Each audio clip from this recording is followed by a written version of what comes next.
into another reality through Dominic Wilkins' good books. Good books, audio books, paperback, ebook, good books. Available on AuthorDWilkinsGoodBooks.com.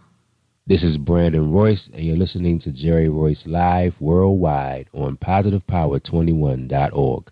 This your boy Wayne Gigolo Weezy Washington coming at you live and direct on my boy Jerry Royce Live radio station. Ready to do my thing. You are listening to PositivePower21.org with Jerry Royce.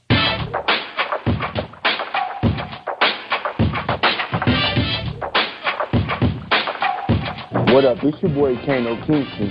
Hi, this is Angel Sessions. Hey, this is Pat. Hi, I'm Teresa Powell. Hi, Jerry. This is Ira Samuel Carter. Hi, this is Phil Powers. Hello, this is Teresa Bobby with Jerry Royce Live. Hi, I'm Philip Barron. I'm live on the Jerry Royce Show. Hey, what it do? It's your boy Houston Saint. Peace, this is Dahlia the poet, spoken word artist. Hello, this is Lamar Marquise with Jerry Royce Live. All right, everyone. You got Robin Lynn, and I'm keeping it live right now on Jerry Royce Live. Hey, what's going on, everybody? What's up? This is award-winning podcast with the greatest podcast on earth. Thank you for stopping by. I'm your host, Jerry Royce Live worldwide on internet radio, where you get your positive on. So when it's all positive, it's all power. That's positive power. This is a worldwide podcast for growth, wealth, and success. Thank you.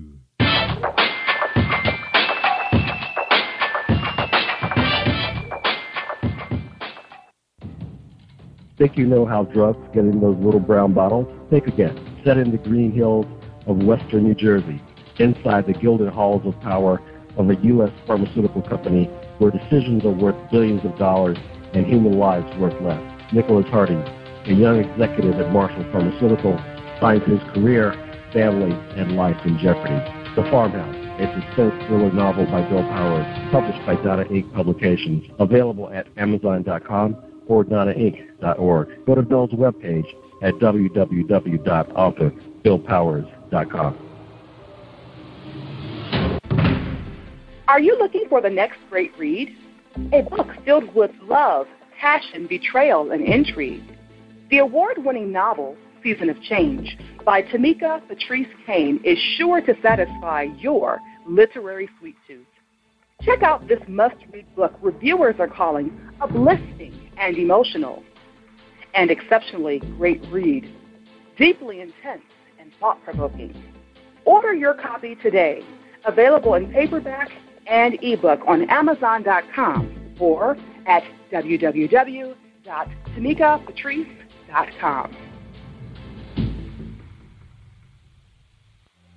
Are you an author looking for promotional services or a reader looking for a great read at low prices? In this competitive world of books, Writing Royalty Promotions is dedicated to bringing authors and readers together to build a greater respect for literature through our various promotional services and online bookstore. So head over to WritingRoyaltyPromotions.com and check us out.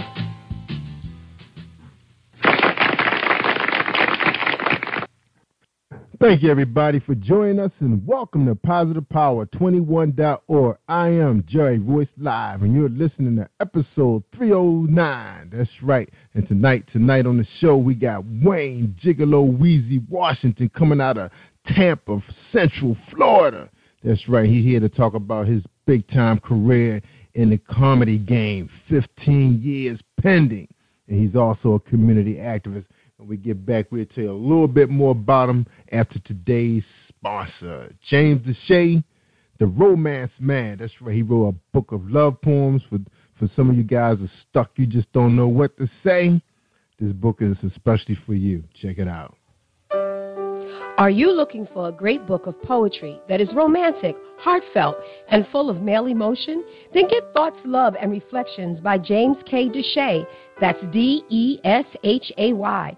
Go to www.jamesdeshay.com. You will enjoy Thoughts, Love, and Reflections.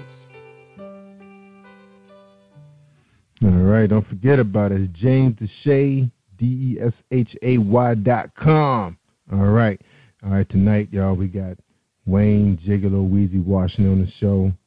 He's been in the game for 15 years. Community activist.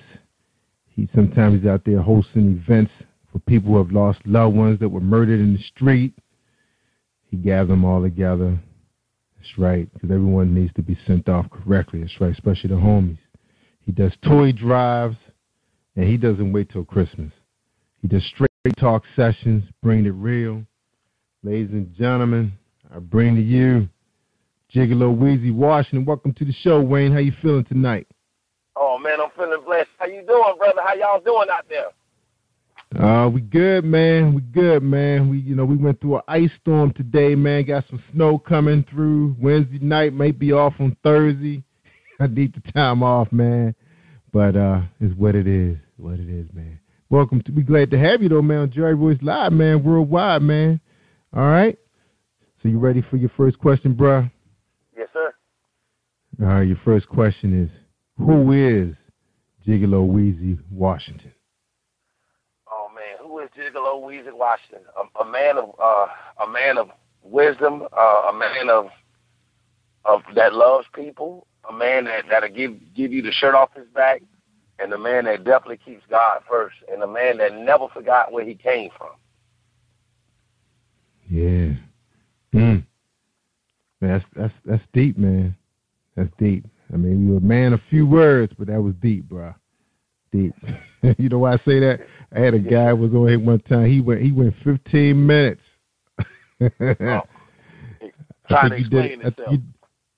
Yeah, but he told a good story. But you told a good story in 15 seconds, though. So that was good. Proud of you, man. Proud to have you on the show, man. Now, Gigolo, Wayne Weezy Washington, how did you get the name Gigolo Weezy, man? I know the ladies want to know that first of all, so they hit me up now. What's up? Oh, I know it's a stripper / rapper name, but Gigolo came back. I used to dance back in the high school days, and they used to call me Gigolo Wayne, and back in the high school days. But then I just kept that Gigolo and put it with Wayne Weezy and swapped it up as a comedy stage name.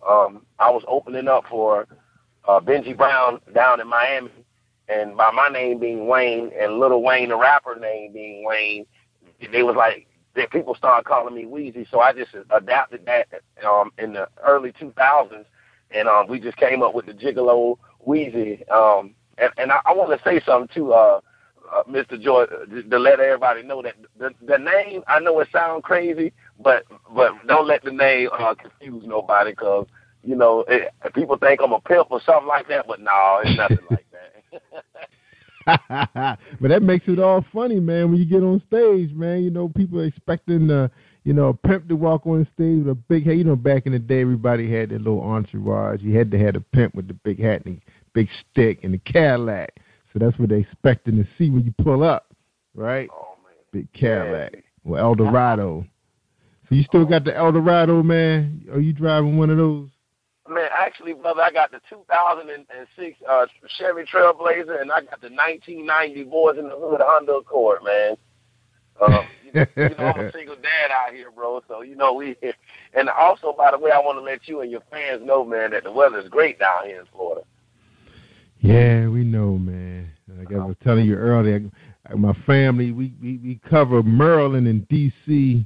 in large numbers, man. So we cold, man. We can't wait till the spring, man. I'm telling you, boy, we tired of this stuff. It's funny because January was pretty easy. We had a great Christmas, man. The weather was beautiful, man. And February started looking kind of like, I don't think it's going to be that kind to us. And we were right, man. We getting hit hard, man. We was talking about them people up in Boston, teasing them because they won the Super Bowl. We felt they didn't deserve it. So Mr. Winter slammed them. Yeah. Yeah. I guess it's our turn for letting the cat out of the bag. Because I think it was the Ravens that ratted them out. No. All right. Yeah, man. So look, man. Now, you're a big time activist, man. So that's what we're here to talk about. We're gonna get into your comedy game at 9:30. We want to know why you're so funny and why people should come check you out. Because I know you got something planned for the spring, Easter coming. You know, you got some shows lined up. Now, tell us, man, why you take on that role, man, the community activist? That's hard shoes to fill, man. It's two reasons. For one, somebody has to do it, and two, that's what we're missing in our communities. Coming up from the 90s, you know, I remember back in those days when we had rappers back then that talked about things that mattered, you know, like a Tupac or something. Now, we don't have that. We don't have nobody inspiring our young kids and anybody from the community. So with me living in the community, even though I moved out of it, I still want to always go back and let the youngsters know that they don't have to resort into selling drugs, killing each other, or doing all of this stuff that people glorify, whether it's the social media, the rappers, or all this negative stuff that they're seeing portrayed on TV and stuff every day. Yeah. Now, back in the day, man, most of the guys are, you know, they run the streets, you know, hustle, play cards, dice, little drugs, just to make enough money to get their turntables or whatever they need, the new sneakers to get on the court or get a new helmet to make the big leagues. Nowadays, man, what are guys doing now, man? You know, are they just dying in the game? You know, what's the deal? They don't have no talent? What happened? Well, everybody's caught up in the image. You know, it's no more empathy, and everybody wants to be cool. And when it just amazes me when I see guys my age, because I'll be 37 this year. And, you know, these guys have kids just like me. You know, I have an older son, and I'm a single father of a daughter that I have. And, you know, and when is it a time to grow up? And that's what I want to show the community, that you can still be cool and handle your responsibilities without all that buffoonery and foolishness. Yeah. But, I mean, where's the pressure coming from for these guys, man? I mean, where's the pressure coming from? You know? The pressure comes from no self-identity. Everybody wants to, you know, long as, and it's a mental, to me, I think it's a mental thing. Long as it's being accepted, you know, everybody's scared to be them. And what I mean by that is they thinking being them is copying something that they see, whether it's going out to buy. I'm going to use the Jordans for an example. Everybody want to rush out there and buy Jordans. But I'm the type of dude that I go buy me some Walmart shoes and keep that change in my pocket and do something for my kids before I just go buy for some $400 shoes when I know my lights, my bills and stuff got to be paid. And, you know, and even we just got too many followers. And getting back on the community activist thing, I see, I always tell people somebody had to step in to get us to where we are today. And if our age group don't step up, us, if we don't step up, who's going to do it? Yeah, that's right. Yeah. Because, you know, you got to tune in to cable to find out what's going on YouTube or something. Now you do straight talk sessions. And where are you having your sessions at? Okay, Straight Talk is in Manatee County, and that's 302 Manatee Avenue East in Bradenton, Florida. And we do it each and every month. And I took on Straight Talk 7 years ago. I get the building for free. Shout out to CCRA in Manatee County, my homegirl Jessica, and all them. And she believed in the vision. And I came to her to let her know about Straight Talk. And I can tell you what that what Straight Talk is and what it's made for. Okay. Yeah, what is Straight Talk? What is it made for? Okay, Straight Talk is where we bring unity in the community. It don't matter who you are, you know, whether you black, white, Hispanic, gay, straight, in the streets, got an education. We don't care. We are all God's children. And we bring people in each and every month to share their trials and tribulations and to tell their life story to help encourage young people and young adults to let them know to do better than them. Brother Jerry, we done had people selling dope. We done had people with HIV come in and talk. And I think a Straight Talk needs to be in every community in the hood, man. It'll change a lot of things. Yeah. Now why you choose like you know, a venue in the face, you know, not social media? Are you taping these sessions for social media? Yeah, actually, yes, I do take the sessions, and I take them off my iPhone. And what I'm doing is I throw like clips up there. And if you go into my Facebook page, Wayne Gigolo Weezy Washington, and scroll down my videos, you will see some of the realest, hardcore videos. No scripts or nothing. People just speaking their mind and their heart. And man, it really, oh gosh, it'll do something to you. Wow. So how hard is it, man? I mean, how long do the sessions go, man? How long you guys in there? Actually, we do the meetings for 3 hours. We come in at 6 to 9. I host the meetings. I provide food. We try to throw information out there with jobs and other things. The building provides computer classes and everything. And this is stuff I want to, and I try to let the community know that that it's cool to vote. It's cool to know who's your politicians in your community. And this is stuff that our community don't even know. Wow. They can tell you who the federal rapper is and stuff. So how you promote it and find your guests? Actually, I promote it off Facebook, or I make flyers, and I send text messages out, and then the speakers also promote it as well. Wow. So how about your crowd capacity? What's the average amount of people you see coming into to this monthly venue? The average amount of people we get is 50 people. 50 people a month, which is a blessing. I used to complain about it, Jerry, because I'm like, man, if they did a concert here, people would pay, and to see something like a concert, but then here come a meeting. This is a meeting for free to help educate you, and the community is not even jumping on it. But God just told me to just whoever comes, just deal with whatever you got and make the best of it. Yeah. So, and it's growing. All right. So, okay, let's talk about your strategic plan. So, what's next? Where are you looking to take this right now? Are you going to take it another level? Because you got your. It's probably the same 50 every month, right? Is that right? The same 50. Yes, sir. Yes, sir.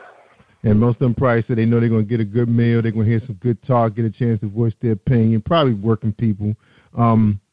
What's your plan for this? Where you like to see it go? I would like to see Straight Talk go to another level. I would love to see it go to each and every city in the United States. I know that's a big dream and a big vision, but I believe that God can make things happen. And I really believe that Straight Talk can really come into any community and change the mindset of what's going on. That's true. Because all people want to do is hear somebody know that they're on the same, that they've been through that and been in the same situations they have. And it really, stuff like that, so simple, can really change things, man. That's right, man. It's so true. And I'm hope I can be able to grab one of your videos, man, and put it in my video library. Actually, supposed to be stepping it up a bit. Now we decide we're going to start promoting that website a little more since we realize what else it could do. Now, Wayne, I got 15,000 people coming out to this site, man. If I put your video out there, man, what they going to see, man? What's going to shock them? Oh, and man, amazing. They're going to see raw and uncut. They're going to see real life. They're going to see people that's speaking from the heart. They're going to see something that we got away from in this country, and that's just everyday problems that we're having. And not to cut you off, Brother Jerry, but that's what a lot of us, a lot of people portray an image that they find they ain't struggling, this and that and stuff. And sometimes pain can be good because you can learn from somebody else's pain, That's right. That's right. Not realizing what yours is. Yeah. Got to see it, man. So you appreciate what you have, Exactly. And that's what we're missing. Yeah. No doubt, man. Now, you talked a little bit, in the beginning of the show about you do a toy drive. You say monthly. You don't just wait till Christmas. Actually, we do the Christy Charles and Son toy drive. Christy Charles was my biggest supporter. God bless her soul. She passed away. Her and her son. She used to come to my comedy shows 10 years ago, and when I started out doing comedy, she always told me, Wayne, I believe in you. And she would bring 60 people to a black club. It was a raggedy club in Sarasota, but she would jam-pack it up with white and Hispanic and everything, and that's how I started getting my diversity crowd. And when I started my first toy drive, this was a lady with 7 to 8 kids of her own. She donated $2,000 worth of toys to the toy drive. And she died the next year. She got in a bad car accident, and her and her son died. So I wanted to keep her memory alive. Yes, sir. Wow, man. Lady doing good, man. Taking. Oh, man.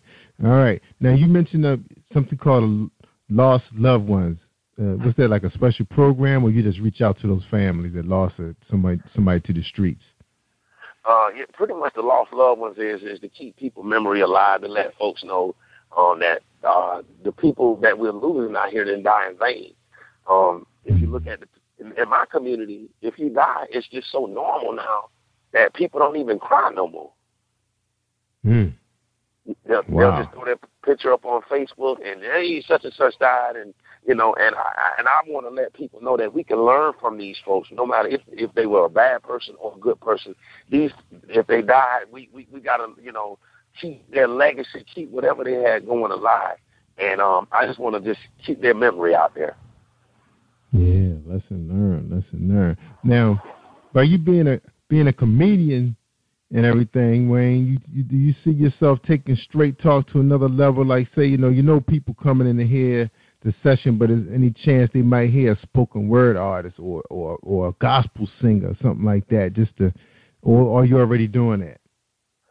Actually, I'm already doing that, because what we doing, with me doing comedy, I do bring the laughter to the straight talks, and yeah, I do. I do have a very funny side, which the people would love.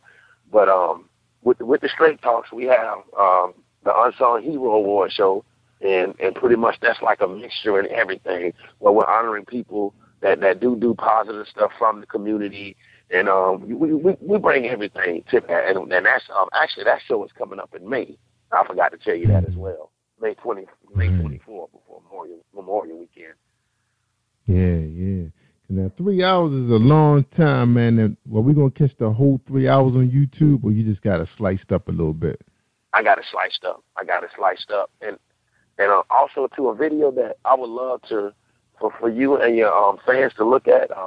This was a straight talk where I met this female. And I don't know if y'all know, but we have a real bad drug issue in Florida. Heroin is killing a lot of people out here. Wow. And she's 30-something years old, and, man, when y'all see that video, I'm telling you, Brother Jerry, you need some Kleenex, man. Yeah, man. Definitely give us that, man, so we can play that, man, out there for the world to see. Because it's a problem everywhere, man, everywhere. Nobody can escape that thing, man. All the cities are victims of heroin, man. I had a best friend that was caught up on that thing, man. All right. Now, we're going to take a quick break, Wayne. When we come back, man, we're going to talk about your business, man, the comedy game, 15 years in. All right? So hold tight. Everybody, we're going to hear some messages from our sponsors. I hope you can support them. A lot of my sponsors have made the top 5 on Amazon, where they're musicians, recording artists, book authors. They doing that thing. They grinding. We can learn from them. All right? Check them out. This is my man right here, Reese Publishing. That's right. He sells everything.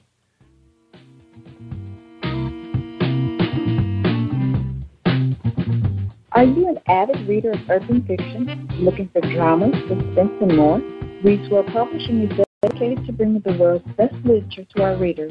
Urban fiction, erotica, sci-fi, mainstream fiction, and children's literature are just some of the genres produced by our diversified family of authors. You can reach us on Facebook, Twitter, Instagram, and at our website, www.reeseworldpublishing.com. Are you looking for the next great read? A book filled with love, passion, betrayal, and intrigue. The award-winning novel, Season of Change, by Tamika Patrice Kane is sure to satisfy your literary sweet tooth. Check out this must-read book reviewers are calling uplifting and emotional, and exceptionally great read, deeply intense and thought-provoking. Order your copy today, available in paperback and ebook on Amazon.com or at www.tamikapatrice.com.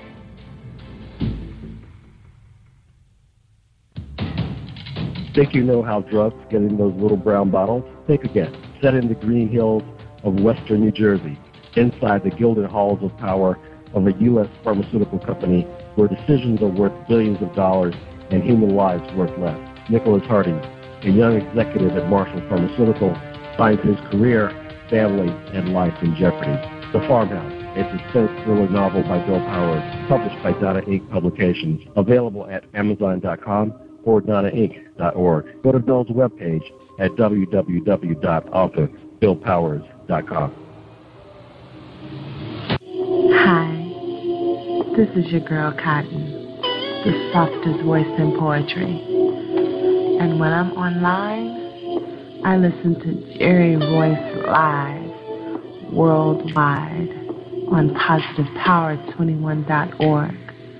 You should be listening to Jerry Royce live.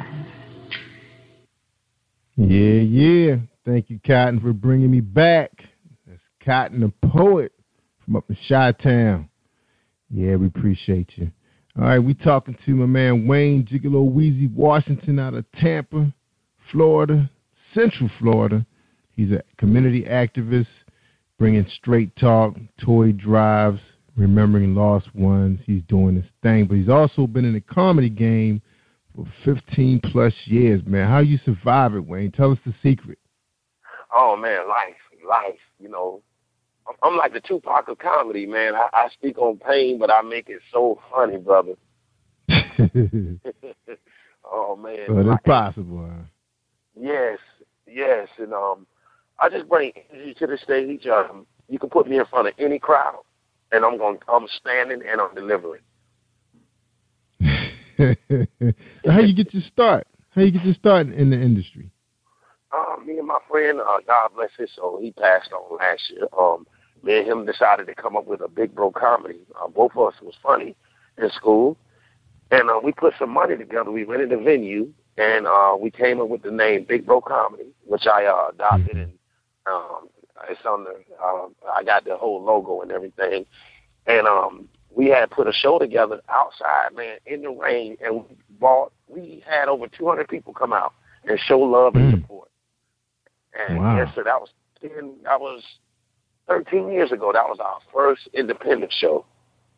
Big Bro Comedy. So you still got that kick in the day? I mean, do you have any other acts that follow with you, or is just you? Pretty much, I put a lot of like local comedians in the game. My boy Gino the Garbage Man, Fat Pat, a couple of locals, and they start with me, and then they kind of venture out and do their own thing. And oh man, I just came back. Actually, I did a show in Tampa. It was a rap convention. I hosted that. I do church shows. I just did a show in Siesta Key. Shorty from Atlanta, that's my boy. A lot of the big time name comedians, I open up for them, K-Dub, and a lot of big comedians stop through, and you know they show love and do shows as well in my spot. Yes, in the Tampa Bay, Bradenton area as well. So you got a couple venues that you work out of during the week, or it's like a regular, like say somebody wake up and say, oh, Wednesday night I'm going to go see Big Bro Comedy, and they know where to go. Well, actually, we do a show each and every month at the Touch of Class in Manatee County. That's my boy Tyrone's spot. And our next show is April the 2nd. It's the day before Good Friday. And if anybody that's in the Florida area, I would love for them to come out. It starts at 9 o'clock. And we do a show each and every month. That's my own show, but I do my own comedy independent if somebody hire me to do stuff. So yeah. So how hard would it be for Jerry Royce Live to have an unplugged segment? You know, you're doing a little small mini concert just so, you know, my followers can get to know who you are, man. And if they want to come to Florida or they want to buy your CD. Now, do you sell CDs, DVDs, or are you on iTunes? Where are you? Yes, man. Actually, I have some CDs and DVDs, and also if they can, is it okay if I throw my number out? Yeah, that's cool. Yeah, go ahead, man. Yeah, it's your show. Yeah, okay. I was going to say they can hit me up, man, on at 941-249-7532. 941-249-7532. That's my personal cell phone number. And they can also, hit me up at Wayne, W-A-Y-N-E, Gigolo, G-I-G-A-L-O-W-E-E-Z-E, Washington on Facebook. And I have a lot of CDs and stuff and shirts that I can get rid of. if they want them, and I just give them to them. Right. So you're not marketing. So you're not selling your stuff on iTunes or nothing like that. The only thing I used to try and do that, but it's, I guess when you're not big, quote unquote, it's really hard for a person that's coming up to try to get their stuff or to get people from your hometown to support it. I'm gonna just say that. But see, that's the thing, man. See, you gotta listen to my show before, man. The young lady just on the show said she had to separate her personal from her business because, you know, people don't take you serious sometimes when they know who you really are. So you got to go on your business side. You know, she said she's not the same person when she's doing business. So, you know, that's what you might have to do, Wayne. And that was a young girl told me that, man. I was like, what? You know, that's sometimes that's the mistake we make. We think the people that know us the most, the closest, going to support us, man. Sometimes that just don't happen. You know? Yeah, unfortunately. You know, you know when they want to support you, when they want to be your sidekick in your Maybach. You know? Yeah. Or come to your premiere, your movie premiere after you already made it. Hey Wayne, can I cop a ticket, man? You know, walk you on a red carpet, do security for you. So now they won't work for you now. Ain't that amazing how our culture embraces success and like you said, when you're the local, especially in your hometown, you know, I did a show in Tampa. People were coming up, man, and showing love and everything. But it's like in my hometown, whether it's family or friends, you got to beg them to come out and support you. But if you, God forbid, at your funeral, they'll jam pack that up. But your successes. Yeah, they do. He gone now. Let's go see what he look like in the coffin. Yeah, that's how they work. I know, man. But I can say, man, my family is a big supporter, man. Once they get hold of it, they know who you are, you know, they definitely support you. For one, you know, I didn't hang around there. I didn't grow up in that part of Maryland. I grew up in the city, you know, in Baltimore. So when you go home, they kind of look at you like, oh, they made it, you know. So they you know, they ride your curtail a little bit. But, yeah, it's like that, man. But look, man, I'm going to chat with you after the show.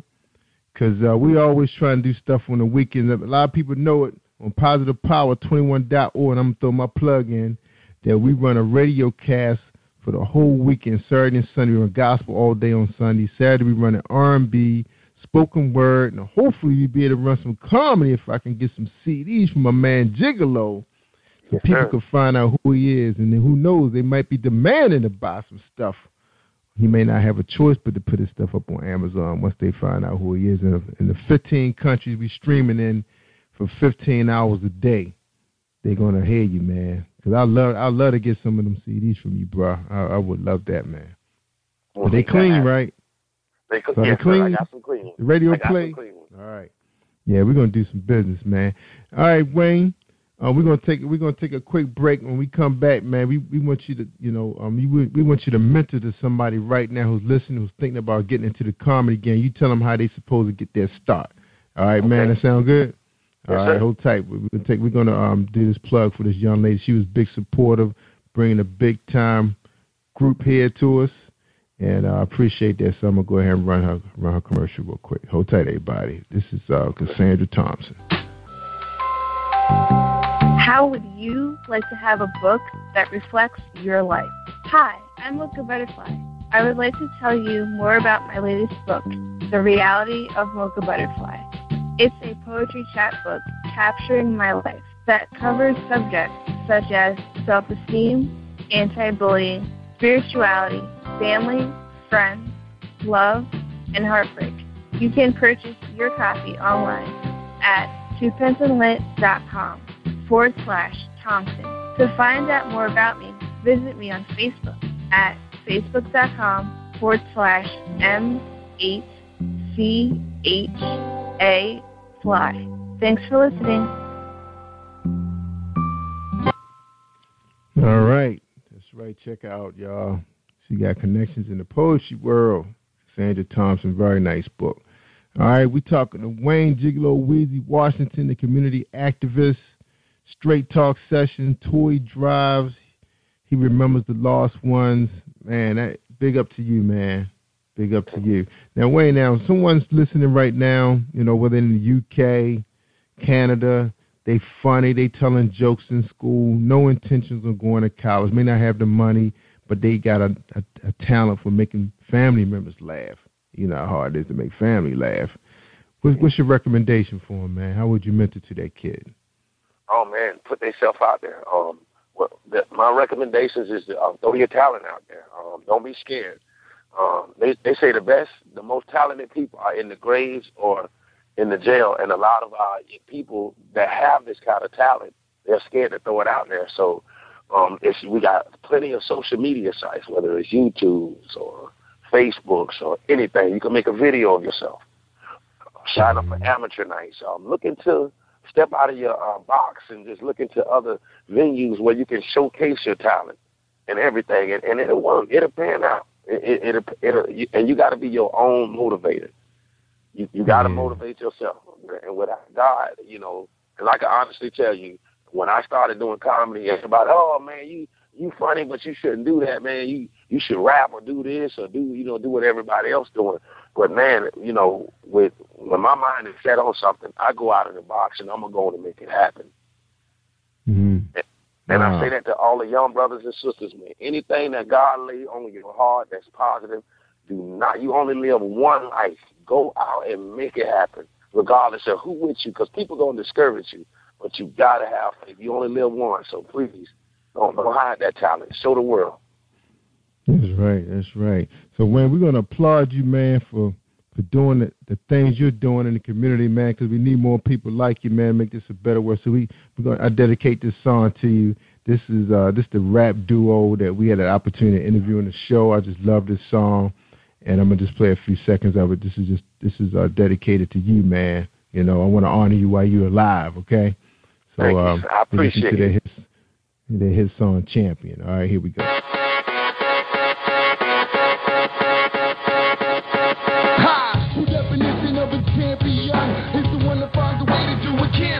One that'll hold your hand and help you fight through the pain, that will walk through the fire just to bring you the rain.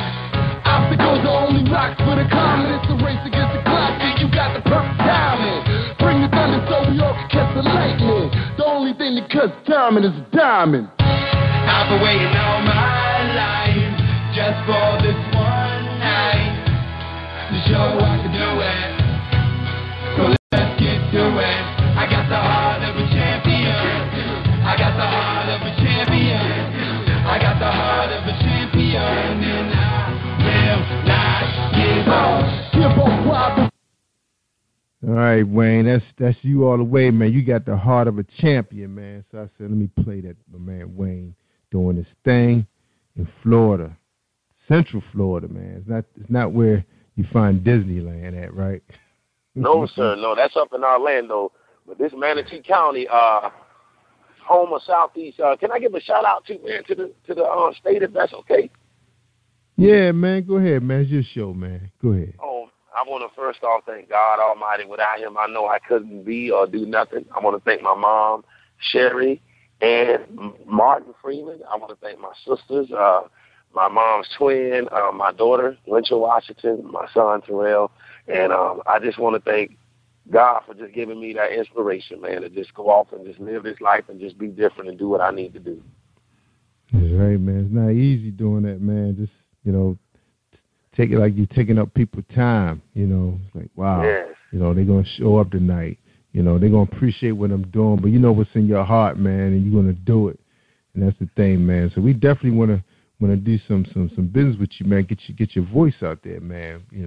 That's what we do. That's why we do this show, man, to connect with people. I was always wondering, I always wanted to be in radio, but I thought I was going to be DJ. First I wanted to be DJ Sammy Sam. Back in the day, when my boys used to do mobile DJing, and I said, man, I would like to be on the radio. I remember one of my friends, this kid was in that group called the Newmarks, and they made it big with this song that they had produced and wrote, and Nelly Vanilli took it worldwide, and then they ended up getting in the radio, and of course, Kevin Lyles is who he is today. He was a member of that group also, and I always envy that dude. Even though Kevin was the one that went off became the millionaire, I always envy this guy named DJ Spen, because he was actually on the radio. So of course today the stuff is happening. People are able to build our own podcast, radio cast, and bring people like you to the airways, man. Give you a chance to voice your concerns. Let people know what you're doing, man. Let the world hear it. So, again, man, you're a champion, man. Now, Wayne, you already gave some good advice to a young guy who has some talent. You know, he's unsure what he needs to do, man. I thought that was real big of you to say that. You know, get out there now. Now, for you, man, what's the next stage for you? What's next for Gigolo? Oh man, pretty much what's next for Gigolo, man. I got the like you said, the straight talks, got the comedy. It's just to grow, to get better. Now I did such a transformation too in my look, and I want to say something if that's cool too, Brother Jerry. On image. I had the mouthful of gold teeth. I had all that, big hair and everything, but I cleaned my image up, took my teeth out. I'm presentable, and not saying nothing wrong with having the gold teeth and everything, but when you're trying to go to the next level, it's a certain way you have to look.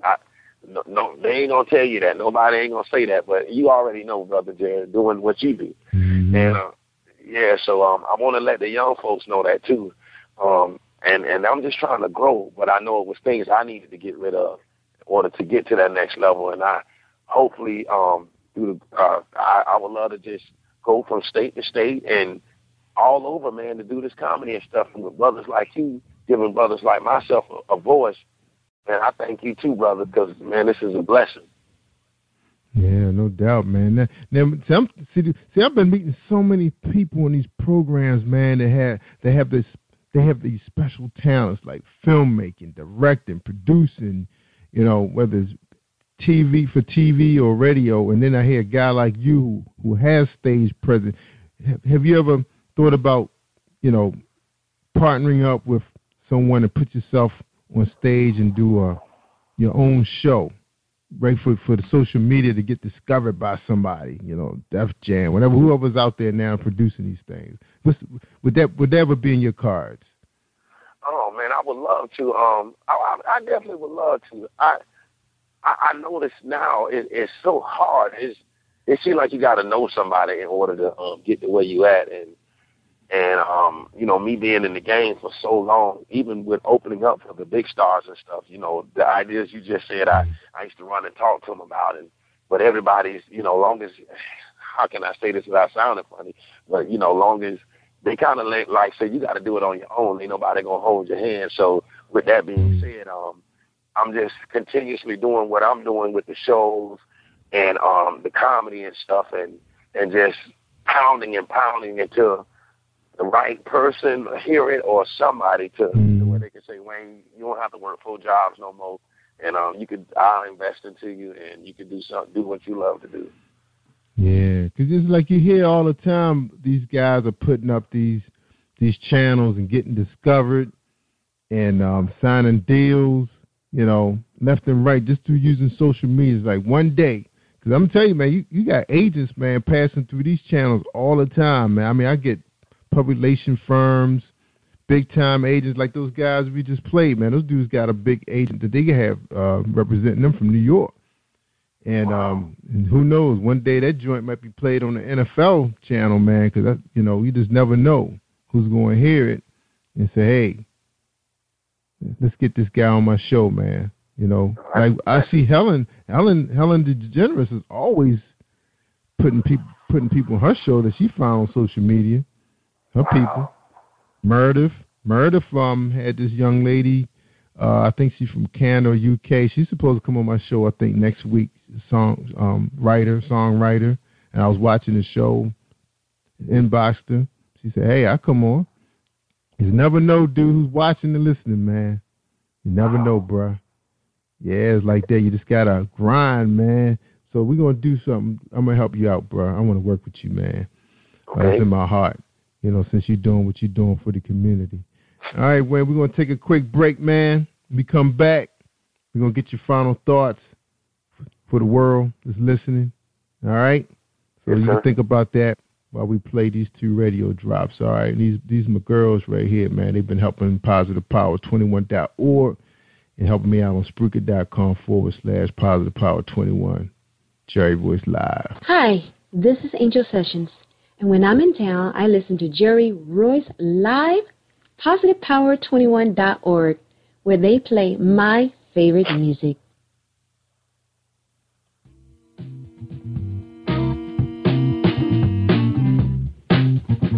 Are you an avid reader of urban fiction, looking for drama, suspense, and more? Reads World Publishing is dedicated to bringing the world's best literature to our readers.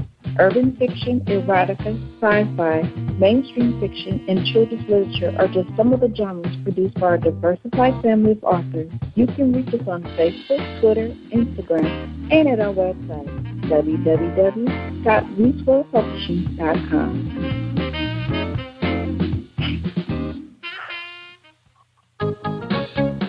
Hi, I am recording artist Marilyn Dunn from St. Louis, Missouri. If you are looking for some soul-stirring, anointed, spiritual, and heartfelt music, visit my website at www.marilyndunnministries.com. Or you can also find me on CD Baby, iTunes, and Reverb Nation. For booking information, contact Mr. Kevin Dunn at 636-856-0551. That's 636-856-0551. Hi, I am Arthur Crystal Alexis, and I'm on Positive Power 21 with Jerry Royce Live. Woohoo! That's right. You tell him, Crystal, you was right here. I forgot what episode, but Crystal, I love me some Crystal. She's something else out there on Facebook, hustling that fiction book and helping people at the same time. I think she's part of a group of young ladies out there raising money and awareness to victims of domestic violence. That's the kind of people we be meeting on the show, man. People like you, Wayne. Big heart, man. Good heart. And I appreciate having you on the show, man. So we ready for your final thoughts, man. Yes, What's sir. up?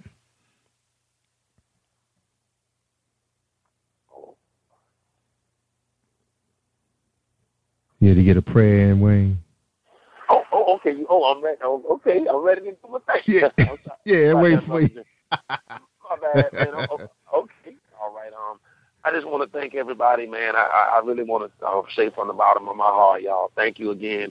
Thank you, Brother Garrett, for giving me the chance. To all the young people out there, man, don't let your surroundings, your environment, whether it's good or positive, try to bring you down, man. Just look to the skies. Stay positive, man. Please keep your head up. Keep your head up. Keep your head up. Always just look to the skies and just thank God for each and every day. Because when you wake up, life is a gift. You could be dead. So with that being said, stay positive. Keep God first. Love somebody around you. Let's let selfishness go and help somebody that's around you. If you can do that, God bless you. Thank you. If you need to laugh, you can hit me up at 941-249-7532. If you need motivation, you can hit that same number up. I'm here, Wayne Gigolo Weezy, Manatee County, Sarasota. Stand up. I'm representing for us, man. And I love y'all, man. That's right. Thank y'all. Man, that's right. Cause Jesus coming soon, so you want to get your spirit right. You know, people try and bring you down because they don't want you to go to heaven. That's the bottom line. There's only two places you can go. And the other place I don't think you is right. Heaven and hell. Pick one. So you gotta use your heart, your spirit. God bless you with it. All right, Wayne, we appreciate that, man. It was a pleasure having you on the show, man. It was awesome, man. Awesome, man. Thank y'all. Glad we was able to make this. Yeah, glad we was able to make this happen, man. I know last time you called in a little late, so I know why, man, because you so busy. Oh, man. Yes, sir. Yes, sir, man. Working 3 or 4 jobs, taking care of my daughter, man, and doing what I love to do at the same time. So trying to get it, brother. Yeah. I'm out here getting it. Yes, sir. That's right. Hey, and before you go, man, what's your daughter's name, man? Is she in school? What she's up to? Oh, man, I have a beautiful daughter. Her name is Winter Yvonne Washington. She's WW, just like me, Wayne Washington, Winter Washington. That's what I set my legacy for, not only for God, but for you want to make your children happy. And I want to let a lot of these brothers know that, that it's cool to be a father. These children need us. And I do, on my time when I do have, I'm off on Sundays, me and her spend time together. We go to church. We do all those things, man. And I can use that excuse. My dad wasn't in my life, but I did not want to turn out to be like that. So I try and be in my kids' life and let them know that I do love them. And you learn from your pain, and you just do better than what you do better. Let's stop using all these excuses. And, right. you know, and I love my daughter. Yeah, yes, man. Nothing like the love of daughter. So is her mom still in her life? Yes, the mom is still in the life. Shout out to Jessica Washington. You know how that go, man. She's still in her life, but we just, we have a great bond, man. Her, we were real cool and everything. But my daughter, she's with me, and everything is good. Ain't no drama, ain't none of that stuff, and I wish the family unity can bond, because it seems like you can get along when you're making the baby, but when the baby here, everybody kind of, Right. But, Fly the coop. Yeah, yes, sir. That's what it is. All right, man. I want you to hold the line, man, while we end the show. And I tell people all the time, Wayne, when they want to hear the good stuff, I mean, especially tonight, man, we had 2 excellent shows, man, 2 excellent presenters, people doing good in the world, man, because sometimes, man, I'm telling you, dude, if I just rely on this riding around in my car looking at the streets, man, I think Jesus coming the next day, man, and just end it for us, man, because people are not doing right. But when I hear guys like you and the young lady before the show and the girl yesterday doing her thing, oh, man, it's like, I see, he gonna give us another day to get it right. Another day. All right. Praise the Lord. Thank you. All right, man. Like I tell people, you want to hear the good stuff, you got to listen to PositivePower21.org and Spreaker.com/PositivePower21. I am Jerry Royce Live worldwide. Check us out. We streaming all day long. Thank you, everybody, for tuning in. All right, here we go. Let's end the show. Thank you for tuning in to Jerry Royce Live on PositivePower21.org and Spreaker.com/PositivePower21. This is a Voice Enterprises production. And don't forget about replay on Facebook.com/Jerry Royce Live.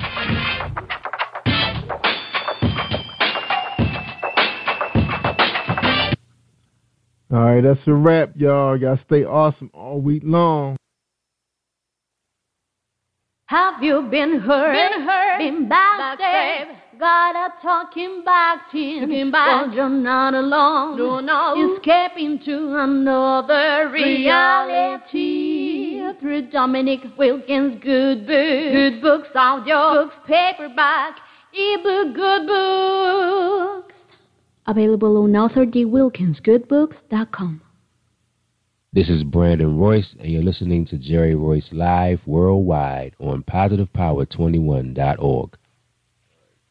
Hey, this is Mayshawn, owner and fashion designer Mayshawn Denise, also the host of Mimi Being Real, and I'm on with Jerry Royce Live worldwide. You are listening to PositivePower21.org with Jerry Royce.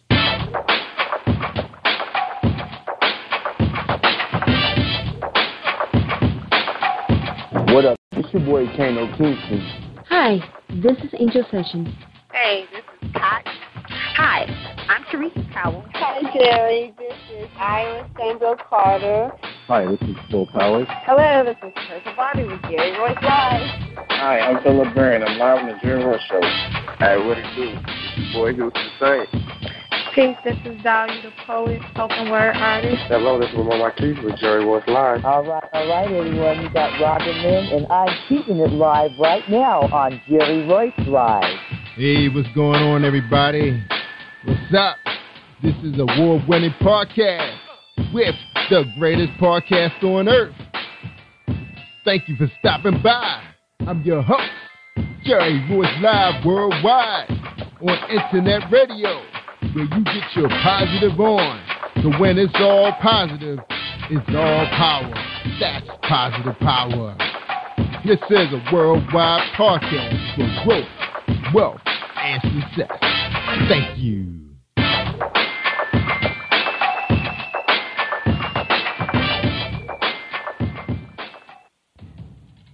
Think you know how drugs get in those little brown bottles? Think again. Set in the green hills of western New Jersey, inside the gilded halls of power of a U.S. pharmaceutical company where decisions are worth billions of dollars and human lives worth less.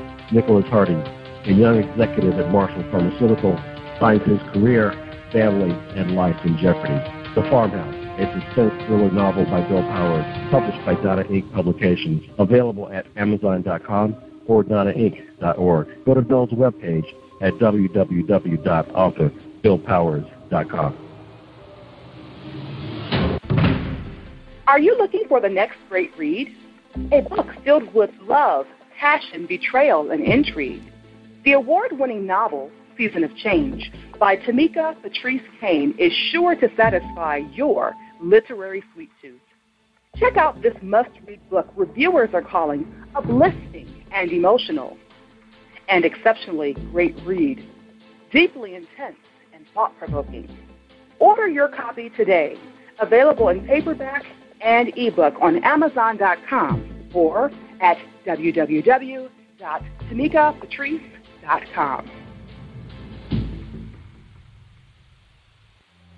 Are you an author looking for promotional services or a reader looking for a great read at low prices? In this competitive world of books, Fighting Royalty Promotions is dedicated to bringing authors and readers together to build a greater respect for literature through our various promotional services and online bookstore.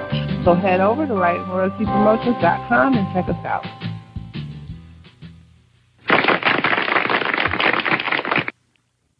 Thank you, everybody, for joining us, and welcome to Positive Power 21.org. I am Jerry Royce Live, and you're listening to episode 308 with fashion designer and host of her own show called Mimi Being Real is Mimi Holmes. And before we bring Mimi out, let's hear a word from our today's sponsor.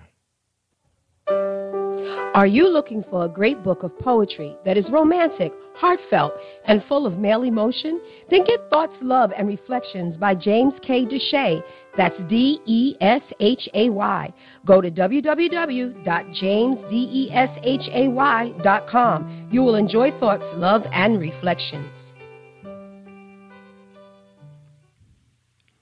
All right, everybody. Thank you for tuning in to Jerry Royce Live worldwide on PositivePower21.org. And let me remind you, for those of you that's listening to the show from Facebook, you have an opportunity to go to our website anytime you like during the day at PositivePower21.org, and you can listen to all our shows streaming 24/7. That's right. They just run. That's right. Radio casting. All right. Tonight on our show, we got Mimi Holmes. Mimi, pronounced Michonne, known to her fans as Mimi, is a fashion designer, host of her own show called Mimi Being Real on YouTube. This is on weekdays on YouTube. Okay, I just said that. Michonne is from Charleston, South Carolina, and has been in the entertainment and fashion industry for over 10 years. Mimi has done shows in California, featured international magazines, and won several awards for her clothing brand, Michonne Denise, and featured on blogs as well. You can find her in magazines like Fagor Magazine, you got Gishi One Magazine, and a host of many others. And if you want to check out, you can check us out on Spreaker.com/PositivePower21. We have all the links to where you can find her. Her Facebook page is Mimi Being Real. And again, you can find her on YouTube, Mimi Being Real, on Big Time YouTube channel. All right, Mimi, welcome to the show. How you doing tonight? I'm doing good, Jerry. Thank you for having me. You're welcome. Welcome to Jerry Royce Live. All is well? All is well. All is well. Good for you. So glad to have you. Now, the first question to come out of the gates, and we come out fast, Mimi. The question is, who is Mimi Holmes? So, Mimi Holmes, she's your girl next door. I'm very opinionated. I'm very creative. I believe in, just being real with everything that I do. Whether it's my clothing brand or my show, I'm all about helping others and just basically just raising people up, no matter what economic status, class, or anything like that. I'm just that, person that you always go to for advice or just to get a good laugh. So I'm an all-around about person, both career-wise and personal-wise. Good. All right, so how did you grow up? How you grow up? Did you grow up in Carolina or California? I went back and forth. My mom was in the military, so, of course, I wouldn't say I was a military brat, but, we did, go back and forth, but I mainly stayed here in the Carolinas. I love the Carolinas. I have no problem when I go to California. I'm like, yes, I've lived here, but, home. And, I just want to make sure that everyone knows that, because I know when people get big, they move and they claim where they moved to versus where they lived. That's right. That's right. So you love the Carolinas. I've been meeting a lot of people from the Carolinas. All right, Charleston. So when you're in California, where can people find you? They can always find me in Moreno Valley. That's where I spent most of my childhood. But I go to Los Angeles and San Diego. But mostly I'm in San Bernardino, Moreno Valley, around that area. All right. Now, and since you kind of going back and forth, so how, what was school like for you, like high school? Where did you do most of your schooling? I did most of my schooling here in the Carolinas. Shout out to West Ashley High, class of 2005. That's my alma mater. That's my brothers and sisters' alma mater. Kind of started a trend because most of my family went to Burke High School down here, and I was actually the first family member to actually break away from that and went to a whole different high school. So, me and my brothers and sisters are now, proud Wildcats, and, that is the best high school to go to in my personal opinion. Yeah, so did you do sports? You sing, dance, cheerleading? I did drama. I definitely did cheerleading. I get that all the time. Maybe like, I know you did some form of cheerleading in high school, and I did. So I did cheerleading. I did, drama, but mostly, when I'm not at school or doing those activities, I've always been home sewing, creating. I even made my own prom dress my senior year at high school. Wow, good for you. So where did the excitement or the thrill come from, for fashion? What made you, what drew you to that? It actually started at a young age. I have my aunt and my grandmother and my mother. They always sewed. It was like you either was a model or you sewed, or you did both. Mm-hmm. I was fortunate to definitely get a chance to do both. I mean, modeling is cool, but, sewing is where I'm at. And my mom always tells the story about how I was 5, and she bought me all these Barbie clothes, like over 300-something Barbie clothes, because I guess I was spoiled. I didn't feel spoiled, but from those who were older than me said that I got basically everything that I wanted. And she said that when she came in the room, I was cutting up the clothes. So, of course, typical, mothers, they're about to come punish you. But she said when she walked back in, she noticed that I was trying to piece the different parts together to make outfits for my dolls. And that's when she knew right then and there that's what I wanted to do. So as, I grew up, she taught me how to sew, she taught me how to draw, and then it just went from there. Now, is that important, getting into the fashion industry, that you can sketch? Is that important? I personally think it's important. I mean, some people are not really good sketchers. I mean, they can pay people to do that, but what I pride myself on is I'm the type of designer that I want to do everything start to finish. I want to draw my dream and then make my dream. Good. Now, my daughter studied a little fashion designer. She's not much of a sketcher, but, she can, take a pattern and make anything, make jackets, skirts. And she was only like 12, I think 11 or 12 when she got into it. Ended up making her own clothes for a fashion show, which I thought was incredible for child competing with, older teenagers and women that was showcasing their garments. I thought that was really fascinating.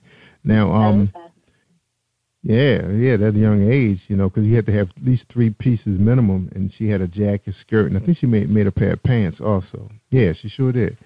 So I thought that was blazer. Yeah, it was a blazer. It's called a blazer for women, right? Right. Is that right? Yeah, okay, she made a blazer. So we thought that was, really something, real big deal. So anyway, So we kind of got a little bit of taste of that. My brother, he was into modeling for a couple of years, so we kind of got an opportunity to see that. But it was always store-bought stuff. It was a couple of shows he had done where it was local designers, so we got a chance to see what local designers can do. But that's a really interesting industry. How far in your mind are you trying to go with that, or you just want to stick to owning your own fashion company, or are you competing? Where are you right now with it? Okay, so right now, of course, I do have my own business, and of course I would like for, our brand to go into major chains, but for right now, because we're such a small and independent company, what I'm currently doing this summer is called a rapper series, and I'm, having a nationwide contest, and what it is I want, rappers, singers, to send me their best work as far as their music, and I'm going to pick 5 people. So I'm going to pick a group, 2 male solo acts, 2 female solo acts, and what I'm going to do is personally design for them for the summer. I want them to talk about the experience, do some lyrics regarding the clothing line, and just make it like a 5-part series. So that way it brings attention to not only them as artists, but also to my company as a whole. And then we're going to launch our spring and summer 2015 collection. And this collection is very dear to me because this is going to be the first time that I incorporate a men's line along with my, famously known women's line. So it's very exciting. Right. We have a lot of work ahead of us. Yeah, good. And like I told you earlier, we're going to really get into the business part of you right after our break. But I wanted the audience to get a chance to get to know you, your talent, where are you right now. And that is an awesome idea. So we're going to really get into that in the 8:30, after 8:30. Now, getting back to you, being a cheerleader. Now, I could tell you got that cheerleader in you because, it's like you stand up for people and you root them on, in your podcast. Why are you like that? Why you take on that challenge? I guess it started from home. My mom, shout out to my mom, she's awesome. Growing up, my mom was always a charitable person. Like, she would give you the shoes, the clothes, everything off her back. And I remember specifically one Thanksgiving, she brought a homeless guy home to have dinner with us. And then that Christmas, she brought him home as well. I think his name was Frank. Very nice guy. He just was down on his luck. He was a young guy. He had to been around 20, 21. And, he was just telling us as, me and my brothers and sisters as young children, what he had to go through and how he still maintained a positive attitude. And I just thought that was so amazing because I'm like, I have all of this and he really doesn't have anything, but yet he's able to have a positive attitude regarding that. And she, bought him a gift and made him feel part of the family. So now he's doing very well for himself. Last time I checked, and it's all thanks to my mom because my mom took time out for him. So I'm the same way. If I see someone trying, I'll be more than happy to help them in any way that I can because I like to see people succeed. Yeah, absolutely. Because anything can happen. Because I have a few people that's been on the show that told me I think I had 3 guests that told me they were homeless. And then they have written books, they got good jobs, they finished college, but things just happen sometimes and you just wind up, on the street for a while until somebody, lend a helping hand. So that was real big up to your mom for that. So I know you're a real big cheerleader for your mom. Now, from seeing that, happen, how she took a chance on this guy, what's the next move for you? Well, I always, and I've said this when I was in college, at the Art Institute, my main goal is to definitely be a philanthropist. I definitely want to do that. And one of the main things that I always and still have my heart set on, I want to create this big place where it would just be a center for homeless veterans because a lot of people, and I've had many friends who died, serving our country, and some have come back with no arms, no legs, not able to get a job, sleeping under the bridge. And I just think it's unfair that they go and they make sure that I'm safe over here, but when they come back, they don't have anything. So I definitely wanted to open up a place for homeless veterans that they can come, have a place to stay, something warm to eat. If they're suffering from, PTSD, they can get all the assistance there, help with, dependency if they are, off the wagon as far as alcohol or drugs. Put them back into civilian life and let them know that, hey, we appreciate everything that you do for us when you're away. Let us show you how much we appreciate you. All right. So what's the goal? What's the strategic plan for that? Hopefully, in about 5 years, I do want to open the Daniel C. Johnston Veterans Center. And the reason why I wanted to name it that is because my stepfather, God bless the dead, he was such a charitable person. He always reached out to others, just like my mom. And, he was taken so young, due to aneurysm. So I want to make sure to have his legacy moved on because he touched a lot of people's lives when he left. And, they told us stories about how much he helped them, how he would, bend over backwards to, help them with things that no one would help them with. So I feel like that would be a great way to honor him. And I know that was something that he would be, wanting to be a part of if he was still living today. Wow. So was he in the military? He was not, but my mom was. And so was my grandmother. So, I always think about what if that could have been them. Yeah, that's right. All right. And big ups to him. That's something how, you go to someone's memorial and all these people come out and just pull out and you're like, wow, I didn't know that. It's like, you didn't know that. Right. Unless you follow that person around. They were like that since they've been on the planet, just helping people. It sounds like that's your mom, and then they instilled it. Both of them instilled that in you, and that's big. So we definitely, wish you the best with that. Now, of course, I guess your main focus is to try to get your fashion, your business off the ground, get that running. Now, how come it's so popular that designers are so big and want to help people want to give back? Why is it so instilled in them?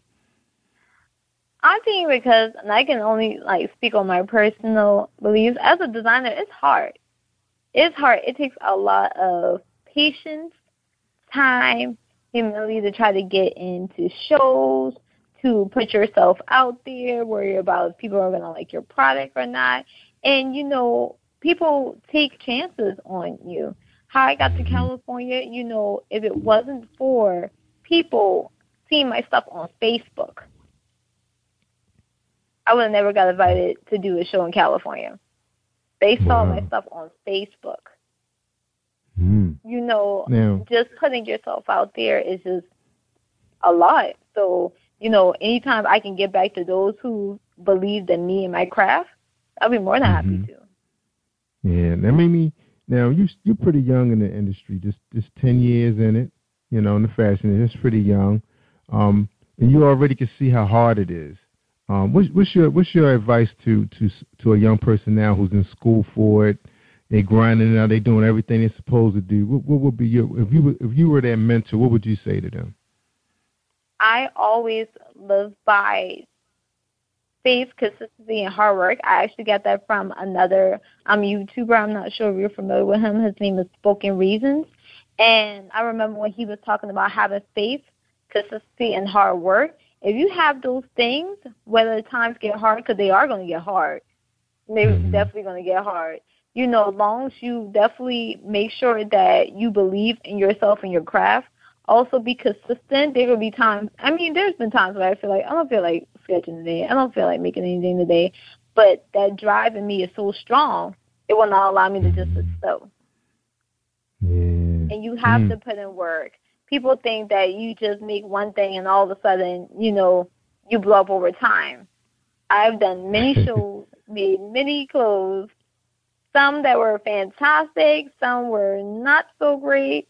To me, everyone seems to like everything I make. But, as a designer, we're picky with our own stuff. Like, there's some things that we like, I should have never made that, but some people like it.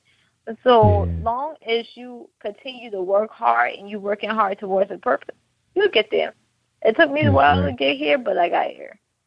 That's right. So you right where you want to be right now? Are you in the perfect place? I wouldn't say I'm in the perfect place. I would say that I'm getting to that perfect place. Yeah. Okay. Yeah, one step at a time. That's right. Now you mentioned it is hard. The fashion industry, it's like you're waiting for that one shot. Now, have you got that shot yet, or is it just you can almost touch it? Where are you right now? I feel like I can almost touch it. I thought, California was like the big thing, and it was because, not only when I went over there, I was the main, designer of the show. I also was the celebrity judge for their model competition over there, and I was the only participant that was not from California. I was the only one that had to travel across country to get over there for that event, and that event was a success. There was over 300 people there. Yeah.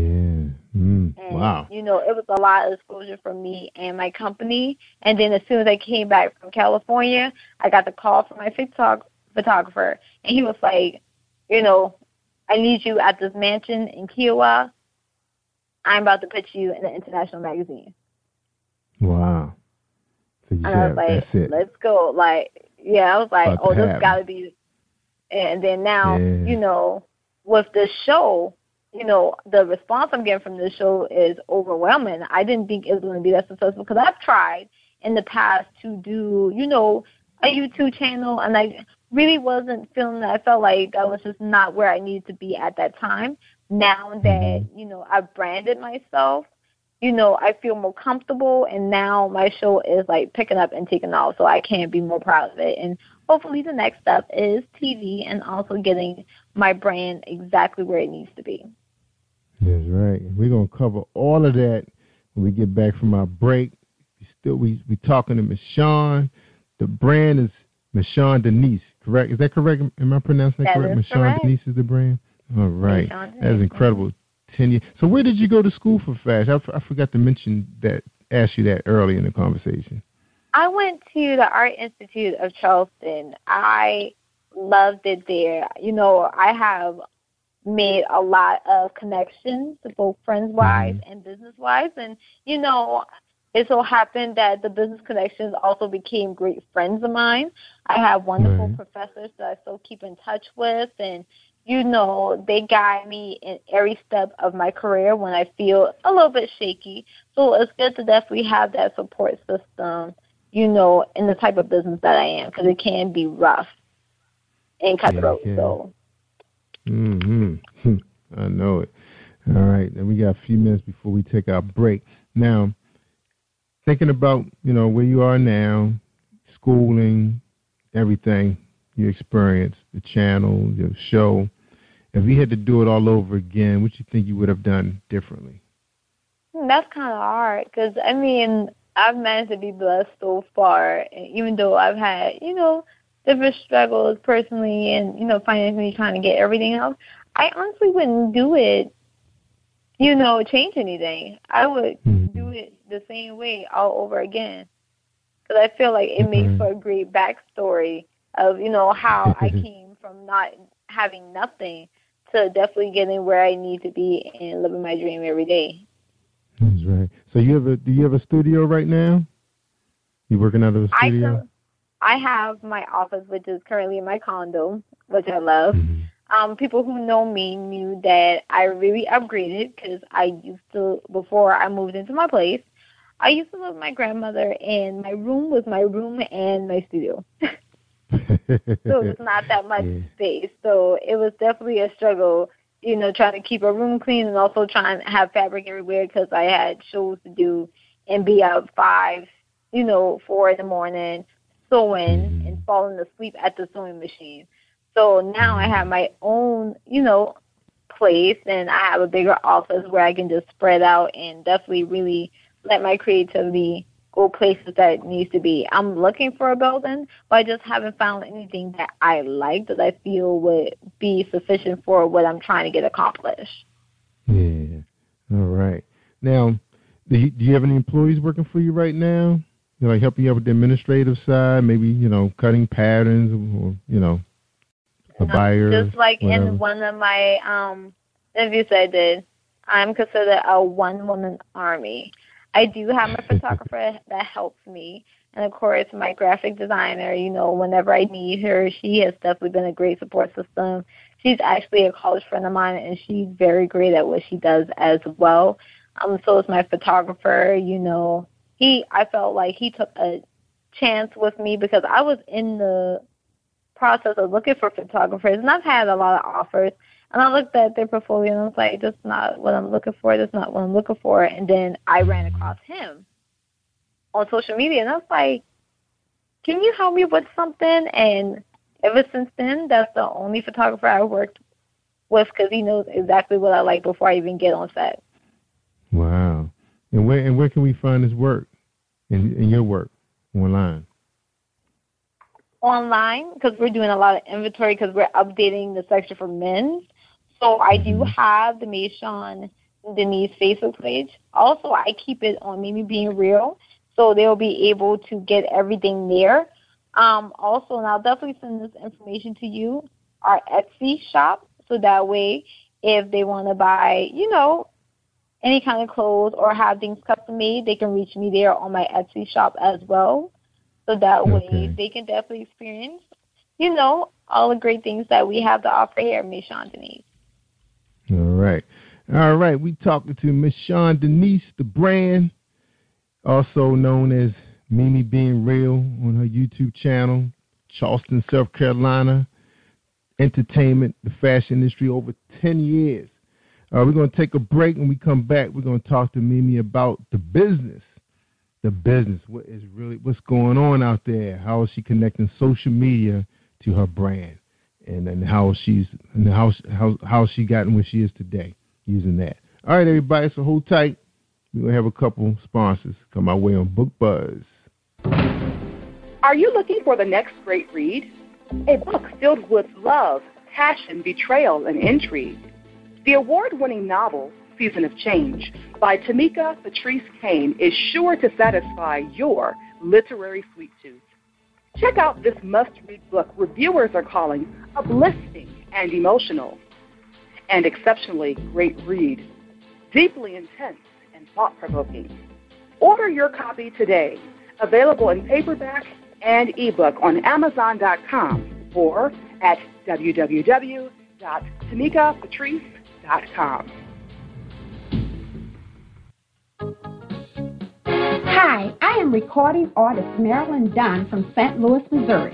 If you are looking for some soul-stirring, anointed, spiritual, and heartfelt music, visit my website at www.MarilynDunnMinistries.com. Or you can also find me on CD Baby, iTunes, and Reverb Nation. For booking information, contact Mr. Kevin Dunn at 636-856-0551. That's 636-856-0551.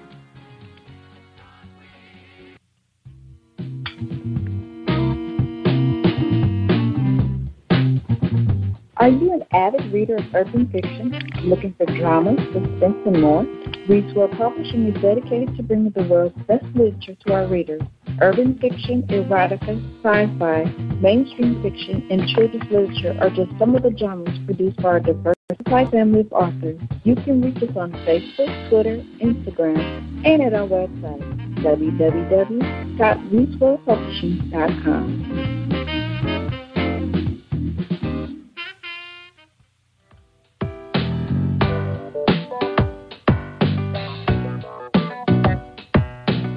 Hey everyone, this is Tanika Gonzalez, spoken word poet. Whenever I'm online, I'm always listening to Jerry Royce Live.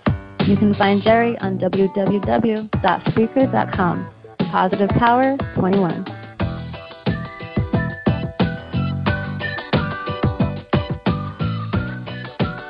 All right, thank you, Tanika. That's right, Tanika was featured on our Super Remix on Sunday night. We were bringing it as DJ Royce. That's right, on positivepower21.org.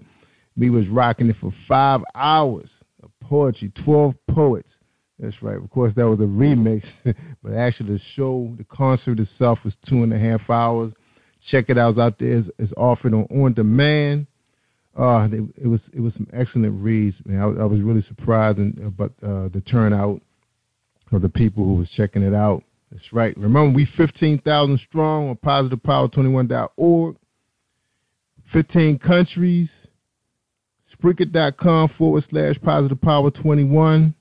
That's another place where you can go, and we hope you can become a follower so you make sure you get all of these great shows. We get great guests here all the time, right here on Jerry Royce Live Worldwide. Just like we got Mimi. I just love to hear young people doing positive things. Sometimes I'll be looking at Facebook. I'll say, oh, Lord, what is going on out here? Well, we got people like Mimi to help balance the scale. Tip it a little bit, right, Mimi? Absolutely. That's right, and I appreciate you sharing your story, because there's some young people out there right now that's a little on the destructive side, but they probably got a little bit of talent back there in their tight jeans pocket. Right, so I could sew, I could do this, I could do that, and probably just never had the nerves to even try it or had the desire because they don't have no role models. Nobody like Mimi to show them that it could be done using social media on a positive. Now, Michonne, and tell us a little bit about how you took your brand and infused it into social media and got it to work for you. Tell us a little bit about that strategic plan. Well, where I'm from, we always, and anyone who lives in Charleston, South Carolina, and the surrounding areas, we always say Charleston's small. Everyone knows someone who knows someone who knows you. So I always, definitely share everything I tag people in. Sometimes they untag themselves, but I tag everyone. I always try to do my research. I found a lot of models who work with me now off of Facebook just by putting up a post. I'm looking for models. Also, people who I know are in the entertainment industry. I make sure that, hey, I put my name out there, tell them what I do. Let's work together. Let's, I'll do this if you do this for me. And just like a barter system to definitely get, my name out there. Especially when I was in California, I had my business cards. I was actually adding people on Facebook and Twitter right then and there. I was doing everything that I could to definitely make sure I got my brand out there. And the same goes for, my brothers and my sister. I have a brother who's currently serving in the U.S. Navy, but he's also an author, and he's actually on his 3rd book. So I'm very proud of him as far as that. He's awesome. Only 21 years old. Yeah, you got to get him on my show. We always interviewing authors, especially servicemen. Yeah. Right, I remember my tip life. Yeah, I love having them on the show. I remember I had a serviceman like back in 06, 07. Man, we hit like 500,000 followers on Yahoo groups because of that guy. Everybody's stuck on their base, during turbulent times. All right, yeah, we love to have him on, tell his story. Now, social media has been a big success to a lot of people, but some people don't know how to really use it. What was your I know you was out there hustling and grinding, but what really worked for you the most? If you had to really put a finger on it. What really worked for me is I had to make a separate page, because when you try to promote on your personal page, especially if most of the people know you, they may not take your business seriously, especially if you're cursing a lot or you're using derogatory language. And I'm not saying that I was that type of person, but, if you're trying to definitely conduct a business or build a brand, there's certain things that you have to not put on social media personally in order to get where you need to be. And I had to, learn that, because people will perceive you as the person first before they even take a look at your brand. That's right. That's true. That is true. So you had to separate the two. And then that's when you saw a little bit more success because of the people that were in business. So on your business page, were you dealing with people that were more in business like you, or it was just people who was interested in what you were selling, branding? I think most of the people who, follow me, on social media, they like my personality because my personality matches how I am on my show. they know that when they come to a show of mine, a runway show, they know what to expect. I'm very, different. And I always tell my friends that, especially if my friends want to help out or volunteer, homegirl Mimi is different from business Mimi. Business Mimi is a whole different person. And, I'm still me. I still make jokes and things like that, but I'm all about my business. I'm all about making sure everything's right, everything is consistent, everything runs smoothly. And, my models always make a joke, and they call me the warden because I always put them through model boot camp. Like, I will take women who felt like or was told that they weren't pretty enough, they weren't tall enough, they weren't the look, and I make them the look. I help them with their walk. I help them with their, self-esteem and things like that. And so I do give them a platform to be in the runway and let other girls know that, hey, you don't have to be a size 2. I'm not even a size 2. I'm actually smaller, but you don't have to be a size 2 to make it in this industry because I'm all about breaking rules. Everyone is not a stick. That's right. It's a tough industry, but, everybody has their own taste, what they like. Right. Now, one thing about the fashion industry, it seems like there's so many different roads you can go in, so many different ways you can, you can develop. Like I have a friend I used to work with, I've been knowing her over 20 years. She has her own boutique. By her being 40 miles from D.C., she actually has made clothes for Toni Braxton and I think a few of her sisters. So her name is out there. So like if she having something in the shop, they may be there. She may have like a wine and cheese. Like I haven't been to a shop yet. I keep saying I'm gonna stop by there. But her name is, she's been around for a long time. You're talking about 20 years in the industry. Where do you think you'd like to see yourself in? Are you planning to build yourself a large website and people can order your clothes and you have people working for you? Where do you see Michonne Denise in 10 years? In 10 years, I do see myself having, of course, a large website where people can, buy my stuff all over the world. Also, I wanted to have what you call a media complex where, yes, we would have our stores where you could buy clothing, but also we will have a place where the Mimi Being Real show can actually be filmed live and be on, a cable channel, and also do other programs like have a camp for little girls. And I know me and a good friend of mine who's also a designer was thinking about this, is making a little summer camp for little girls to help build their self-esteem, especially if they come from broken homes and things like that, to let them know that they're beautiful. They do not have to look at negative places to find love because love will already be there, already within themselves. All right. Yeah. Now, do they have modeling schools in Charleston? We used to have Millie Lewis, but I think that's not open anymore. And I know Barbizon comes like once in a blue moon. But as far as a modeling school, we currently don't have none at this time. Yeah. Well, I think they still rocking John Casablanca up around here in the Maryland area, and I haven't seen Barbizon. I know they do come through sometime with the big conferences or whatever. And then there was a couple of them that was coming through every year. I can't remember the name, but it was kind of like Star Search, I guess. All right. Now, got your dreams, your strategic planning, you got your show, everything's in motion. And then you have this big idea of supporting our homeless veterans. When are you going to bring the family? Is the family going to come on board? Or is it just going to be a Mimi thing?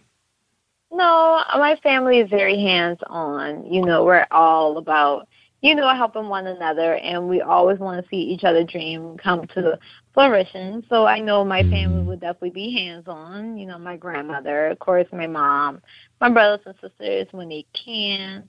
I know my boyfriend would definitely be, active in that because he's like me. We're all about, helping others get to the top while we're trying to get to the top. So, I know it's probably going to be a big family thing at the end of the day. As long as it's going for something positive, I'm all for it. That's right. That's right. Now, have you been involved with Fashion Week like New York or D.C.? Because I'm not sure about the ones on the West Coast, but I know New York and D.C. have a pretty big Fashion Week here. I actually had a publicist of mine went to New York Fashion Week. I couldn't go because, at the time, we had death in the family, unfortunately. So, of course, family does come first. Yeah. So I wasn't able to go to New York Fashion Week. I'm looking as far as getting into Charlotte Fashion Week. That's coming up soon. And Charlotte Fashion Week will actually be here actually in a couple of weeks from the 15th to the 22nd, I believe. Wow. So I'm definitely going to be in attendance of that. I did, went out for the Emerging Designers Contest. Unfortunately, for the fourth time in a row, I did not get picked, but I always tell myself when one door closes, another one always opens. So that's right. I'm definitely looking forward as far as So you tried out for one of the reality shows? No, I think I would not be the best person for a reality show. I think at the end of the day, I'd be too boring because I really don't have that much, drama in my life. My life has been pretty, calm. Yeah. Because I think we were supposed to visit the set when my daughter was taking classes that we went to New York to the Fashion District, and we supposed to have been visiting the set of one of those reality shows, but I can't remember what happened. I don't know if we got there too late or what the deal was, but I was kind of excited because I like being in studios and everything, checking out what's going on with the equipment and all. But it didn't happen. I can't even remember the name of that fashion show. You mean Project Runway or? Yeah, that's what it was. Project Runway. That's what I like that brand too. That's a sharp brand. Now I wanted to ask you this before we take a quick break and we come back with your final thoughts. How long did it take before you settled on Michonne Denise Clothing?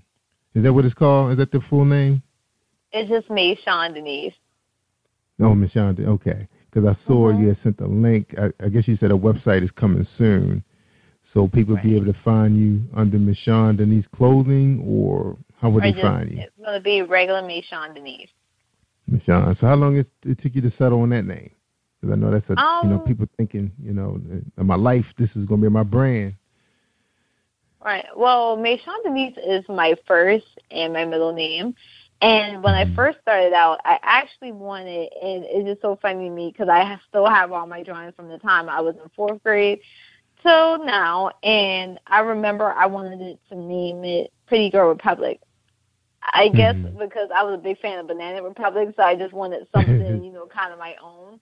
And then, one day, it's a funny story. I was actually in the grocery store, and this old lady came up to me, and she was like, "You're so beautiful." And I'm like, "Thank you." And she was like, "What's your name?" I said, Michonne Denise. And she was like, "Oh, that sounds like a designer's name." So it just clicked there. I was like, you know what? She's right. It does sound like a designer's name, and the rest is history. I felt like that was the best thing I could do is to change it to me because my clothing line represents me. That's something I would wear, if I was, someone. So I felt like, it's my baby. Why not name it after me? That's right. I hear you. All right, Michonne Denise, we're going to take a quick break. When we come back, we'll get your final thoughts for our audience. Anybody out there listening who want to follow in your shoes, thinking about becoming a designer or model or actor or photographer, all the things you talked about today, we want to hear your final thoughts. All right, let's listen to this message from Bill Powers. Think you know how drugs get in those little brown bottles? Think again. Set in the green hills of western New Jersey, inside the gilded halls of power of a U.S. pharmaceutical company where decisions are worth billions of dollars and human lives worth less. Nicholas Hardy, a young executive at Marshall Pharmaceutical, finds his career, family, and life in jeopardy. The Farmhouse, a suspense thriller novel by Bill Powers, published by Donna Inc. Publications, available at Amazon.com or DonnaInc.org. Go to Bill's webpage at www.author.BillPowers.com. Hey, this is director-producer Alan Wills, and I am on Positive Power 21 with Jerry Royce Live. And when I'm online, I listen to Jerry Royce Live at www.Spreaker.com/ positivepower21.org. Y'all heard? That's right. My man Alan, the short film director and producer. All right. We talking to Miss Sean, Mimi, Sean Holmes, Sean Denise, the designer, Mimi Being Real, the YouTube channel. So exciting to have her on the show, wearing many hats. Final thoughts for tonight, Mimi? Same. Well, anyone who's wanting to definitely pursue, whether it's fashion, modeling, everything, just definitely be true to yourself, because in this type of business, it can be very easy to lose who you are as a creator, whether it be a fashion designer, a model. Definitely be true to yourself and know what you want, and definitely just work hard at it. You'll get there. It may take years. Some people it may take months, but at the end of the day, if you can go home at night and say, I did do everything that I could possibly do to be one step forward in my dream, then that's a day well spent. That's right. That's right. And I'm looking at all these magazines that you've been featured in. You know, you got your Facebook going on. Michonne is on the road. Now, Michonne, do you have a logo? I actually do, and I can definitely send that to you, so you can definitely give it to your followers.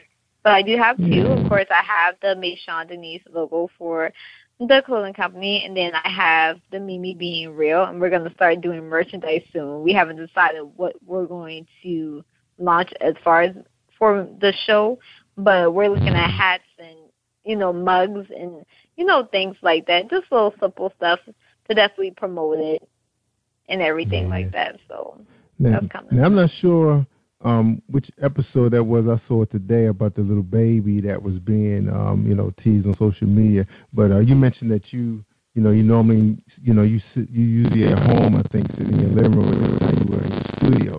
So you plan on building a set, like a nice set for your studio, for your show? Yeah, we're in the process. When I first started this journey, and my boyfriend was like, he was like, why you always do it in the dining room?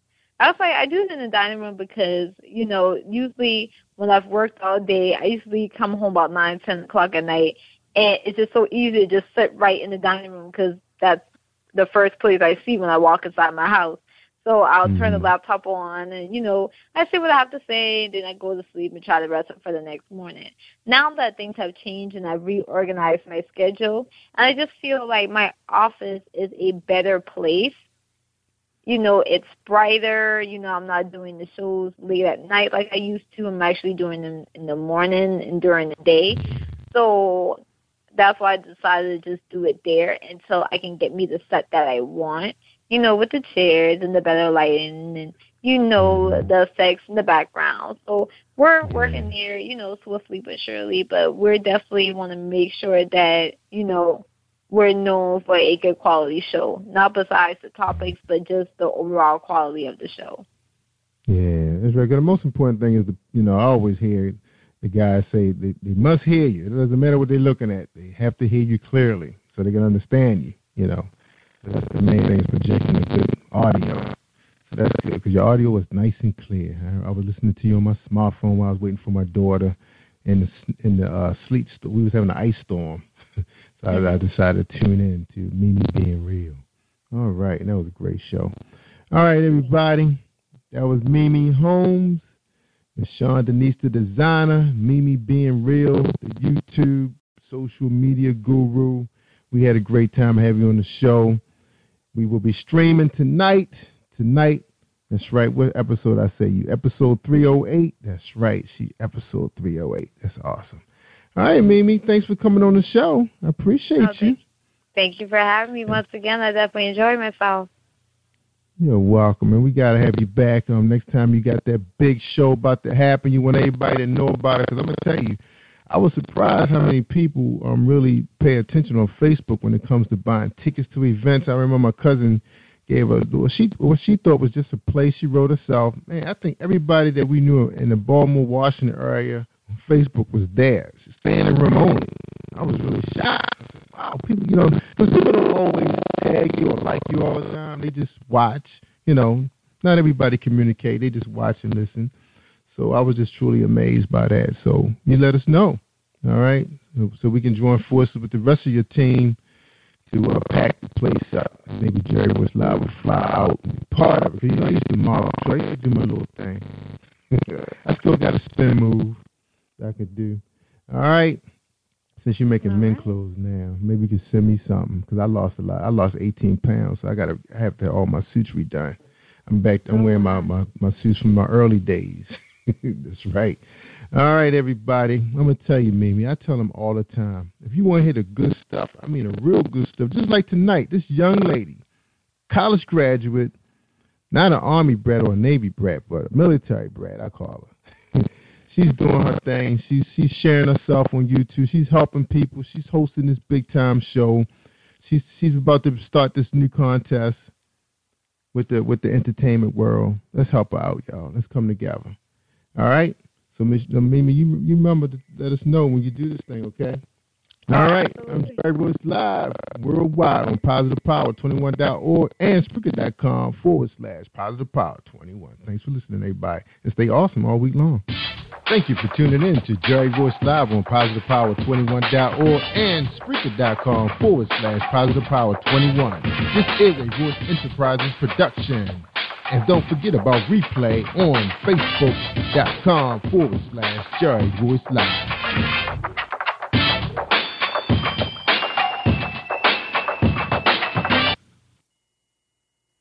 You are listening to Jerry Royce Live Worldwide Podcast. Have you been hurt? Been backstabbed? Got a talking back team. Well, you're not alone. No. Escaping to another reality. Through Dominic Wilkins' good books. Good books, audio books, paperback, ebook, good books. Available on AuthorDWilkinsGoodBooks.com. This is Brandon Royce, and you're listening to Jerry Royce Live Worldwide on PositivePower21.org. Hi, I'm Kenny York, author and National Sexual Assault Awareness Advocate, and I'm on Jerry Royce Live Worldwide. PositivePower21.org, Internet Radio. You are listening to PositivePower21.org with Jerry Royce.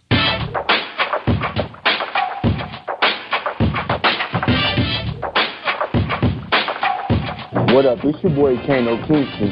Hi, this is Angel Sessions. Hey, this is Pat. Hi, I'm Teresa Powell. Hi, Jerry. This is Iowa Samuel Carter. Hi, this is Phil Powers. Hello, this is Teresa Bobby with Jerry Royce Live. Hi, I'm Philip Barron. I'm live on the Jerry Royce Show. Hey, what it do? It's your boy Houston Saint. Peace, this is Dahlia the poet, spoken word artist. Hello, this is Lamar Marquise with Jerry Royce Live. All right, everyone. You got Robin Lynn, and I'm keeping it live right now on Jerry Royce Live. Hey, what's going on, everybody? What's up? This is a award-winning podcast with the greatest podcast on earth. Thank you for stopping by. I'm your host, Jerry Royce Live Worldwide on Internet Radio, where you get your positive on. So when it's all positive, it's all power. That's positive power. This is a worldwide podcast for growth, wealth, and success. Thank you.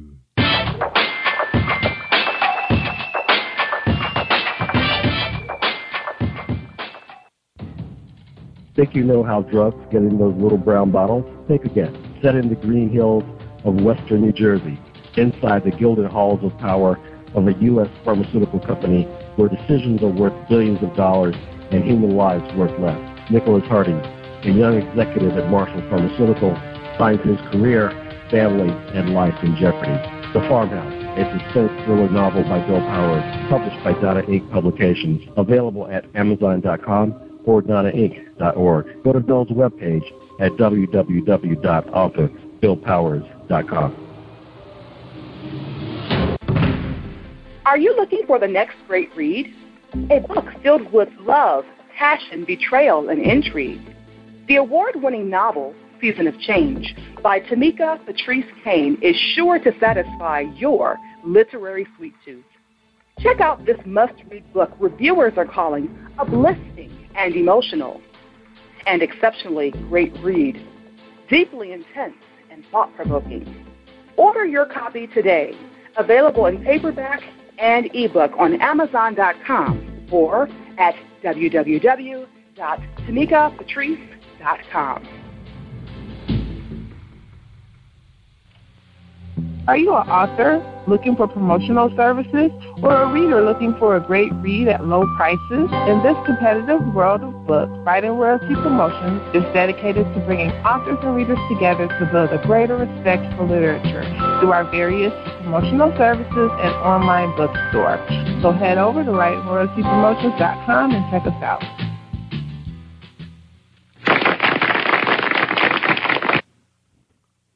Thank you, everybody, for joining us, and welcome to Positive Power 21.org. I am Jerry Royce Live. That's right, and welcome. You're listening to episode 307 with my special guest, Kenny York. That's right. And right after we have the station break, we'll be right back to talk to her. That's right, 307, Kenny York. One moment, please. Are you looking for a great book of poetry that is romantic, heartfelt, and full of male emotion? Then get Thoughts, Love, and Reflections by James K. Deshay. That's Deshay. Go to www.jamesdeshay.com. You will enjoy Thoughts, Love, and Reflections.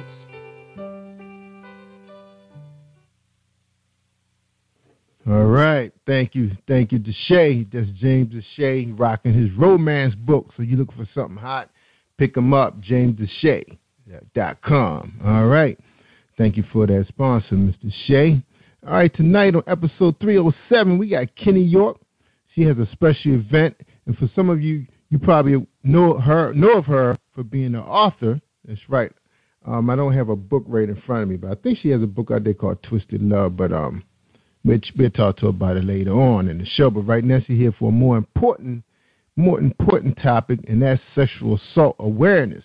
That's right. She's going to be sponsoring an event coming up in Atlanta, Georgia. It's called Let Your Voice Be Heard 2015. It's going to be in Atlanta, downtown. And she say every 1.5 minutes in America someone is sexually assaulted. Let Your Voice Be Heard is dedicated to breaking the silence in our community and raising funds to help provide resources to abused individuals. Join author Kenny York and WOW Ministries as we educate our community via the arts in an effort to increase awareness about this growing epidemic. Every year she chooses a different beneficiary, and this year is Voice Today. All proceeds will benefit Voice Today. Voice Today is a nonprofit organization founded by Angela Wham. She is dedicated to providing awareness, prevention, healing programs, and resources. The Voice movement was designed to promote social change in order to protect the innocence of the next generation of children. That's right. And I want you guys to give her a warm welcome. I don't have no claps for you, Kenny, but welcome to the show. How you doing tonight? I'm great. How are you? I'm good. I am good. We busy over here trying to brace for another winter storm. We just getting hit every day. Man, ice, sleet. Woo, man, stuff that's not, you can have all the four-wheel drives you want, but that ice, man, something about that ice. When that ice get under that snow, you're not going nowhere. So that's why that's right. You better cuddle up in front of the fireplace. Yeah, that's right. And hopefully the power's still on so we can have our fireplace. Because out this way, people don't have too many wood-burning fireplaces unless you live out in the woods. All right. Man, well, welcome to the show. How you doing? Thank you. I am great, and I'm very honored to be with you tonight. We're so happy to have you. We know this is a very special, event for you. I know it's close to your heart. We've been getting a lot of that on the show. Authors come on talking about their books, and next thing you know, bam, I'm Dr. Phil. It's like, whoa, I didn't know that was coming. So the first question for you is who is Kenny York? Kenny York is a woman, an entity with many, many different things up under her hat. But first and foremost, I'm a mother, so that's very important, I think, for people to know my nurturing spirit, which is why I'm so loving. But I'm also an author, and you mentioned earlier one of my titles, Twisted Love, but I actually have about 14 titles to date now. It's so many I forget now. But, yes, I'm an author, but most importantly, I am a national sexual assault awareness advocate. And between the two of those things, the writing and the advocacy, and then, of course, my business, which is Kenny Enterprises, a literary firm, I'm a very busy person. But the one thing that I like to say about myself, I guess it's my motto, is that I'm a person who likes to make a difference and not just dollar. So everything that I do, everything that I'm doing, it comes full circle. It's always about making a difference, giving back to my community so much of what has been given to me, and even some of the things that I felt like I didn't get when I needed it, which is why this benefit event is so important. A lot of people ask why I have chosen to delve so deep into a topic that is kind of taboo. People don't really want to talk about sexual abuse, but I talk about it because it's a part of my life. You know, when I was 14, I was sexually abused by my father, and it took me a long time to be able to talk publicly about what had happened to me. I didn't start talking about it until like 3 years ago when my event was birthed. So it's something that was really hard for me to deal with, but the more I talk about it, the more therapeutic it is for me, because with me talking about it, it's helping other people to find their voices. And I get a lot of people that hear me speak about it via an interview or see me in a magazine or read something that I wrote, and they'll reach out to me and they'll say, listening to your testimony or hearing your testimony or reading your testimony gave me the courage to let out my own. And that's a very powerful thing. To me, that's more important than any dollar amount that could be sitting in my bank account, because I can't take that with me. But knowing that I left here helping somebody else to be a better person, that's everything. That's everything to me. Like I said, yeah, that's right. Man, sorry to hear the news. You know, something like that happened. Don't be sorry, because I believe that everything we go through is setting us up for greater and setting us up for what's ultimately supposed to be our destiny or our fate. It was destined for me to be put in a position to help other people, because I could have ended up much different than how I am now. A lot of sexual abuse victims, they turn to different things as their coping mechanism. Promiscuity, drug abuse, alcoholism, and praise God, none of that happened to me. But by the grace of God, now I'm able to be a positive voice, a positive influence for those people so that they can see there is life beyond abuse. You know what I mean?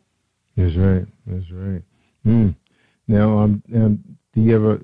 Now, was this your biological father? Yes, it was. Now, do you guys have a relationship today? Absolutely not. After it happened, maybe a few months to a year later, he was put in jail. He did serve 7 years for what he did to me. He'd also abused one of my sisters, and he served 7 years for what he did to her. So he served his time consecutively for her and I. And ever since then, I haven't looked back. For me, I'm done. There's nothing for me. There's no relationship there for me because I already see who you are. But the one thing that I have always said in every single interview, just in case he's listening, is that if he ever wants to apologize to me, I'm open to listening. I don't have to talk to you, but I'm open to listening, because I understand that him apologizing to me has nothing to do with me. It's him. It's for his own salvation. It's for him to get right with himself before he moves on to meet his maker. And I'm not going to rob him of that. But as far as having a relationship, I'm sorry. I haven't grown that much. And I'm going to be honest, I just haven't, so I can't do it. Yeah. So how's your sister doing today? My sister and I, we also don't really have a relationship. I will reach out every now and again to make sure she's okay and other family members that they're okay. But everybody codes differently. Like, our lives are totally different. I can't really speak on her feelings about it or whatever. I can say she does have a relationship with her, and with him, and that's their business. Like I said, I haven't grown that much. I'm not able. Everybody's different. So one of the things I have a problem with, with some of these attacks that I hear on the show, is that a lot of times the family is actually living in the same household. Like they were like one happy family at one time, and then this, wasn't no alcohol involved, no drugs. It just was this person, I guess. I don't even think this person was even labeled a predator. I'm sorry, what was that? That's how it happened. We all lived together in a household together, and I didn't know. She's my older sister, so I didn't know that she was being victimized because she never told me. She kept it a secret for years. And then on the night that he decided, oh, well, let me try a different daughter, I didn't keep it a secret. I immediately went to her because that's my big sister. I looked up to her. So immediately I went to her and told her what happened. And the one thing, I mentioned this in every interview too, the one thing she said to me that night that I didn't pick up on at the time, but in retrospect, I remember it clearly. She said to me, if you ever want to tell anybody, if you ever want to go out and tell somebody, I'll go with you and I'll speak up with you because it's happened to me too. And then she hesitated. And then she said, but it wasn't bad. Like she was trying to hurry up and brush it up real quick and make it sound better. But if I had been paying attention, then I would have caught it and been like, okay, I need to run away from this house or something. Yeah. Wow. Now, you have any brothers, uncles? I do. I have brothers and uncles. I have brothers that are on my father's side, and then, of course, I have one brother that's on my mother's side. We don't share that. So your mom, so tell us a little bit about the background, your background, about your family background, so we understand how the makeup of your family. Okay, so this is how it happened. Did you guys middle class, like that? What kind of, what class were you guys? Were they hardworking people, stressed? I would say my parents were hardworking people, average family, average middle class family. But I started living with my mother first. My mom and my dad were never married, so I lived with my mom, and she also had a son, so my oldest brother. But when I turned, I think I was 13 maybe, I decided that I no longer wanted to live with my mother. So I left my mom's house. My mom lived here in Atlanta, which is where I live now. My mom lived in Atlanta, so I moved from here to Florida, which is where my dad and his family lived. So it's my father, my stepmother, 2 sisters, a niece, and a brother, and then me, all of us in the same household. Because they like your half, so they your half siblings then. Is that right? Right. Okay. Right. So the whole time that we're there, that we're living together in this household, like nobody knew that my father was victimizing my older sister. Like her mom didn't know. She said she didn't know. That's what I'm gonna say. My stepmother said she didn't know what was happening to her daughter or whatnot. So I often question that, but Yeah, sometimes they know. Now, so he ended up serving time. So this all happened right during the time period where, like you ratted him out. You said, hey, this is what's going on. I'm not going to keep it a secret no more. And immediately the trial investigation started. It didn't happen right away. A few months passed before my sister and I both actually spoke up. But it wasn't because we just were strong enough to let our own voices be heard. My sister had a friend who she had disclosed all the information to, and the friend was fearless, and she said, no, this has to end. So the friend told my stepmother what was happening in her house. The stepmother asked us. We said, yes, this is what's happening. She put my father out. He ran. He came back to Atlanta, but he eventually turned himself in, and obviously we pressed charges. There was a trial, and he was prosecuted. And that's the extent of it. Wow, that was a lot. And it took a friend to convince your sister. Yeah. Right. It's always that, and it's funny, you always hear, I'm sorry, what'd you say? Oh, I was just saying I'm grateful to the friend because there's no telling what would have happened to me, or my sister, but there's no telling what would have happened if that friend had not stepped in and intervened. My life could be so different now, so I am grateful to her. Mm-hmm. And then I was going to say that, I've done a couple of these interviews, and it's always a friend. I mean, I had people who was the friend that was on the show, and he was trying to get, that person to come forward, and he said they couldn't deal with them no more if they couldn't, especially when it comes to abusive boyfriends, because that was a majority of the shows I've had, was the abusive, husbands, and the girlfriend is listening to all of this, and they get to a point, you got to go, I can't take this no more, I can't hear this no more, you got to do something, you got to leave, but it's good that happened, it's a shame that, it had to be that kind of a prosecution, to a man who made up, the household. But we don't know why this happened, But like you said, every 1.5 minutes, someone sexually assaulted, and that could be someone walking down the street, alley, on a job, whatever. Right. That's all those numbers come together. Mm-hmm. Okay, so all those numbers come together, even the rapes and everything, all that combined. Yes. That number, the 1.5 minutes. Oh, wow. All of that combined.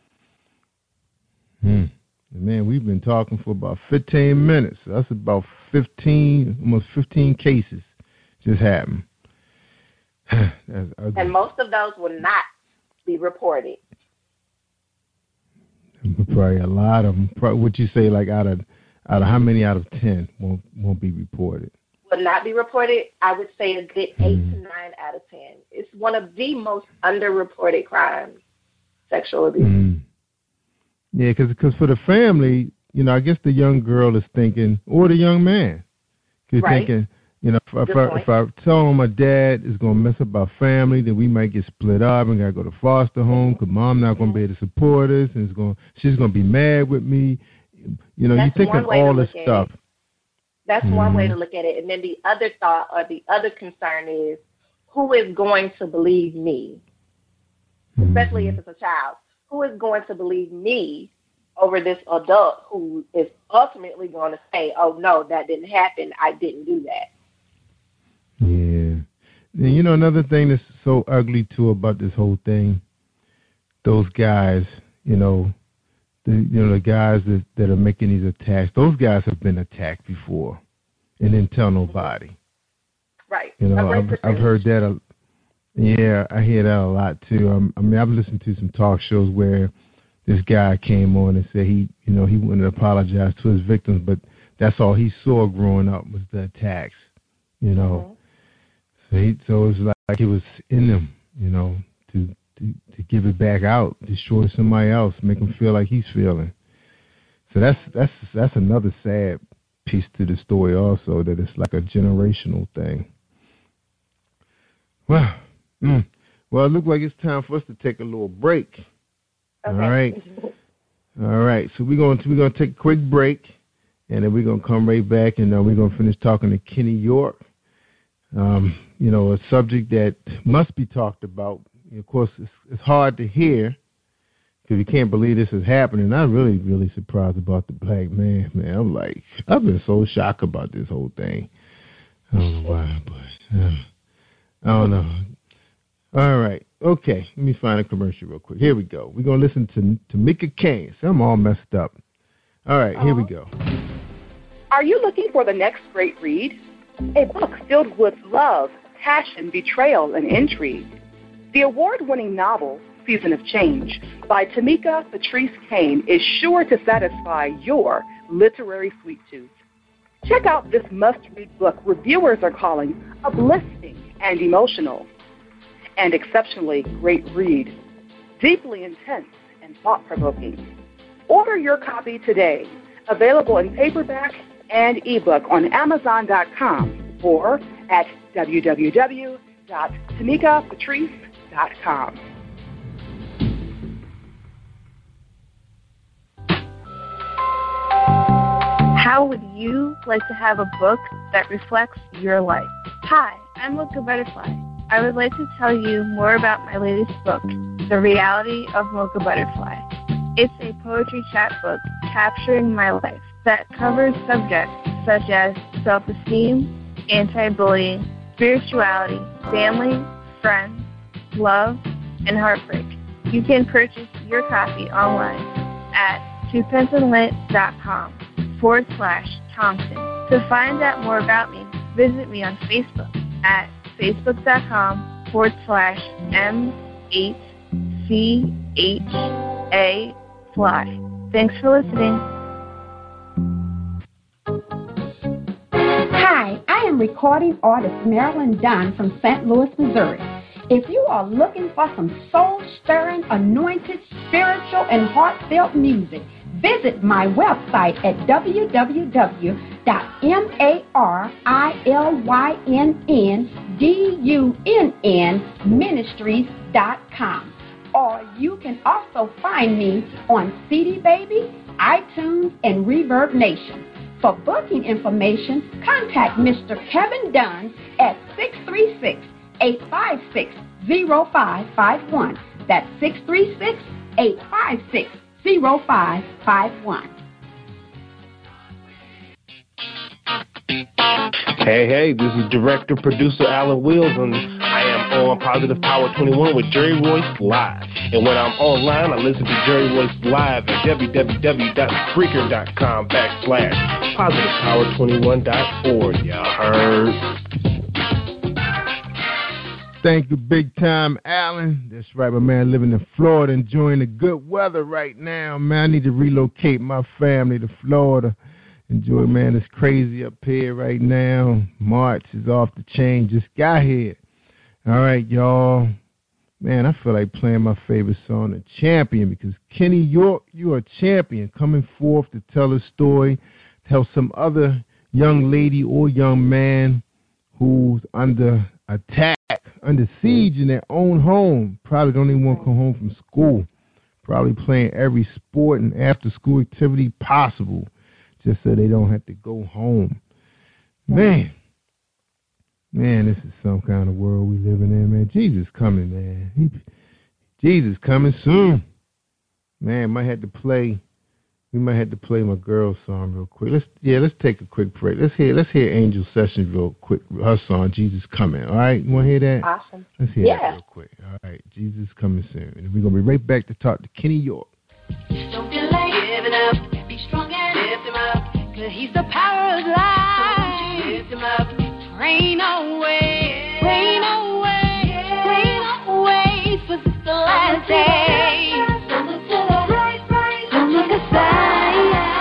Jesus is coming, but I'm feeling. Jesus is coming, but I'm feeling. Don't look to the left, don't look to the right, don't look aside. Jesus is coming, but I'm feeling. Jesus is coming, but I'm feeling.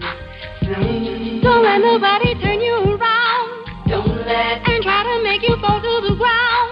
Don't let. He got his protection. He got with direction. His love and affection. Don't delay, give it up.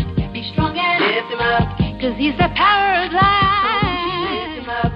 Rain away, rain away, rain away, 'cause it's the last day.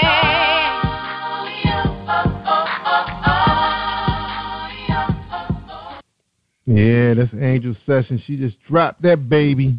Yeah, and that bad boy hit number one. I think number one on Amazon. Yeah, that's what's up. Jesus, I love that song. We needed some of that. All right, Kenny, we ready to talk about your event, the reason why you are here tonight on Jerry Royce Live Worldwide. Somebody listening to this show is probably on the fence right now. I guess to turn that person that rat in. Turn them in or turn her in, because I've heard some situation where both the couple was involved in the act.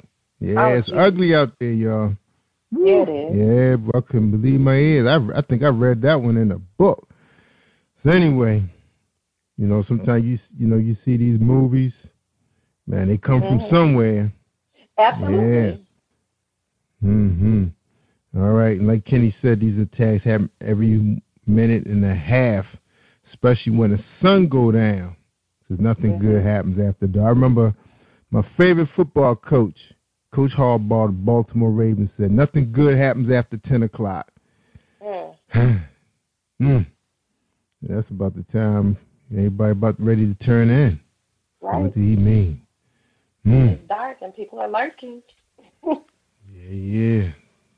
All right, Kenny, so tell us about this big event coming up. Let your voice be heard.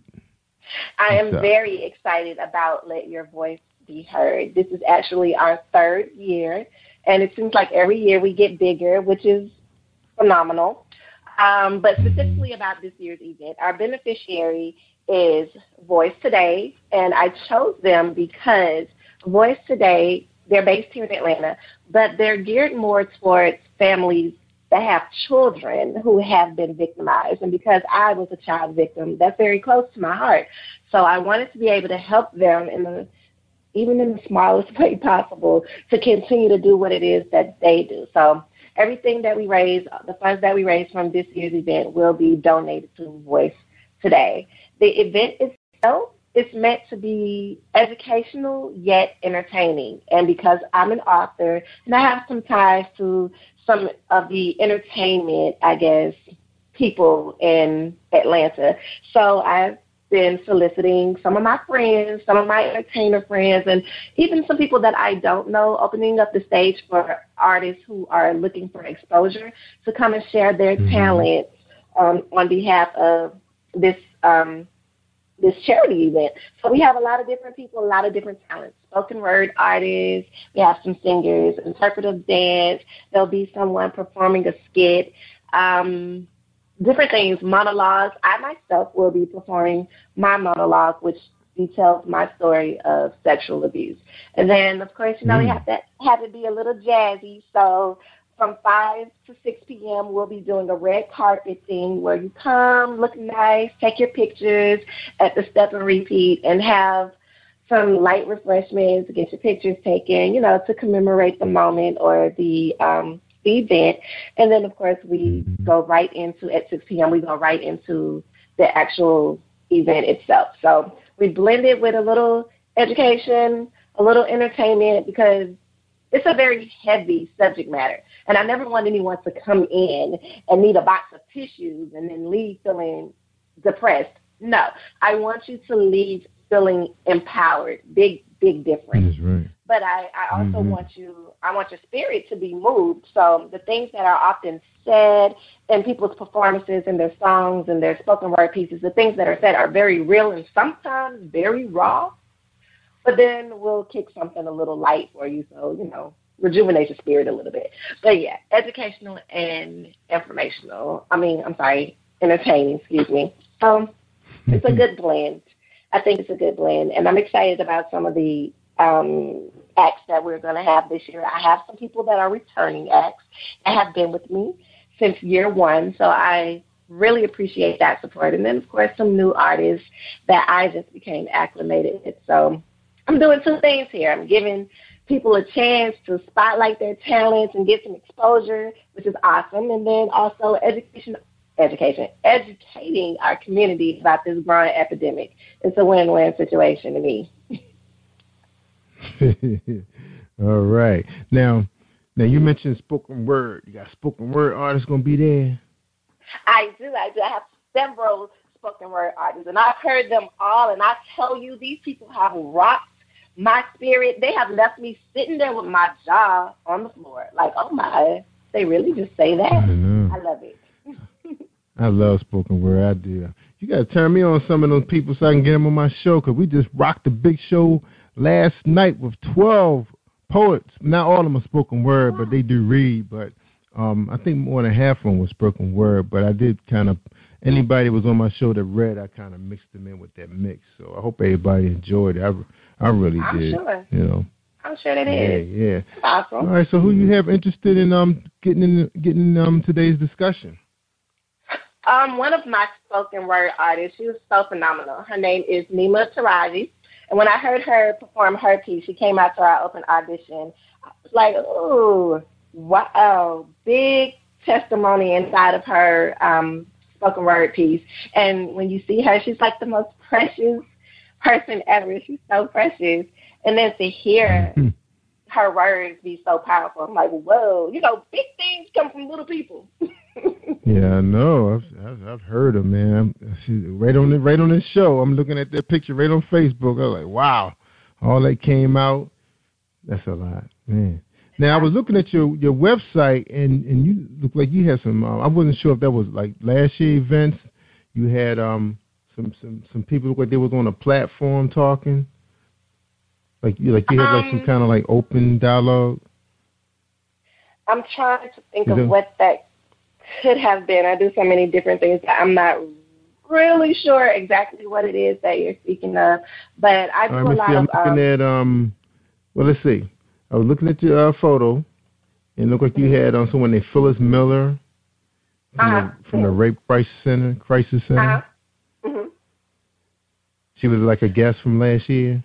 Phyllis Miller is the director of Day League, which is formerly known as the DeKalb Rape Crisis Center.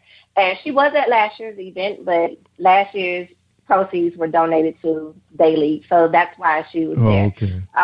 Yeah, so we've done a couple of events where we have both spoken together. Yeah. Okay. Now you have a picture of a beautiful woman on here named Christopher Davis. You have a picture of her. So she must have been So what you have, like some kind of like a platform when people get a chance to have discussions, something like that?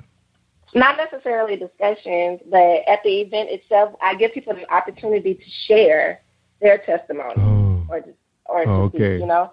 Mm-hmm. All right. And then I'm looking at look like a folk center. Kenny Husky, she's up here with a guitar. So I guess she's part of the entertainment. That was from last year. Because you have a bunch of stuff up on your website. So I guess it must have been last year's event. Or something you was giving. You must be doing a whole bunch of stuff, don't remember it, huh? I am. I'm like, which time was that? Yeah, you got to look at your website. Now, you have a T-shirt on, say, sexually abused, so you guys actually wear shirts at the event. There's this thing. It's called the Clothesline Project. And there is actually a clothesline project that's displayed at Day League, which is formerly the DeKalb Rape Crisis Center. And the way that works is that they counsel people that have been abused. And at the end of your session, I think it's a 6-week session, at the end of your session, they allow you to design your own T-shirt. And the T-shirt reflects wherever you are at that point in your healing. So what I do every year is I create my own T-shirt. So it's not that we all were wearing T-shirts. It's just that I create my own T-shirt because I'm building my own clothesline project.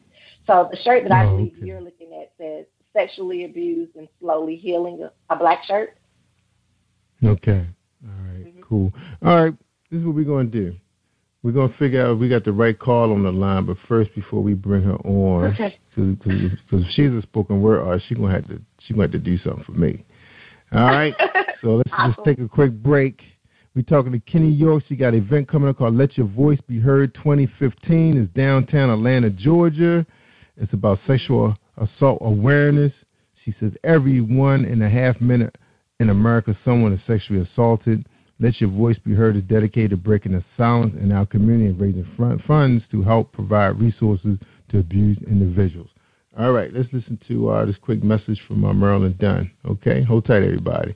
This is the episode of Music Buzz. Hi, I am recording artist Marilyn Dunn from St. Louis, Missouri.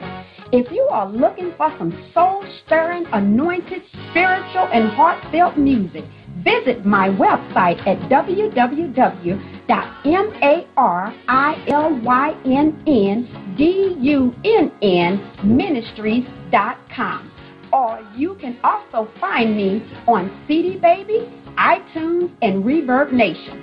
For booking information, contact Mr. Kevin Dunn at 636-856-0551. That's 636-856-0551. All right. Marilyn Dunn and Kevin Dunn. Very nice people. Man, they got a nice story they told, too, about what Miss Marilyn Dunn has gone through, and Kenny, her knight in shining, well, I guess her white and shining armor knight came and rescued her, Mm-hmm. All right. Let's see if we got the right person on the line here to talk to Kenny York, one of her participants of her big event coming up in Atlanta, Georgia. All right, caller 678. You on Jerry Royce Live Worldwide. How you doing? Hey, how are you? Fine. So is this the spoken word artist? Yes, it is. What's that? Nima? Nima's your first name? Yes, it's Nima Taraji. All right. That sounds like a spoken word artist. All right. So you gonna do something for us tonight? You gonna be able to get you to do something? Yeah, I can share a little. All right. So you can go ahead and think about what you're gonna do. Now, so how you come about being part of this? Tell us your story. I was actually just looking for auditions online, and I came across the Let Your Voice Be Heard, and I saw what the cause was about, and I'm definitely big on advocacy for, sexual assault awareness and whatnot for my own. So it was definitely a good project for me to be a part of in any way possible. I don't care if I was handing out pamphlets or something, I wanted to be a part of it. So when I saw she was looking for a spoken word artist, I already had a few pieces put together, so I just knew I had to audition for it, and that's how I went. Yeah. Nima, now, a lot of us, if we have not become victims ourselves, we have friends who've been down that road. Were you ever approached by a friend who needed to talk, and she didn't tell you the whole story, and you was listening in? You got to a point where you just couldn't take it no more. Has that ever happened to you in your young life? I wouldn't say I got to a point where I couldn't take it anymore, but I've definitely had people, approach me with different situations that they've encountered in their lives, and I've also seen things, as a child growing up. Even if they didn't share it, I've seen things. So it's just kind of like the piece that I'm going to share at the event. It's just a mixture of things I've seen myself, things that people have told me, and it kind of makes you wonder what more you can do. I mean, you feel like you can't do anything, but at the same time, you have to do something. So it definitely puts you in hero mode, but you have to make the right choice to not harm the person that's involved. That's right. Yeah, it's a pretty sensitive topic. It's almost like, is this person ready? Even though they want to talk about it and they want somebody with them in their corner, because because sometimes they probably feel guilty themselves, like, was it their fault? They don't want to break up the family, or they don't want to mess with that person's relationship with their friend. Because, you hear a lot of stories where, the best friend, is attacked by the person's boyfriend or fiance or whatever, and they don't want to mess their relationship up because they know they're about to get married and she got this big dreams. You kind of don't want to get in between that, so you kind of keep it to yourself. So that happens a lot too. All right, man, what a world we're living in.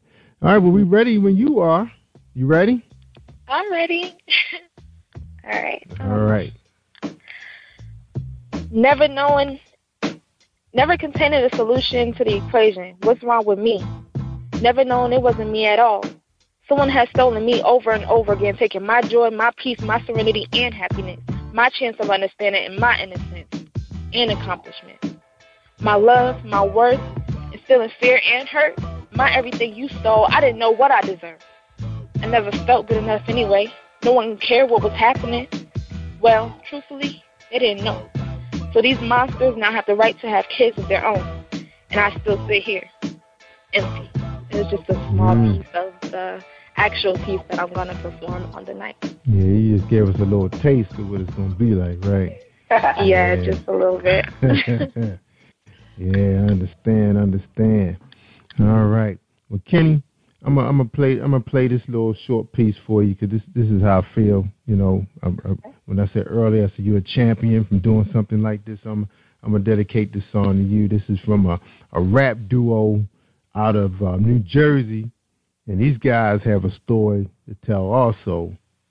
Okay. And you guys may want to check out their show. I can't remember what episode it was, but it's up on my website. So you make that Hall of Fame, the billboard with all the episodes numbered. You'll be right there for people to see, find out what your show is all about. And also, I want to share with you, too, maybe you may want to check out our last night podcast. We did a little mini concert with 12 poets, some spoken word, some just readers. You may want to check that out, become part of that if you'd like to do that. And anybody out there listening to us, you have a message behind your spoken word, you can submit your work to us at positivepower21.org. You go to our website and you'll see our email and everything. And or you can go to Facebook, Jerry Voice Live, and inbox me, let me know you're interested in submitting some of your spoken word pieces. All right, well, hold tight. Let's play this for. This is dedicated to Kenny York. All right, here we go.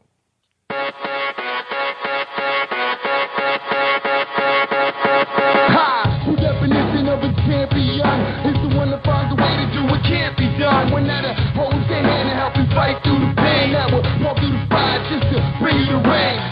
Obstacles are only rocks for the common. It's a race against the clock, and you got the perfect timing. Bring the thunder so we all can catch the lightning. The only thing that cuts timing is a diamond. All right, I just want to play a little piece that was dedicated to Kenny York. Thank you. I just love that song. I appreciate that. Yeah, I think that's a powerful song. It deserves to go to a person who's considered to be like a world champion. They doing things beyond, being asked, from your heart. And that's what he mentioned, the heart. Oh, man. All right, Kenny.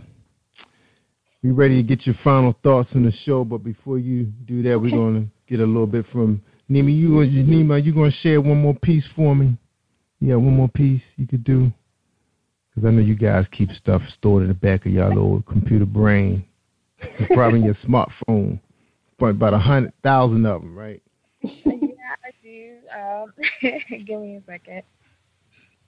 All right. Take your time. Well, meanwhile, while she's doing that, we're gonna take another break with my man James DeShay. He's a romance writer. For them guys out there, you need a lady, get this book so you know what to say to him. Hold tight. James DeShay. Are you looking for a great book of poetry that is romantic, heartfelt, and full of male emotion? Then get Thoughts, Love, and Reflections by James K. DeShay. That's DESHAY. Go to www.jamesdeshay.com. You will enjoy Thoughts, Love, and Reflections.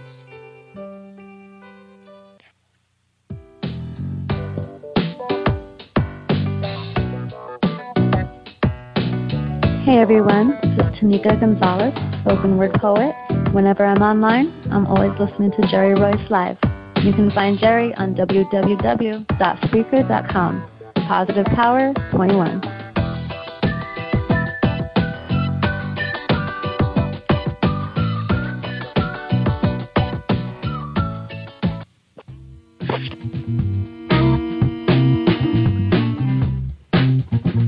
Are you an avid reader of urban fiction, looking for drama, suspense, and more?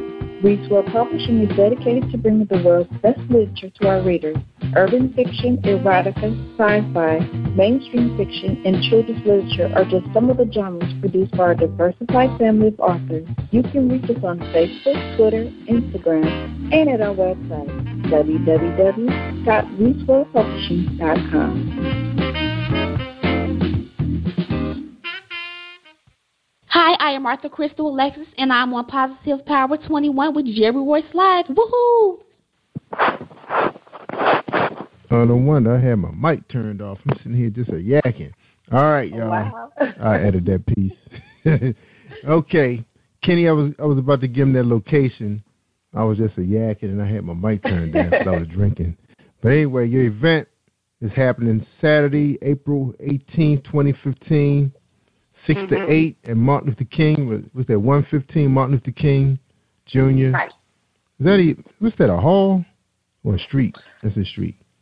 It's a street. Mm-hmm. What's the name of the venue where it's going to be? The building doesn't actually have a name, but the suite that it'll be in belongs to Wow Ministry, and Wow Ministry is my co-coordinator this year. Okay. Mm-hmm. So right. It's the home office. So it's not a block party.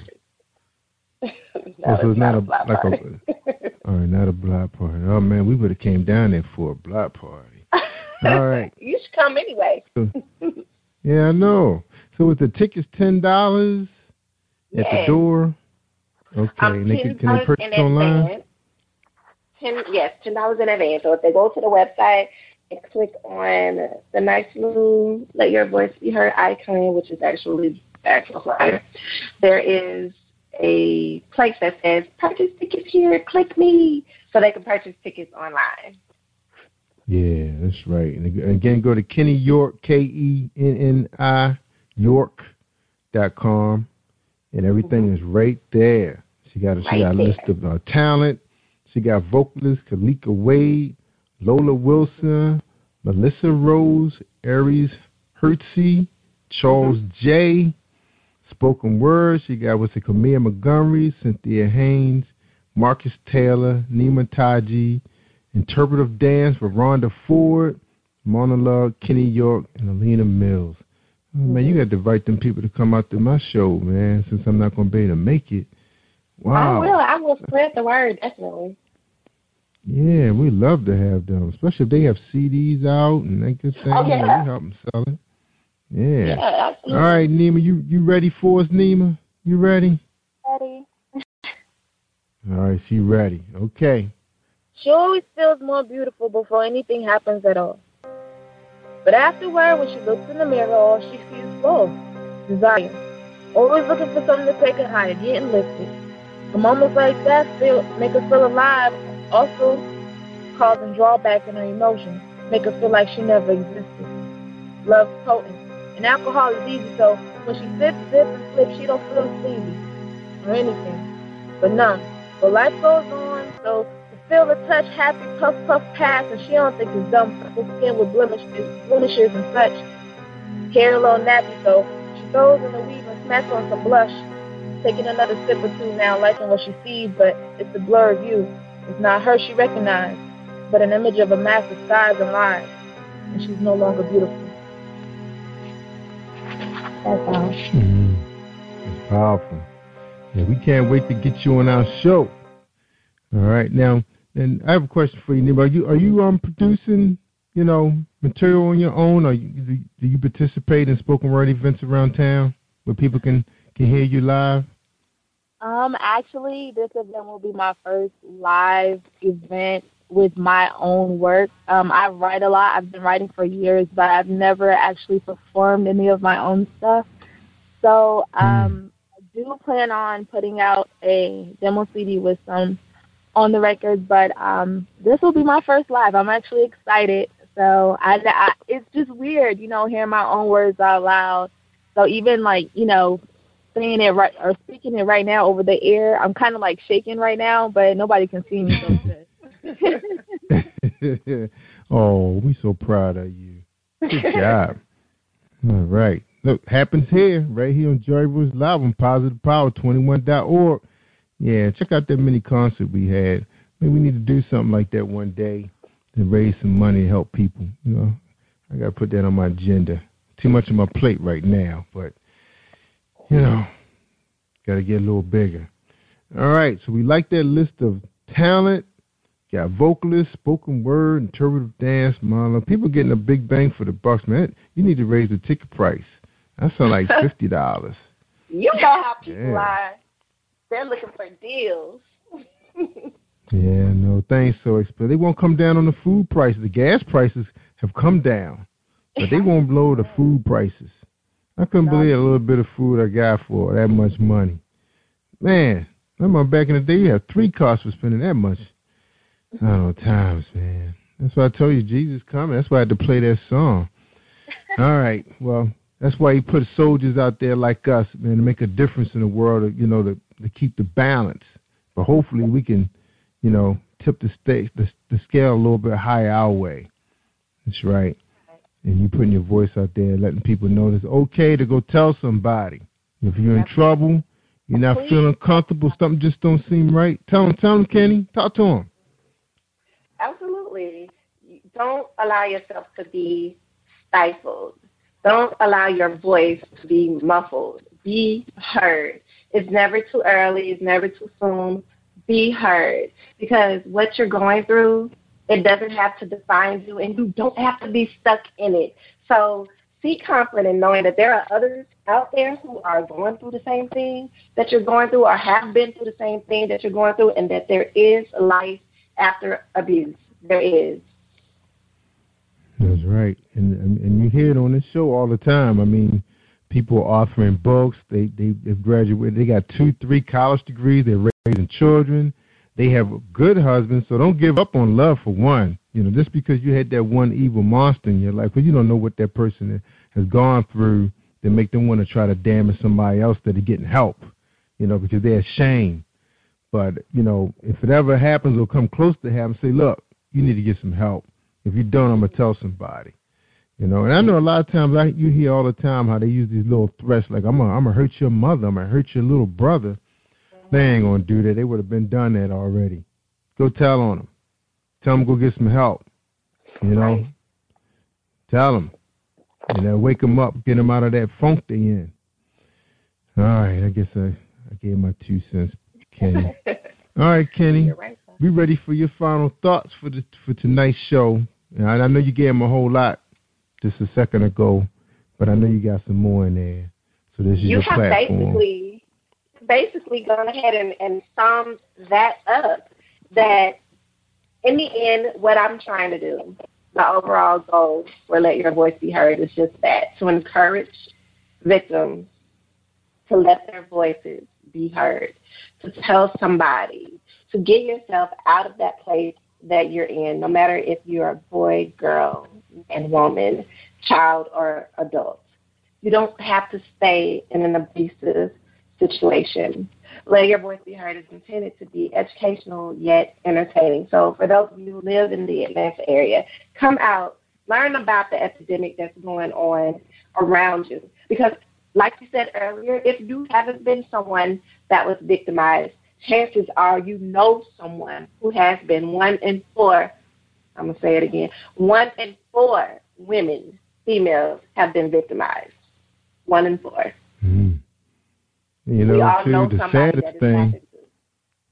That's right. You know what the saddest thing too? I have a friend who actually was attacked and raped by her husband. Mhm. Yeah. You know, to him it wasn't like that because he feel like, you know, you're supposed to submit yourself to him, your husband. Exactly. But nah, if a woman say no, it's no. Exactly. And sometimes guys could be kind of caught up. And just think, Kenny, sometimes guys could be in a situation where it is a strong romance going on, you know, and they feel like the woman is leading them down that, you know, leading them for the home run. And then, they, you know, he round third base. You think you're about to take her home, and then she said no because she got second thoughts. And sometimes it's hard as a man to even, you know, say, oh, is this a play no or real no? You kind of don't know, you know, especially the situation you in. You're thinking it just could be a, you know, play no, you know, no. Sometimes hey, you know just take the right approach, you know. What's that? You know what I suggest for that moment when you're not sure if this is a no or a play no? I want you to think about sitting in that jail cell because that ain't a play. So you better think, okay, well, there's a chance that this is for real, and just go ahead and pull back. Yeah, ask her. Say, babe, is this really no, or are you just saying no? And she will tell you, yes, it's really no. So you might just have to stop the moment, you know, and just ask. If you got something, Nima? As a lady, you know, afterwards, don't feel guilty like, you know, well, I told him yes and I took it away. That's my fault for playing with him. No, because at the end of the day, you still said no, and that was your last answer. So it should have been respected. So never feel guilty on yourself for, you know, whatever situation happened after you said no. You still have the right to say something and tell somebody because you were violated. So don't feel guilty in yourself. Like a lot of women take on that guilt, like, I wasn't comfortable, but it happened, but, you know, I led him on. Yeah, things happen. We're human. We change our mind. You know, you might have thought you wanted something, but like he said, after you thought about it, you didn't want to do that. So that's all that matters. So you were still violated. You still should tell somebody. Yeah, and the guy going to be mad. I mean, it's many husbands is mad at the end of the night, and the wife said no. But, you know, you get over it, get them moving, right. You know. Right. It's always tomorrow. So, Yeah, it's a very strong topic, very strong topic. The sad thing about it is, thinking about some of these young girls who's growing up, they starting to develop, at age 12, 14, 16. It's not like the counselor going to sit down with these girls one day in school and say, look, young girls, you guys are going through changes. Boys going to be looking at you differently. And even your uncle's going to be looking at you different. And your father's it's taboo to even say that, but somebody in that room is probably being victimized, and the counselor doesn't even know. But because of legal reasons, she can't even bring that up. And she being sued, she'd be out of a job. But we can say it though, because this is my show. Young girls, anybody listen to the show? If you feel uncomfortable around your uncle, I know you love your uncle. That's your father's brother, your mother's brother. If he kind of crossing the line, you tell him, or you tell somebody. All right. Exactly. I know it's gonna make it kind of hard, man, around the world, but man, got to be said. Things out of control. Absolutely. Out of control. The thing too. I know I got to end this show, but also, Kenny, most of the people coming on my show is talking about this. They not even young pups. Most of the females like in their 40s and 50s finally telling the story. They held it in all those years. Yeah. Right. Because it's a hard thing. On a dime it's a hard thing to talk about. Yeah. But they said it was pretty popular back in the day, I was like, what? I'm still blown away by this whole family. I know sometimes you hear about the stepfather used to get the blame all the time. Now it's not even the stepdad no more. Nope. Hey. All right, yo, we got to get out of here. All right. Oh, Nima, so you said your piece, right? See, y'all my last show. Part of it, yeah. You have some more to say? You want to say some more? No, come to the show. You can see the whole thing. Ooh, good answer. Right. Come to the show. Yeah. Uh-oh. Yeah, you're right about her. All right, y'all. I'm going to tell you, Nima, Kenny, I tell people all the time, if they want to hear the good stuff, I mean the real good stuff, I said you got to tune in to Jerry Voice Live worldwide on Spreaker.com/Positive Power 21. Did you hear me? I said Spreaker.com/Positive Power 21, or my brand new updated revised website, Radiocast, because I'm rocking on the weekends as DJ Rolls Royce, where you can hear poets just like Nima delivering a message that you can give somebody or keep it for yourself. Check me out on positivepower21.org. We go live. We stream it every day, 24/7, on demand, on my website. All right? And also, I want everybody to know this, too. I want you to stay awesome all week long. All right? Take care, everybody. And thanks again, Kenny and Nima, for coming on the show. I appreciate you guys. Thank you. Thank you. You're welcome. All right, y'all. I'm Joy Voice Live worldwide. Take care, everybody. Stay awesome all week long. Thank you for tuning in to Jerry Voice Live on PositivePower21.org and Spreaker.com/PositivePower21. This is a Voice Enterprises production. And don't forget about replay on Facebook.com/Jerry Voice Live.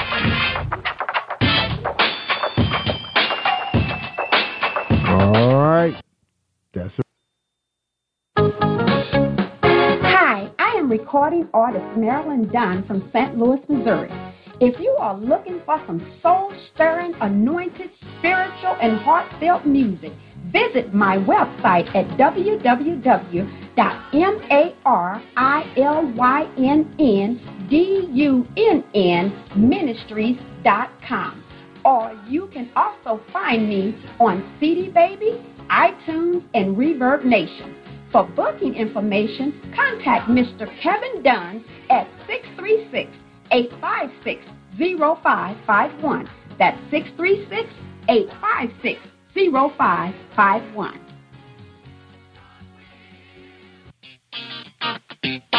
Hey, this is director, producer Alan Wills, and I am on Positive Power 21 with Jerry Royce Live. And when I'm online, I listen to Jerry Royce Live at www.Spreaker.com/PositivePower21.org. Y'all heard? Hey, my name is Gilbert Sines, and I'm the author of Spiritually Reincarnated, and I am joining Jerry Royce live today. Hi, this is Angel Sessions, and when I'm in town, I listen to Jerry Royce live, PositivePower21.org, where they play my favorite music. You are listening to PositivePower21.org with Jerry Royce.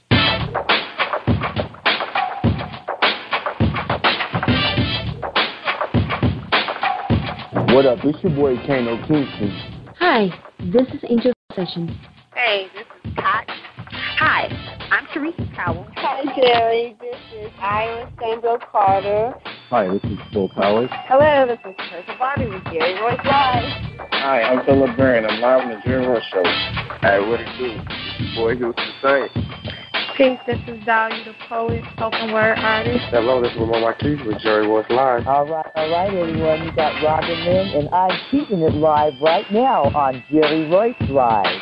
Hey, what's going on, everybody? What's up? This is a award-winning podcast with the greatest podcast on earth. Thank you for stopping by. I'm your host, Jerry Royce Live Worldwide on Internet Radio, where you get your positive on. So when it's all positive, it's all power. That's positive power. This is a worldwide podcast for growth, wealth, and success. Thank you.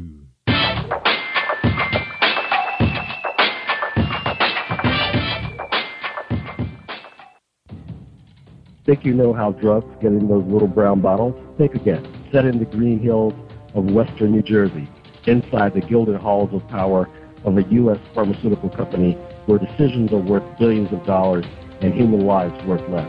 Nicholas Harding, a young executive at Marshall Pharmaceutical, finds his career, family, and life in jeopardy.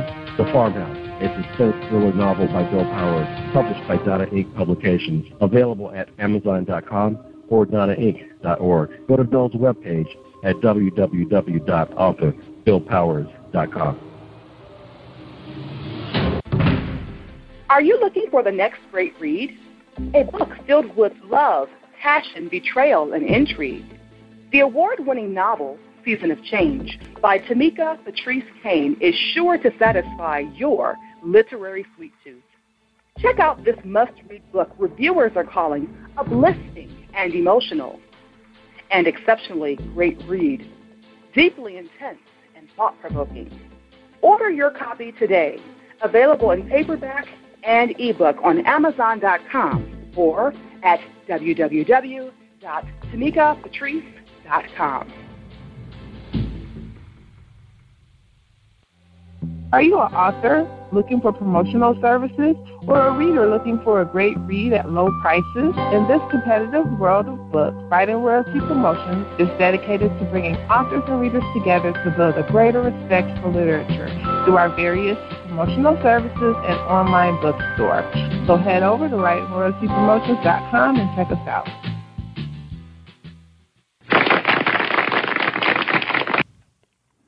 Thank you, everybody, for joining us, and welcome to PositivePower21.org. I am Jerry Royce Live. That's right, and you're listening to episode 306, and our special guest tonight is going to be Gilbert Sines. That's right, he's here to share his poetry book. And before we read his bio, let's hear a word from our sponsor, Dominique Wilkins. Hold tight, y'all, for a 30-second presentation. Have you been hurt? Been backstabbed? Got a talking back team. Well, you're not alone. Escaping to another reality. Through Dominic Wilkins' good books. Good books, audio books, paperback, ebook, good books. Available on AuthorDWilkinsGoodBooks.com. All right, ladies and gentlemen, welcome back. Welcome back to episode 306. We got Gilbert Sines here. He's here to share his poetry tonight. For the first session of the show, we're going to get a chance to talk to him, find out who he is. And basically, he's here to talk about his book called Spiritually Reincarnated. It's 3-poem set. And he wrote this book before he found God, when he found God, and when he was questioning his spirituality. and he includes psychology theories as well as some of his ideas. And it's a combination of spirituality, philosophy, and science and psychology. So this is a deep book, deeper than the way I can go. All right, so we're here to talk to him. So here he is, my man, Gilbert Sines. So Gilbert, welcome to the show. This is Jerry Royce Live. How you doing? Hi, Jerry. I'm very glad to be here. Thanks for having me on.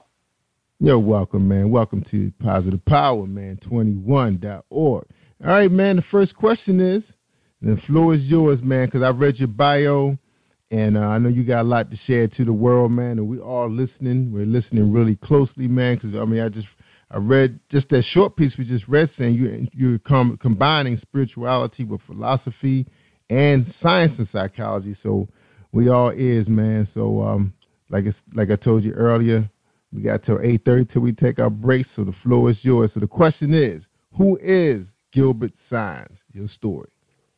Well, Gilbert Sines. Actually, I changed to many different people.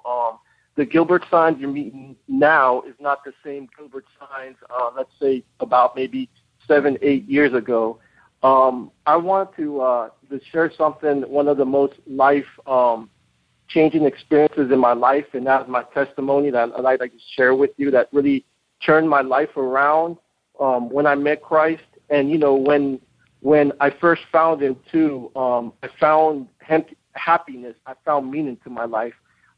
Before I was skeptical, and the moment I found him, I was like, you know what, man, there is something to this Jesus thing that I cannot explain, but I've never felt like it before. But let me just share with you my testimony for a minute. I would love to share it with you the day that I found Jesus Christ, because it truly is the happiest day of my life. I hit my rock bottom and wanted to give up on my life because I was filled with pain. Before I met Christ, my life was miserable, and I even tried to end my life a few times. I abused substances and engaged in many despicable behaviors that I'm not proud of. This was the only way that I knew how to escape from my living hell. I remember one day when I reached my bottom, I couldn't take the pain anymore. I went to church to be alone and pray in the main worship room where services were held. This was on a weekday in the afternoon, so it was empty. I remember being in so much pain, wishing my life would end. I felt a tap in the shoulder, and it was a pastor of ours named Pastor Randy. I can remember him talking to me in a soft and gentle voice. When he looked in my eyes, it was as if he could see my suffering. He prayed for me, and I began to feel better. It was soothing and relaxing. We talked and he asked me if I would feel better. He asked me if I'd accept Christ in my life.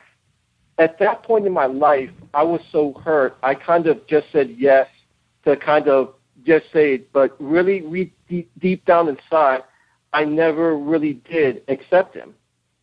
And so he kind of planted the seed for me, through my spiritual journey.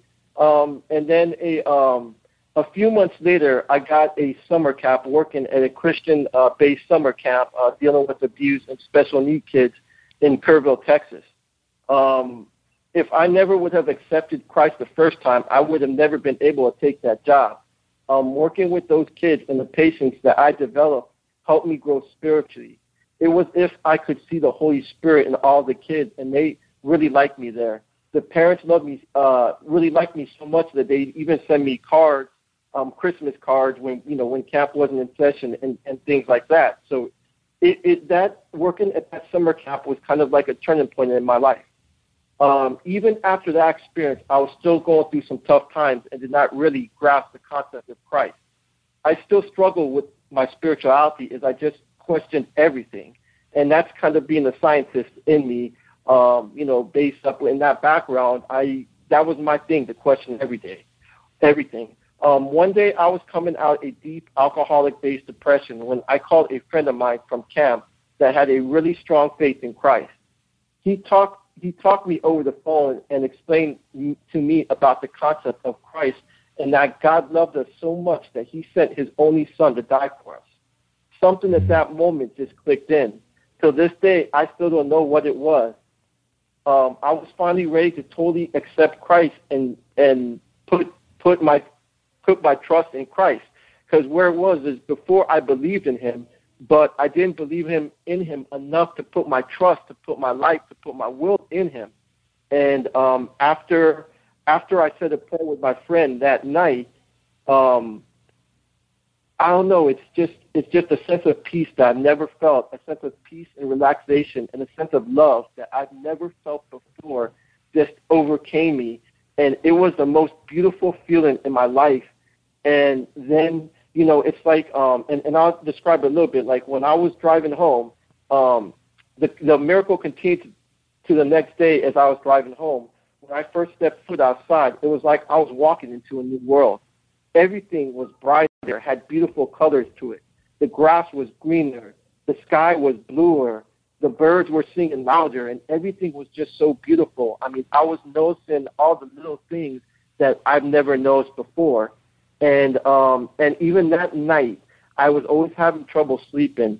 I slept on a couch, and it was a pretty small couch, you know, pretty uncomfortable. I slept the best that I've ever slept before.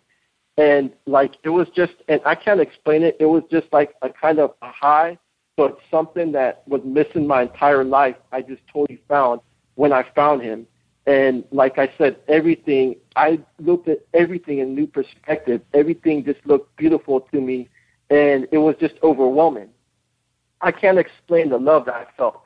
I actually felt the love of God, and I never felt it before. It was as if, and I felt like this, Jesus was sitting right next to me in the car, and I just felt so loved. I experienced a peace that I never felt before in my life. It was at that moment that I realized that everything was going to be all right. I came to the understanding that Christ was there suffering me all this time with me, and that I wasn't alone. And that was really a powerful, experience to realize that. Because I've always felt so lonely, desolate my entire life. But now, since I met Christ, I felt like I didn't feel alone anymore. I felt God's love, and it was so strong. I went from feeling down to instantly revived. This was the best feeling in the world when I stopped fighting it, and I just gave in and accepted Christ. I felt like 1,000 pounds had been lifted off my back, and that Jesus was right next to me, loving me for who I am. I finally felt accepted and a part of something special. Words cannot explain how his love made me feel. I never felt something so strong and wonderful in my entire life. This truly was the best day of my life. Since that day, I was able to attend more Christian summer camps, and I was invited to Alabama and taught Christianity in more depth lessons. The lessons I was taught in Alabama would remain for me for the rest of my life. Science could never provide me with what I received from Christ. I hung on to the Bible and was so hungry to learn everything that I can. I learned the true meaning of fellowship and how it felt to be accepted unconditionally. I would later attend another camp in Arizona, and along my way establish a Christian-based network with people that I truly feel connected to.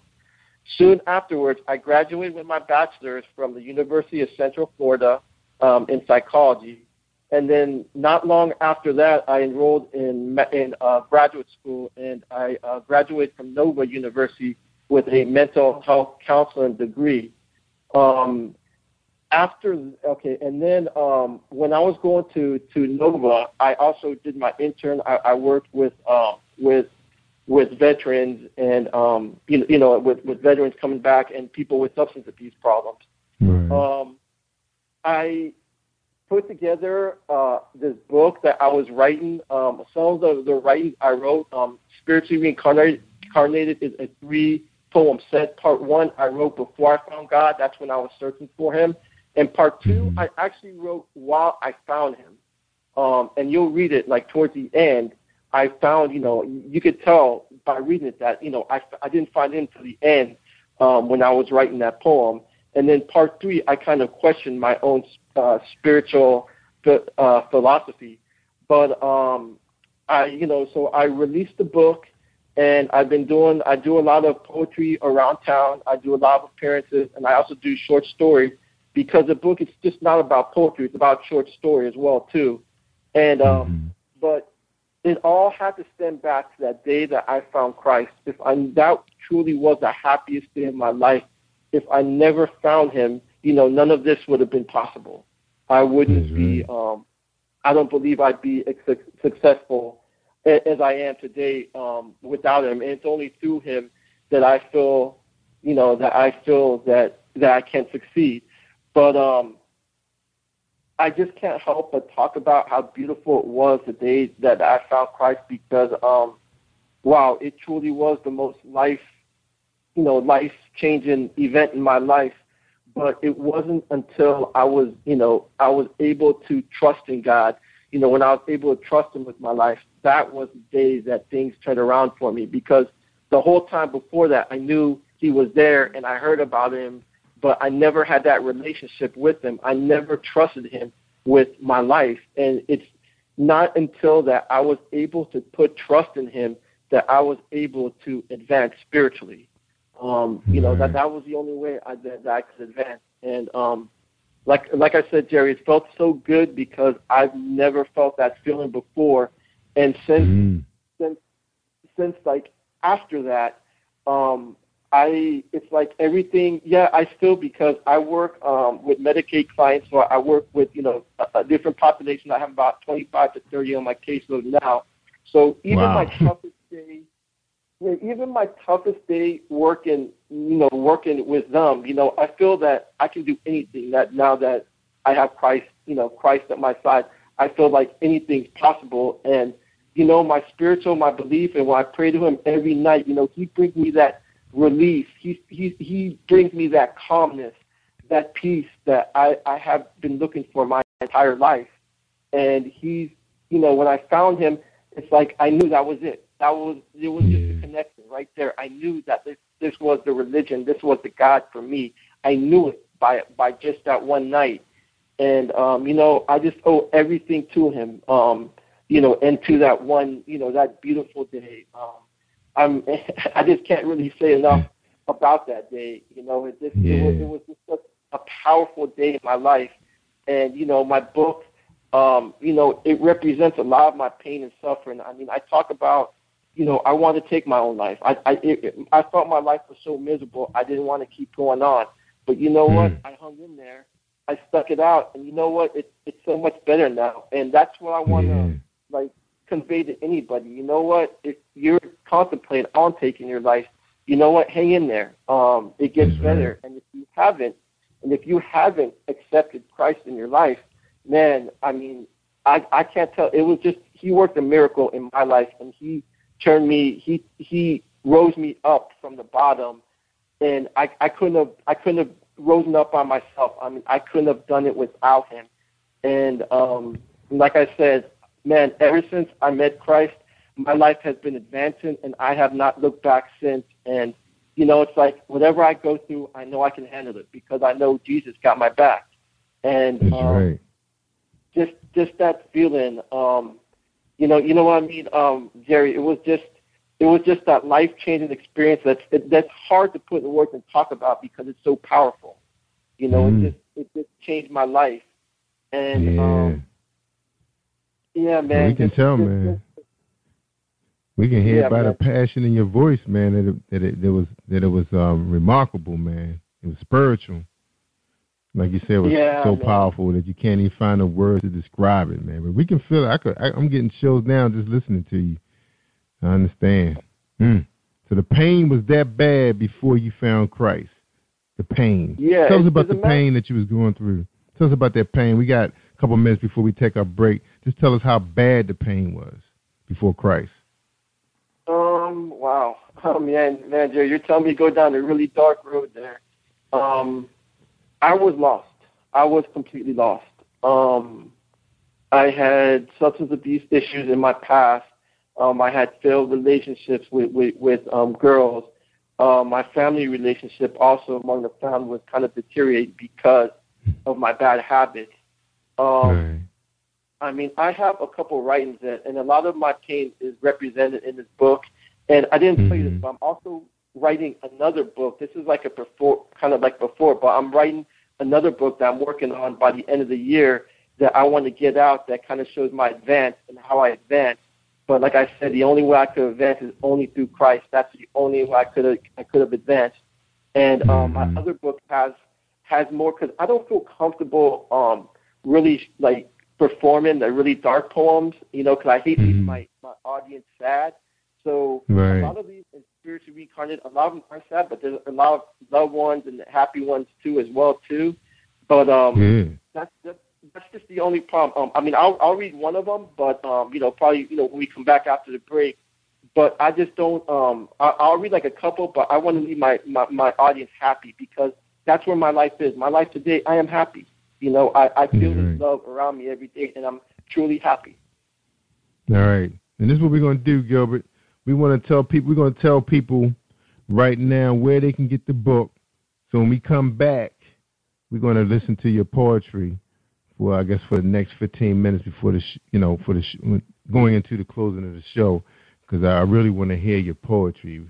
Because I'm one of those kind of people, I'll read it, but I think I get more from it when I hear the artist perform it, and that's what I'm looking forward to, is hearing you read those poems. And like I told you earlier in the show, before we started the show, we definitely want to get some of your pieces, because we're putting together a mixtape that's going to be played on Saturdays. It's going to be combined with some other poets. So if you can get those to us as soon as you can, we'd be glad to put you in rotation for our weekend poetry studio. Okay? Sound good? Sounds good. All right. Okay, man. So tell people where they can get your book, man, and then we're going to go to break. You can get Spiritually Reincarnated off any Barnes & Nobles, or all you do is Google it up. It's available on Amazon, eBay, basically any distributors, but you could just Google it up on Google, type in Spiritually Reincarnated and different links. And I'm also on Facebook and Twitter, so there are definitely many links on my Facebook Spiritually Reincarnated page. On Facebook, there's definitely many links, and I also release a lot of my work on there, and also on Twitter, I believe we have some links on Twitter as well too. All right, we make sure we get all those links, put that on the landing page when they come out and listen to the show, because some of the people do come out to Spreaker.com/PositivePower21. For those of you that come out to PositivePower21.org and you just hear the show, you definitely got to come out to Spreaker to get the links to the show, to Gilbert's his Twitter page, his Facebook page, and all those things. You want to just click on it. We will have those available inside the splash page. Okay? All right. Again, y'all, we listening to Gilbert Signs. He's the author of Spiritually Reincarnated, 3-poem set, and we're going to have him back on Unplugged Poetry. So hopefully we get enough pieces from him that we can give him his own show on Unplugged, but we definitely going to get him in rotation. We're looking forward to listening to him tonight. And again, we're listening to Gilbert Signs, all right? And he released this book October 2013, was re-released the end of that year, and now he's back now spreading God's gospel. So hold tight, everybody. We're going to have a quick presentation, and we'll be right back. All right, here we go. Dominique Wilkins. Have you been hurt, been backstabbed? God are talking back to you. Well, you're not alone. Escaping to another reality. Through Dominique Wilkins' good books. Good books, audio books, paperback, ebook, good books. Available on authordwilkinsgoodbooks.com. Are you looking for a great book of poetry that is romantic, heartfelt, and full of male emotion? Then get Thoughts, Love, and Reflections by James K. Deshay. That's Deshay. Go to www.jamesdeshay.com. You will enjoy Thoughts, Love, and Reflections. All right. We're listening to Jerry Voice Live worldwide on PositivePower21.org and Spreaker.com/PositivePower21. We're talking to the testimony of Gilbert Signs. All right, Gilbert, man, I'm so excited, man. I just love listening to poetry, man. I don't care how dark it is, how happy it is. Sometimes it takes you places where you really don't want to go, but you need to go. And sometimes we need to go there, man, just to appreciate the life that our good Lord has given us, man. I say, man, the Lord has blessed me with a great childhood, great kids, great family, but we've seen some darkness, man. We all have seen some darkness when it comes to relationships, job situations, because I've seen my share of prejudices. I've seen my share of mean bosses. I've seen my share of evil people. So I'm looking forward to hearing it, man, because sometimes we need to go there, man. And I know you agree with that. So the floor is yours, man. All right? We listen to Gilbert. All right. Okay, since you kind of like start, because I was going to start off with something like love, but since we were kind of talking about this, let me go into this one is Serenity Lake, and let me just read the preamble, then I read the poem, and then I'll start going into my other stuff. This is the preamble to Serenity Lake. The human body and mind has limited potential. The human spirit has limitless potential capable of miraculous things beyond our comprehension. Only by tapping into our spiritual consciousness can we take advantage of these natural resources, experience true freedom from ourselves, and release our emotional baggage. Every one of us has a limited dark side. We also have a limitless good side that goes beyond those boundaries. This is my dark side that has never been seen before. After years of struggling with it, I finally have it under control. When I was younger, there was this place I used to visit alone when times got tough. I call it Serenity Lake, and it has left an imprint in my memory. Lots of struggles within me have occurred there, and this poem is a glimpse of my suffering. This is my most personal poem that I've ever written. I call it Serenity Lake. There was this lake I used to know. When times were tough, I used to go. As I looked in the lake, my reflection would glow. I was falling apart and didn't want it to show. I remember that time I wanted to fly, 17 years old, and wanted to die. I remember those times alone in the dark, covered in pain and tears in my heart. I remember that time, tainted with pride. My only way out was suicide. I remember those times I should have died, strong on the surface, but weak inside. Painful memories as they start to decay, submerged in my mind, they won't go away. Serenity Lake, a painful place, located down south on an old Air Force base. Pretty on the outside, so calm and serene, but listen closely, you could hear me scream. Serenity Lake, two worlds I cannot control, where demons lurk to snatch your soul. Life is nothing to me but a big test, waiting to see if I manifest. Alone in my journey, yet tortured by time, a miraculous life so dark but defined. Hold me in your arms and don't ever let me go. Be there for me when I'm out of control. And that one was Serenity Lake. Beautiful.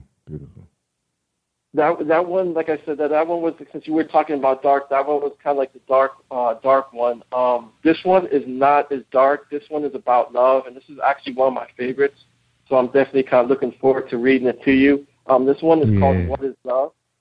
And it talks about all the different types of love. So this is the preamble, and then I'll read the actual poem.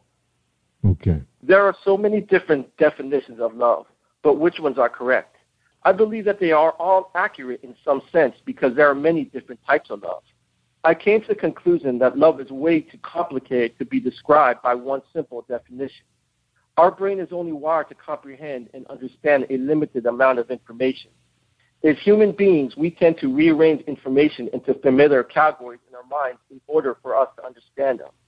The more information we learn only leads to more questions as we come to realize just how little we actually know. To me, love is a special, emotional, mental, and spiritual bond that connects two souls. This is a broad definition, but do we really know the true meaning of love, or is it just an illusion? I call this one, What is Love? What is love? I haven't a clue. I feel it every time I look at you. Love without trust is nothing but lust, burned by the fire and turned into dust. I love God and you as a friend, the type of love that will never end. Love is the connection of souls on a different plane, and searching for it can make you insane. Love is an emotion, feeling, and bond that will still be around even when we are gone. Does it come from the heart? Does it come from the soul? Or is it something much deeper we cannot control? Been searching for so long and treated like dirt. Every time I think I found it, I only get hurt. Through the aches, pains, and times I spend, only to get my heart broken in the end. What is love? Why is it so hard to find? some keep on searching till the end of time. Love may be in front of your eyes, blinded by passion, lust, and lies. I will give you everything, including my pride. The day you left my life is the day I died. The love of my God always lives on, even at times when I think it's gone. Something you should know, I swear it's true. My heart cannot help falling in love with you. And that one is What is Love. Yeah, love that, man. Beautiful piece. Beautiful. Thanks. And I had this one that I wanted. This one actually was a kind of a special one because I dedicate this one to a girl who this was a girl who helped me find Christ, and she taught me so much. Her and her mother and her family actually took me in, and they taught me so much about Christianity and everything. And I met her actually at a camp. And this is a poem that I wrote about her, and it's called A Girl Like You. Every time you're around, my heartbeat starts to rise. I can see the Holy Spirit shining in your eyes. The warmth of God's love as it shines through. I can feel His presence whenever I'm with you. Like a sailboat floating through the big open sea. I can feel God's presence every time you put your arms around me. The warmth of His Spirit as it embellishes my soul. Until I found you, I was out of control. To me, you're a star floating in the sky, lighting up the heavens so the angels could fly. Because of you, I'm a new man. When I fell on my face, you helped me stand. Life has been a struggle I had to go through, and now I'm saved because of you. Your faith and love have been my gift from above. From the highest mountains to the desolate springs, you are the angel inside my dreams. When I look at the stars, I think of you. Brighten up the dark sky so a light can shine through. You're my sister, confidant, teacher, and friend. You are all I have left in the end. The sound of your voice as it echoes in my mind. A friendship like yours is so hard to find. I want you to know this, and I swear it's true. I will give it all up to spend my life with a girl like you. Wow. That was powerful, man. Love that. Really love that one. All right, we got time for one more. Then we're going to take a break, and then we'll come back with your final thoughts. You ready? Okay. This last one that I want to do is I actually want to this poem is dedicated to because our society has an image on how we want what pretty should be, and how a girl, in order for her to be pretty, she has to be this and all that. Well, I believe that every single woman is pretty in their own special and unique way. And this poem is dedicated to every single girl because I believe that you are all beautiful in your own special, unique ways. And this one is called Her Beautiful Face, and it was actually a fan at one of my shows. I actually saw her face when I was actually writing this. Her beautiful face. Her beautiful face appears in my mind. I want to be around her all the time. That beautiful body, so sexy and sweet, like candy in heaven, such a beautiful treat. I can see myself falling in love with her. My heart is like a happy cat as it begins to purr. The power of her touch gives me such a rush. Her love is something I cannot get enough. That beautiful spark of God glistens in her eyes. The beauty of her face like watching the sun rise. It seems like fate is leading us down a trail. Her words and heart is my holy grail. Like an angel spreading its wings in the middle of a storm. Just her presence alone makes my soul feel so warm. It's that beautiful face that takes me to that place. I feel it every time that we embrace. I look at the sky and wonder why. That look in her eye makes me I feel like I could fly. Wherever I go, I want her to be. She lights up my life endlessly. A masterpiece of God, her love shines so bright. If I had to go to war, she is worth the fight. Her beautiful face, so sexy and cute, that is something I cannot refute. That beautiful voice sounds like an angel playing a flute. I ask God, is it meant to be? I just don't know. I guess we'll have to wait and see. I hear you, man. Gilbert Signs writing the poem for The Beautiful Face. Wow, man, that was lovely, man. Did she ever did you read it to her, or did you get any response from her about that piece?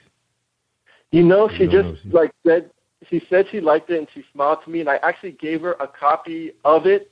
And I know it sounds a little slick, but I did put my phone number in it too as well too. She hasn't called yet, but she's been to several of my shows though. Like my last, I believe my last 3 shows, she was at all 3 of them right there. So I think that's I hope that's a good sign. Yeah. So where can people see you live at, man? You just mentioned a couple of shows. Where can they see you? Is this a regular thing?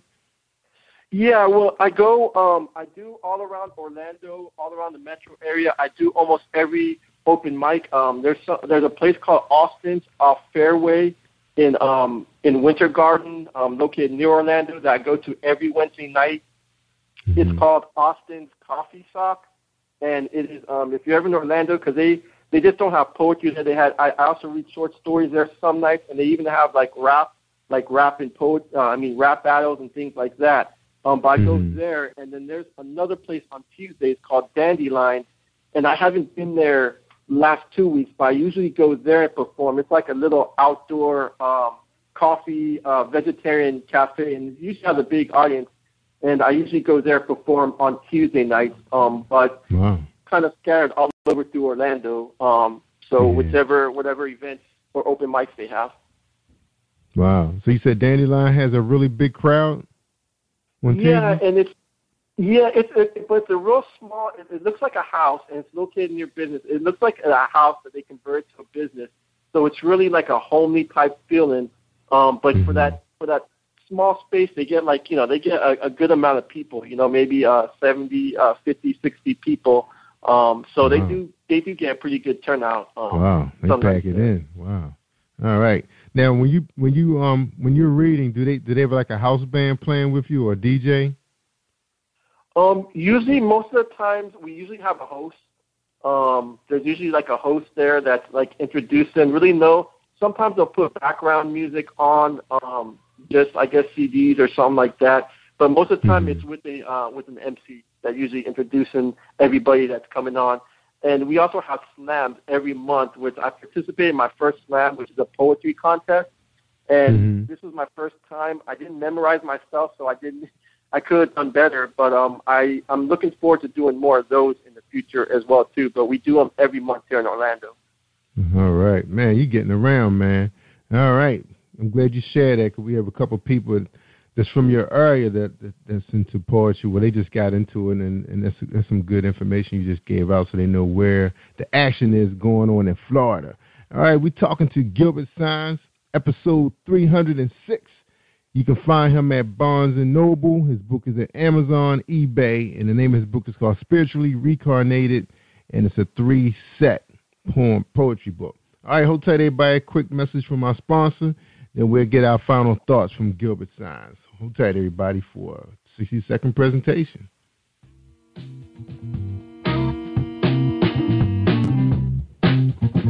Are you an avid reader of urban fiction, looking for drama, suspense, and more?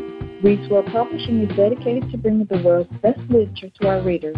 Urban fiction, erotica, sci-fi, mainstream fiction, and children's literature are just some of the genres produced by our diversified family of authors. You can reach us on Facebook, Twitter, Instagram, and at our website, www.reedswellpublishing.com.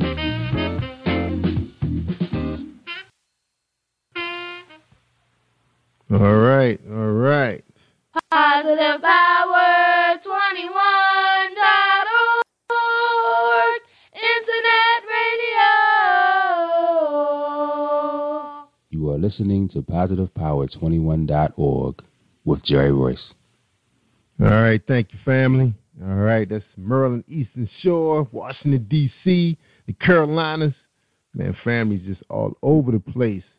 And now they hitting us up from overseas.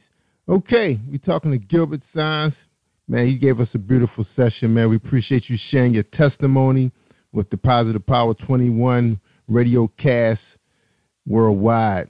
Oh, man, it was powerful, brother. We really appreciate you coming on, man. Now, we're just ready for your final thoughts, man, and we'll be able to close up the show, episode 306.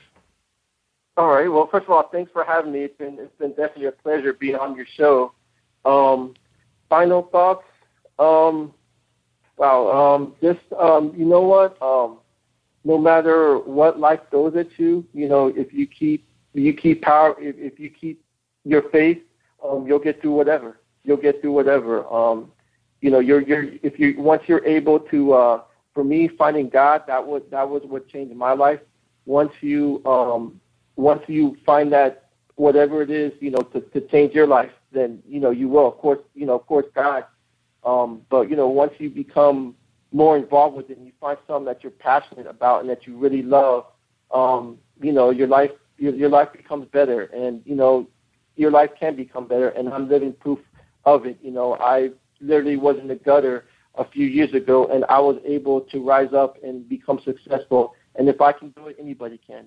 So basically, just hope. I just want people to get the message of hope by reading my book and see, oh, you know what? I've been through that too, but you know what? He came out of it on the other end ahead. So I just basically the message of hope. That's the message I want to get out there. Yes. Awesome, man. Awesome show, man. Gilbert, we really appreciate you coming on, man. And I want you to hold the line while we close out the show, because I want to get some information from you and give you some information. All right, ladies and gentlemen, that's the end of episode 306 with Gilbert Signs. That's right, he's the poet.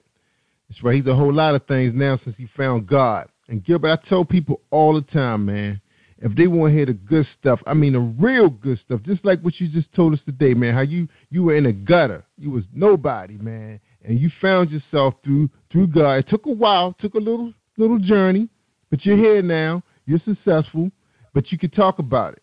And that's the good thing about it, man, because people are going through some of those things right now as we speak, as they hear our voice right now, whether it's on demand, whether it's live, somebody's going through it or they know somebody's going through it. So hopefully, if they hear this podcast, it can make a change. And we know it took a while, man.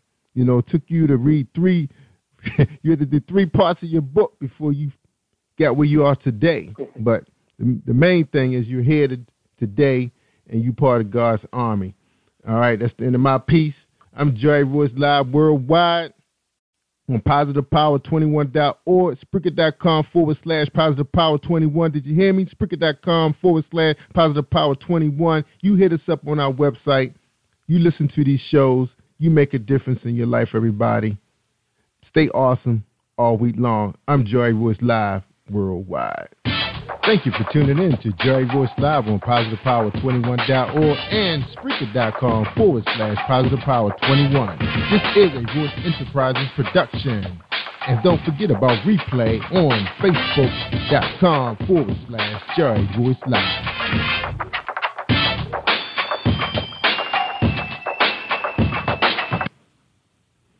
All right, y'all. That's a wrap. Hey, this is director, producer Alan Wills, and I am on Positive Power 21 with Jerry Royce Live. And when I'm online, I listen to Jerry Royce Live at www.Spreaker.com/PositivePower21.org. Y'all heard? Have you been hurt? Been backstabbed? God are talking back to you. Well, you're not alone. No. Escaping to another reality. Through Dominic Wilkins' good books. Good books, audio books, paperback, ebook, good books. Available on AuthorDWilkinsGoodBooks.com. I'm director, producer Alan Wills, and I'm on Jerry Royce Live worldwide. You are listening to PositivePower21.org with Jerry Royce.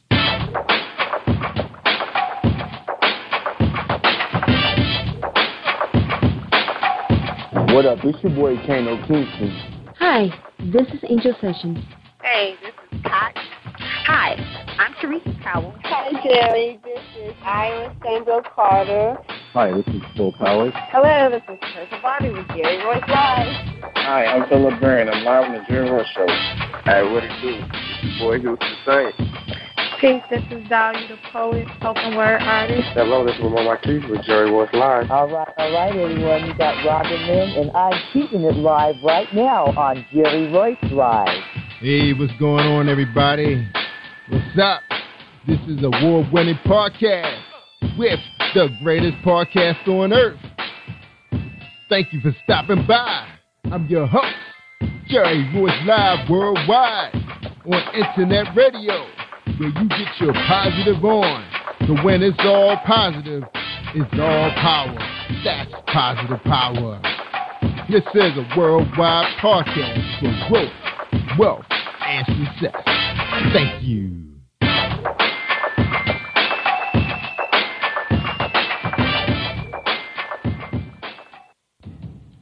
Think you know how drugs get in those little brown bottles? Think again. Set in the Green Hill.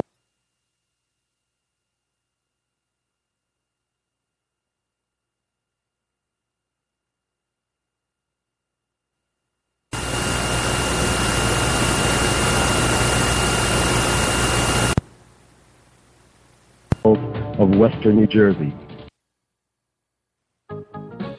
Hi, I am recording artist Marilyn Dunn from St. Louis, Missouri.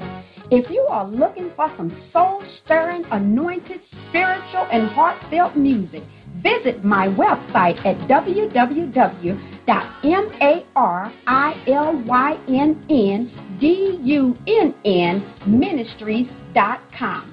Or you can also find me on CD Baby, iTunes, and Reverb Nation. For booking information, contact Mr. Kevin Dunn at 636-856-0551. That's 636-856-0551. Hi, this is Angel Sessions, and when I'm in town, I listen to Jerry Royce Live, PositivePower21.org, where they play my favorite music. This is Thomas Ware, gospel artist, urban gospel artist, and my hit single is Love Got Your Name on It. You're listening to Jerry Royce Live. Stay tuned. You are listening to PositivePower21.org with Jerry Royce.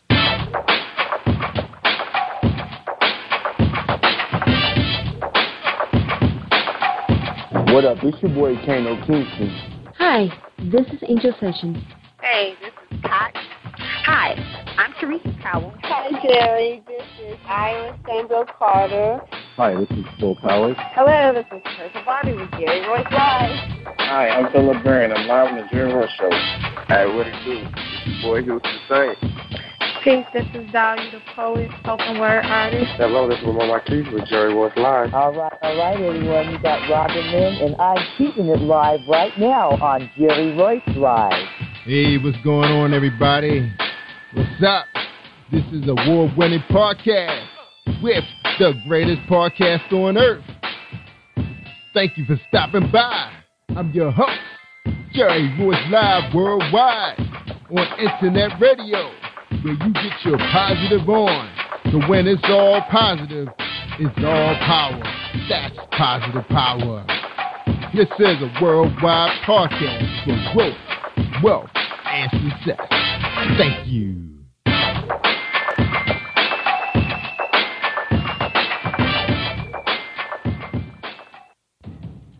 Think you know how drugs get in those little brown bottles? Think again. Set in the Green Hills of Western New Jersey, inside the gilded halls of power of a U.S. pharmaceutical company where decisions are worth billions of dollars and human lives worth less. Nicholas Harding, a young executive at Marshall Pharmaceutical, finds his career, family, and life in jeopardy.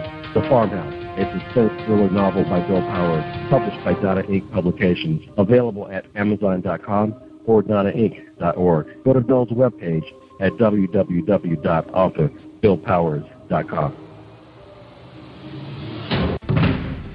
Are you looking for the next great read? A book filled with love, passion, betrayal, and intrigue. The award-winning novel, Season of Change, by Tamika Patrice Kane, is sure to satisfy your literary sweet tooth. Check out this must-read book reviewers are calling uplifting and emotional, and exceptionally great read, deeply intense and thought-provoking. Order your copy today, available in paperback and ebook on Amazon.com or at www.tamikapatrice.com. Are you an author looking for promotional services or a reader looking for a great read at low prices? In this competitive world of books, Writing Royalty Promotions is dedicated to bringing authors and readers together to build a greater respect for literature through our various promotional services and online bookstore. So head over to WritingRoyaltyPromotions.com and check us out.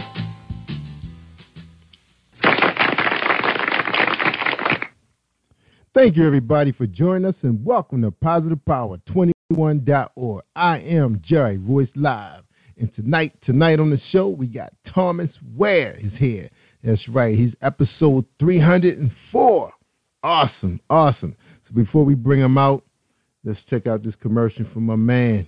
My man Reese Publishing. That's right, he's our sponsor for tonight's show, Reese Publishing from Reese World.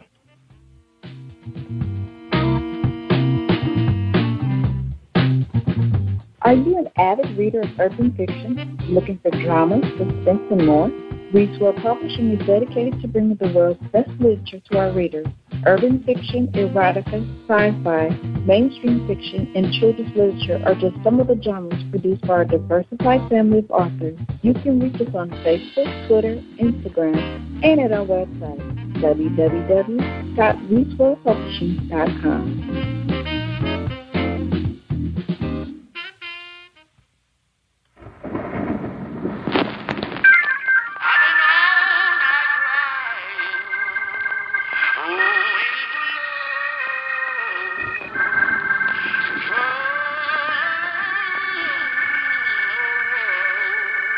Tell me what you gon' do, tell me what you gon' say when love comes your way. Life is so good, take off that frown, put a smile up on your face. You say you're looking for love, or if you're looking for love, I know just what it is. It's been knocking at the door, tell me what you're waiting for, just let it come in. No. Love got your name on it. Love got your, love got your, love got your name on it. Love got your, love got your, love got your. Why you been looking for love in all the wrong places? I'm here to let you know love's been looking for you. Knocking at the door. Let's break the beat. Let's roll. Well, everybody's got problems, I got some too, but I refuse to cry. As soon as you get up off the ground, there's haters all around trying to kill your smile. So you've been looking for love, well, if you're looking for love, I know just where it is. It's the knocking at the door, tell me what you're waiting for, just let it come in.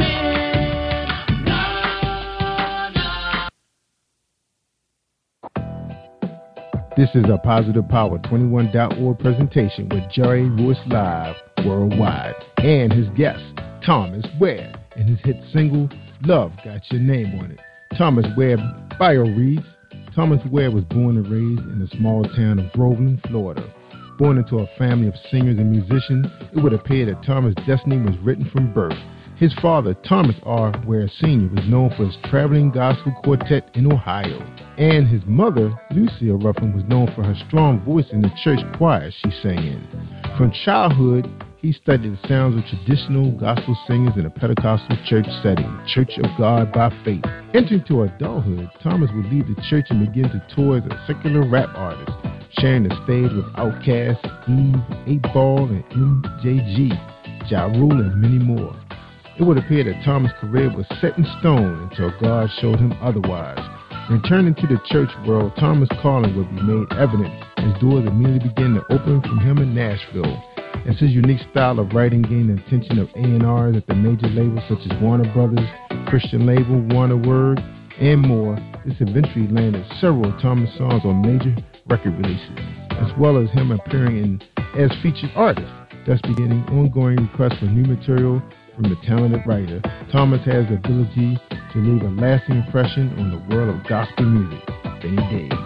This Central Florida native presents a beautiful arrangement of praise and worship that is flawlessly able to place in any genre of Christian music. He is also one of a few gospel artists with music ability to impact and encourage people of all ages.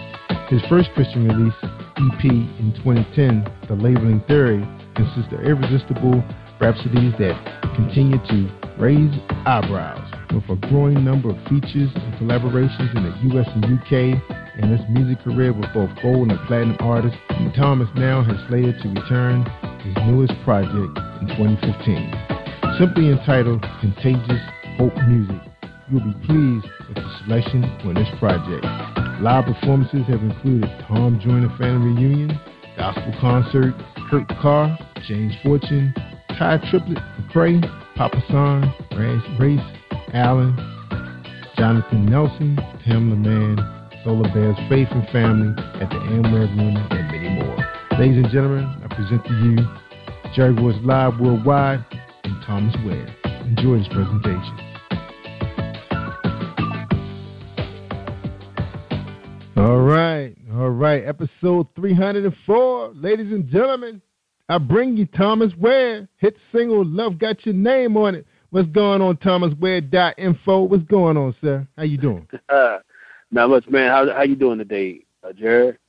Awesome, man. Welcome to Jerry Royce Live, man. Glad to have you, brother. Glad to have you, Thanks so much, man. Thanks for having me on. I appreciate it. God bless you, man. Now, you ready for your first question, man? Absolutely. All right, the first question is, who is Thomas Ware?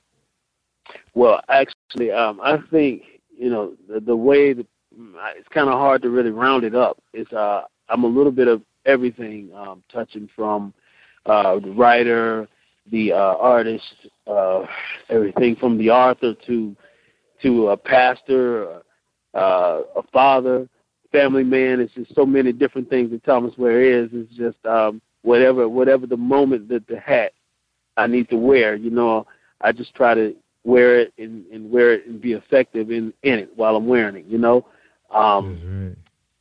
God has just blessed me with an array of gifts, and I just, try to use it as much as possible, every one of them.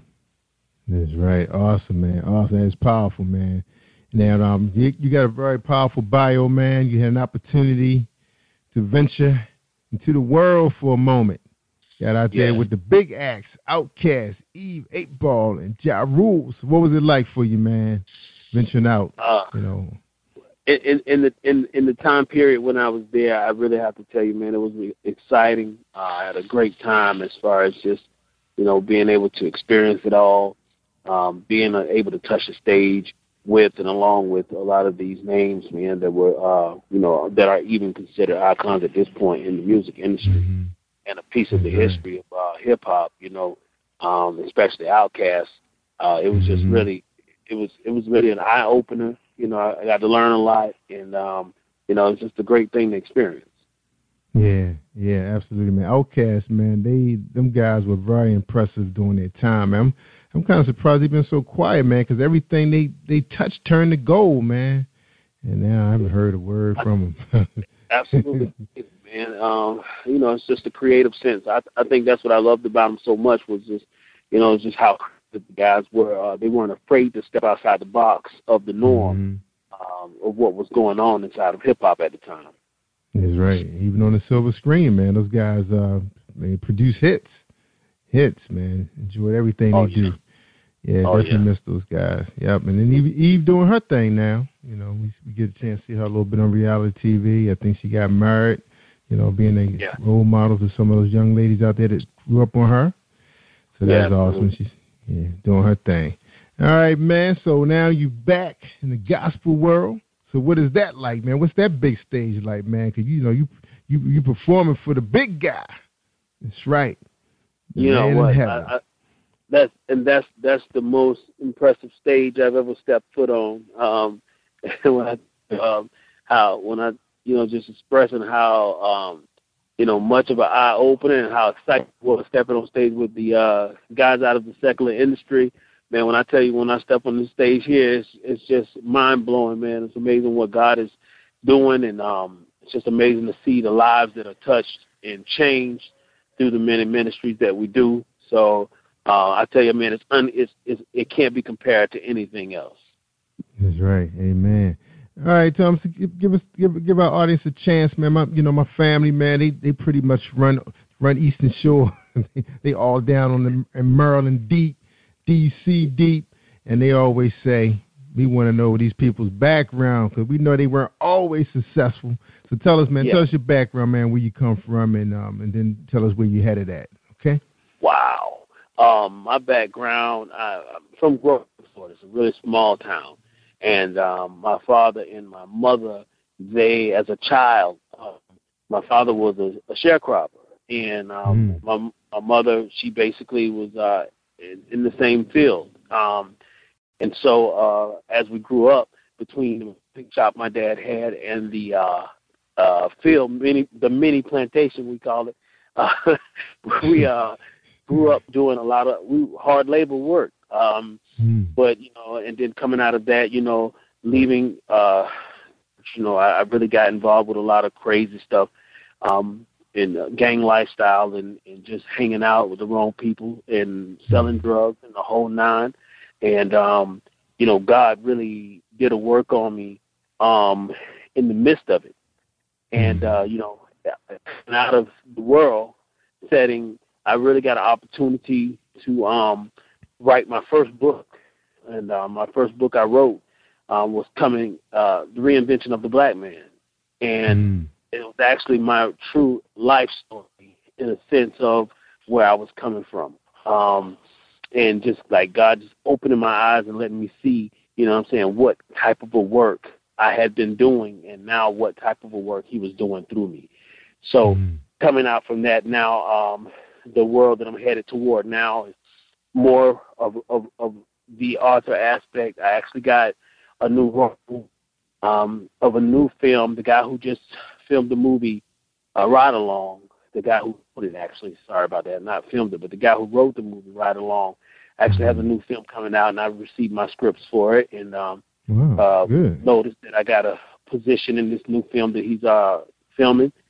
So God bless that, and at the same time, it's just amazing. I've been doing a lot of writing for different artists, a lot of different Christian artists that are everything from gospel to the more AC Christian gospel, which go more toward from contemporary to traditional. So we're touching that as well as just working around. I have a mentoring system that we actually travel to different groups of schools, actually in some of your areas, actually throughout Michigan, Boston, New York City, different places like that. So we've been touching all over the place, going in and doing these motivational type ministries inside of the school system. So God has really opened the door in a lot of different areas. I'm not limiting myself to just music. I really, when I say I wear a lot of hats, I truly wear a lot of hats in a sense that I really want to be an impact in this world from different levels, not just, just in the church, but also outside of the church. By the way, I'm also a pastor in Orlando, Florida, which is where we reside now, at a church by the name of Heart of Mercy, and it's located on Mercy Drive in Orlando, which is it used to be technically, they called it Murder Drive. Get out of here, really? In Orlando?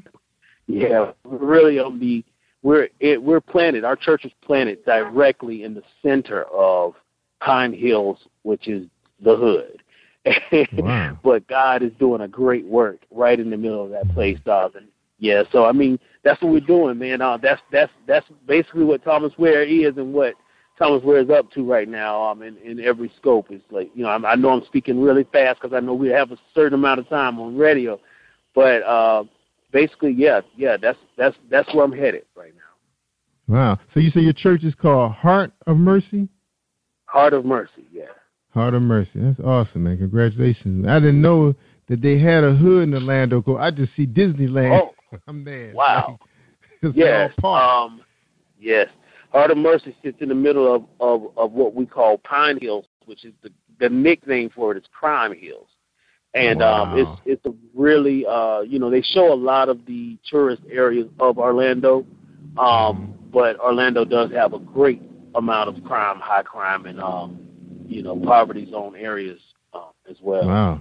They did a good job hiding it, man, because I tell you, man, every time we there, man, we see Mickey Mouse and Donald Duck and then all those resorts, because, we were down there this past September for Labor Day weekend with Tom Joyner, and you just see the prettiness, of Orlando, saying, oh, wow, I want to retire here.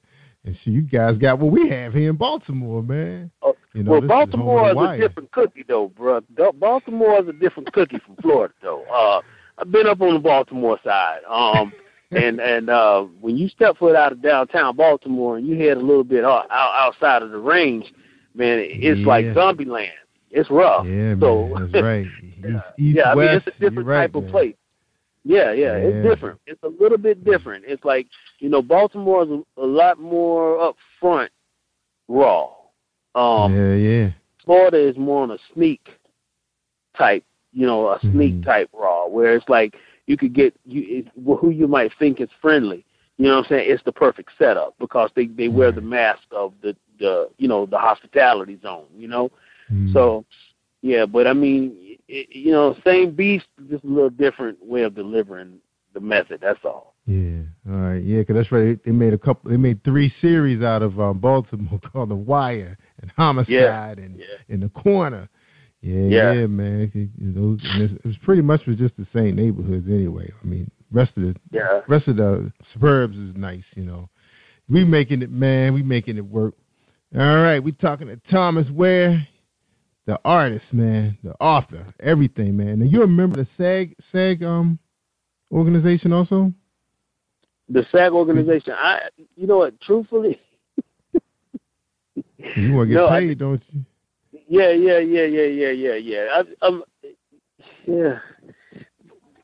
My partner just be beating me up about the SAG organization. He's like, man, you trying to get this money. That's right, man. It's a difference. You getting $100 versus you getting $1,000. Yeah. The digital world is just so crazy now, man. With the music industry has switched so much, man. It's just like this digital end of it all. It's just, man, I tell you, it could be overwhelming because of the simple way that, and I'm sure you heard, the horror stories of what's happening now with, it's just so easy to be pirated. You know what I mean? And so, it's just so many different ways now that they use. So we attack a lot of the more on the digital end, but definitely the SAG is something for this new project we definitely are getting involved in. We've just really been with the first project that we had out was really just a tester. You know what I'm saying? It just kind of, it's my first thing touching the ground with gospel music. I really wasn't expecting for it to really even catch on that much, and actually the song ended up in Europe, in Africa before you knew it. Yeah, that's right. That's right. You never know. Now the SAG, the Screen Actors Guild is pretty much where you need to sign up and register yourself before you get on that film. Yeah. So you got to do that. So you got to pay your membership and get ready because, when they cast you, man, you never know how many lines they may throw your way, and you want to get paid for that. So that's a union for actors. So you definitely got to get that hooked up, pay that dues. New territory for me. You know what I mean? Yeah, I know. A lot of people don't know this. They got so if you would have had an agent, your agent would already took care of that for you. So now you got to get your paperwork together. So you can register with them online. So then when they send you your script and everything, you're gonna really get paid correctly. Right. There won't be no help. So you won't see $50 check for being there all day. Oh yeah. Oh no. All right. Okay. All right, man. Sound good, man. You awesome, man. You're doing a whole lot out there, man. And you got a chance to see both sides of the world, and you're making a difference in the community. You got this group called Contagious Hope Music. I'm looking at your family picture, man. You sitting there look like Nino Brown. Everybody else sitting around look like the family with big smiles, and you got that Nino Brown look. So what's going on with the photograph with Thomas Ware and Contagious Hope? What happened, man? They forgot to break it down, or you forgot to smile? I've heard that like on several of the pictures, man. Like, you don't smile, man. I don't know. We actually got caught in the moment there, man. We was having a good time, and we did several like poses or whatnot, but I just thought it was more of a sincere approach to kind of just give off the balance of the everybody behind me kind of like in different moods, and I just thought it kind of fit the scene. But the whole contagious hope, man, I tell you, I was actually coming off. I'm actually on chemo right now, and I actually did radiation several years ago. Back in 2009, I was given 2 years to live. Oh, and, and I actually went through the whole radiation process from a tumor that was located inside of my in the muscle of my shoulder in the neck area. So after the radiation, the tumor had shrunk, and we thought that pretty much we had defeated it. And about a year and a half later, we went back and found out that it had resurfaced, and it was larger than before. So, excuse me. So what happened is, with the whole Contagious Hope music, and that's what this project is really going to be geared. I'm sorry, hold on one second. I'm sorry. All right. Well, hold on, man. We're going to take a quick break, man. When we get back, we're going to take a quick break, and we come right back to your story, okay? All right, hold tight. Okay, bro. All right, you go ahead and drink some water. All right. All right, we're talking to Thomas Ware. That's right, Contagious Hope Music. Take a quick break, everybody. Have you been hurt, been backstabbed, got a talking back team? Well, you're not alone. No. Escaping to another reality through Dominic Wilkins' good books. Good books, audio books, paperback, ebook, good books. Available on authordwilkinsgoodbooks.com. Are you looking for the next great read? A book filled with love, passion, betrayal, and intrigue. The award-winning novel, Season of Change, by Tamika Patrice Kane is sure to satisfy your literary sweet tooth. Check out this must-read book reviewers are calling uplifting and emotional. And exceptionally great read. Deeply intense and thought-provoking. Order your copy today. Available in paperback and ebook on Amazon.com or at www.tamikapatrice.com. Are you the next best-selling author? Hi, my name is Kiasi Holmes, founder of WBKPC. The world is waiting to hear your thoughts about issues that are concerning the youth of today. So share your ideas and thoughts with the world by joining our writing contest, which will give you the opportunity to become a published author if you win. You don't have to wait until you're older to accomplish great things. You can start now. To learn more about our publishing package valued at $15,000, please visit www.writtenbykids.com. Think you know how drugs get in those little brown bottles? Think again. Set in the green hills of western New Jersey, inside the gilded halls of power of a U.S. pharmaceutical company where decisions are worth billions of dollars and human lives worth less. Nicholas Harding, a young executive at Marshall Pharmaceutical, finds his career, family, and life in jeopardy. The Farmhouse, a suspense thriller novel by Bill Powers, published by Donna Inc. Publications, available at Amazon.com or DonnaInc.org. Go to Bill's webpage at www.author.BillPowers.com. Hi, this is Angel Sessions. And when I'm in town, I listen to Jerry Royce live, PositivePower21.org, where they play my favorite music. All right. Thank you, Angel, for the introduction. We're talking to Thomas Ware. That's right. He's the performer, the recording artist, urban gospel, contagious hope music, and he's also authoring a book called Reinvention of the Black Man, and must read for women everywhere. This book should be in every woman's collection, whether single or married. This is the book for you. So get it now. I believe it's on Amazon.com, wherever books are sold. All right. This man, he shared the stage with guys like Outkast, females like Eve, 8 Ball, and Ja Rule. But now he's back, gospel world, doing it up for our good Lord, saving people, getting them excited about hope. That's what the music does, man. Tell us about that song, man. I really love that song, man. I was like, whoa, this is at another level, man. Awesome, man. Appreciate it, man. Yeah, man. Love Got Your Name on it, man. I just I wanted to approach this whole new record with a different sound, just something that would be kind of outside the box on the gospel scene, but at the same time, I wanted to kind of include the elements of praise and worship or choir sounds to the backdrop. So I just had fun with it, man. And so far, people are loving it, and I've been getting a really good response out of it, man. So we're really happy with it. Yeah, I really love it. Now, are you going to be releasing some more music along with this one? Because I know you mentioned going on tour. Absolutely, yeah. We have the whole project that we're going to release in April. We're going to get ready to release a second single, which is called Conqueror, and it's more of the praise and worship sound. It's not really the up-tempo stuff, but it's going to be straight praise and worship, and that we're going to be releasing at the end of March. All right. So were you the writer of this, or you just let the vocals when Love Got Your Name on it? Oh yes. I write all of my songs, and pretty much do like a co-production on it.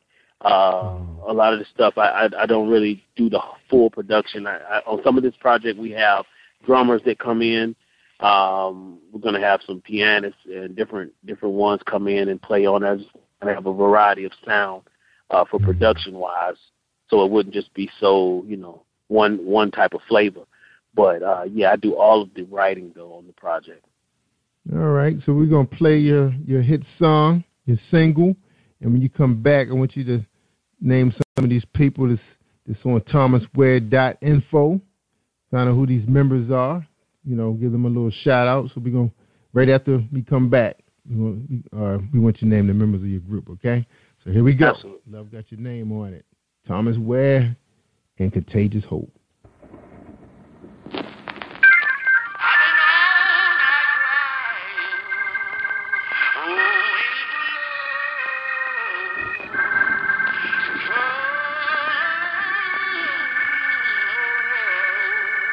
Tell me what you gon' do, tell me what you gon' say when love comes your way.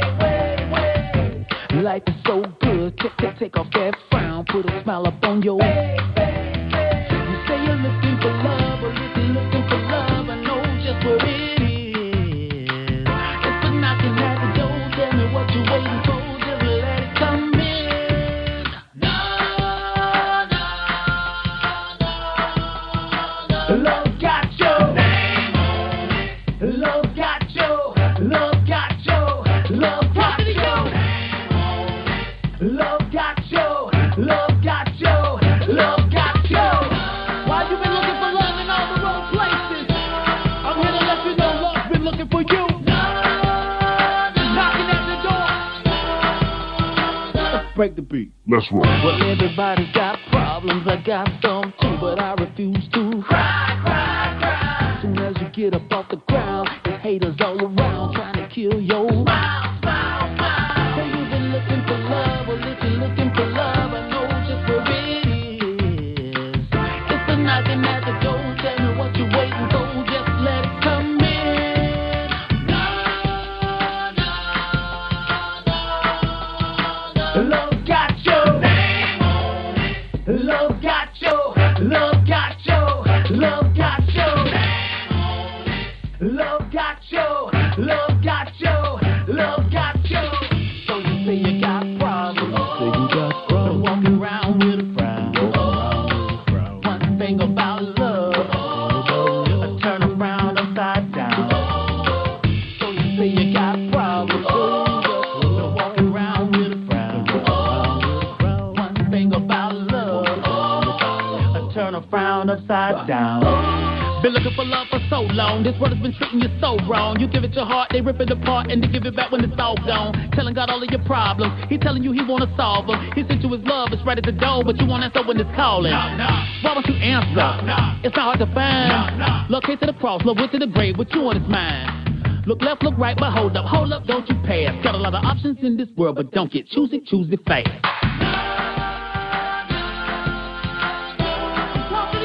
Love got your name on it. Love got your, love got your, love got your name on it. Love got your, love got your, love got your. Why you been looking for love in all the wrong places? I'm here to let you know love been looking for you. Name on it. Knocking at the door. Love got your, love got your name on it. Love got your, love got your, love got your. Wow, man, you gonna have enough energy, man, to play that, man? Because them kids are going crazy. All right, so before we left, man, you was going to name the members of your group, man, so let's hear their names, the pretty ladies. Absolutely. The praise team is Tiffany Ware, which is my wife. Tiffany, you have Dee Dee, you have Cameron Kane, you have Lindsay Austin, Jessica Austin, you have Devika Dumas, and Hector Rosales. All right. So which one is Mrs. Ware with the purple on? Actually, Mrs. Ware is the one sitting almost behind me, to my left arm on the picture. All right. Oh, okay. She got the her arm, her hand on her chin. The girl right behind her, on the behind me almost. Oh, okay. All right, got you. Miss Ware sitting in the back. Man, she probably said, I need to be up there on this lap. Huh? Guy sitting in the back. Miss Ware, she probably going to make you review that picture, man. Yeah. All right, bro. You the man. Your picture, right? All right. Oh, she's supporting you. That's the main thing. She's supporting you, and she's on the project. Because some people...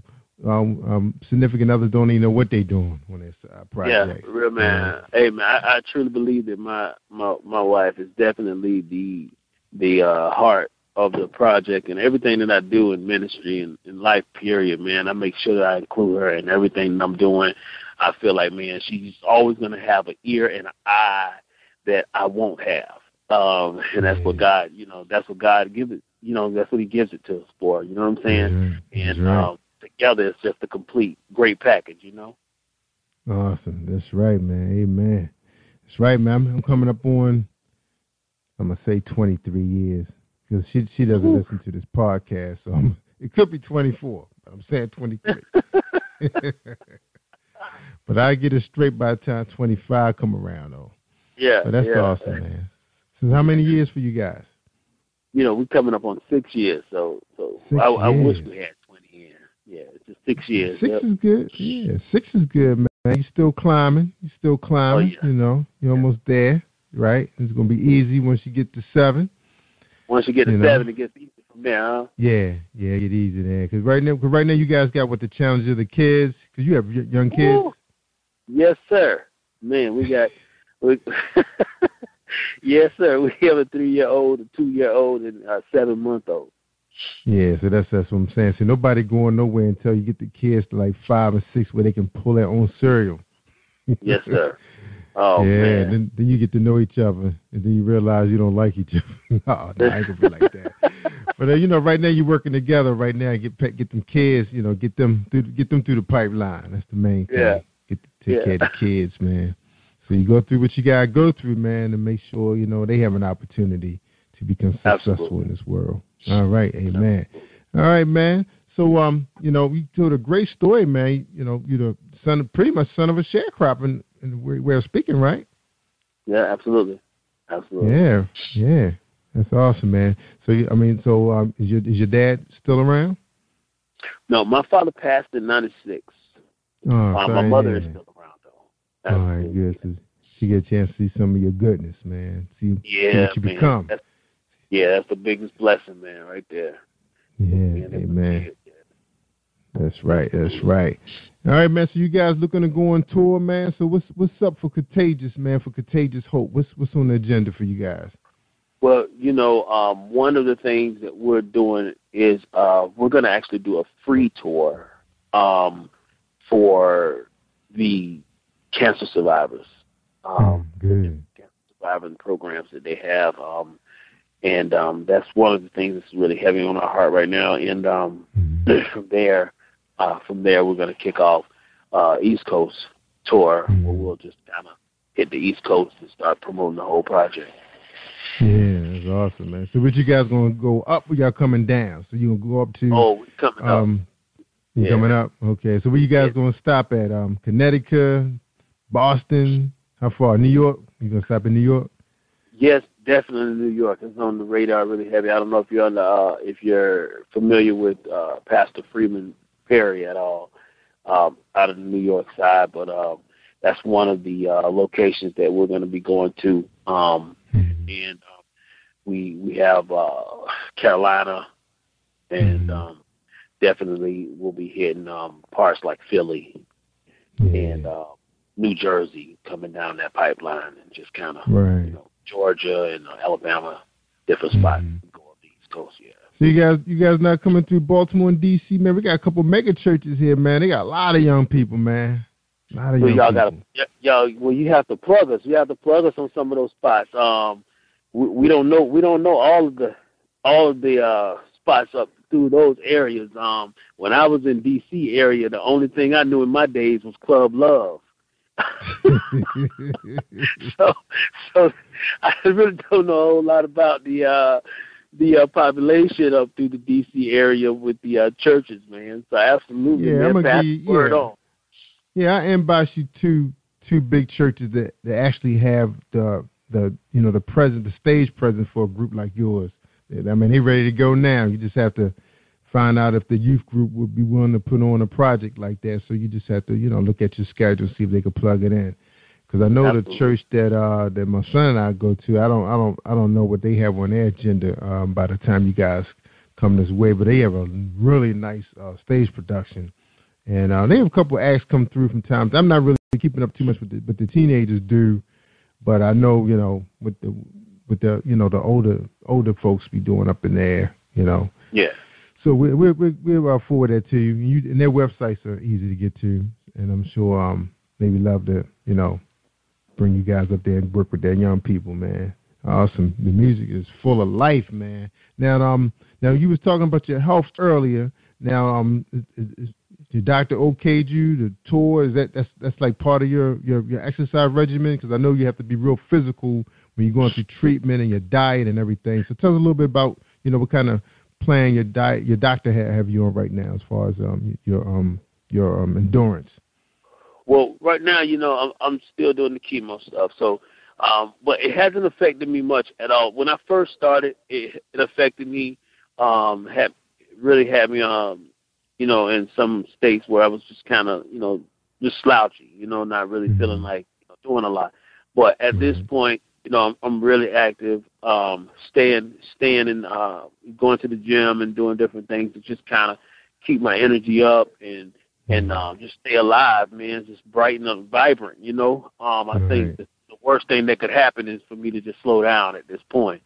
So, man, I'm just having faith, man. I'm sticking to the routine, doing what the doctors, prescribing at the same time, and just kind of just pressing my way through, man. But it hasn't taken away from us at all, man. Because when we go in, and sometimes I tell you, man, you forget you even have any type of illness, man. When you hit that stage, so much, God is just working through you so much to where you forget about everything, man. And yeah, man, that's right. Cause I've had some gospel performers have had some issues, almost more than what you have, man. And they out there dancing and everything. I was like, what? I see his leg was almost amputated, and he's out there dancing and hip hopping and gospel, pretty much several days a week, man. So that's a miracle, man. A testimony right there. Yeah. Amen.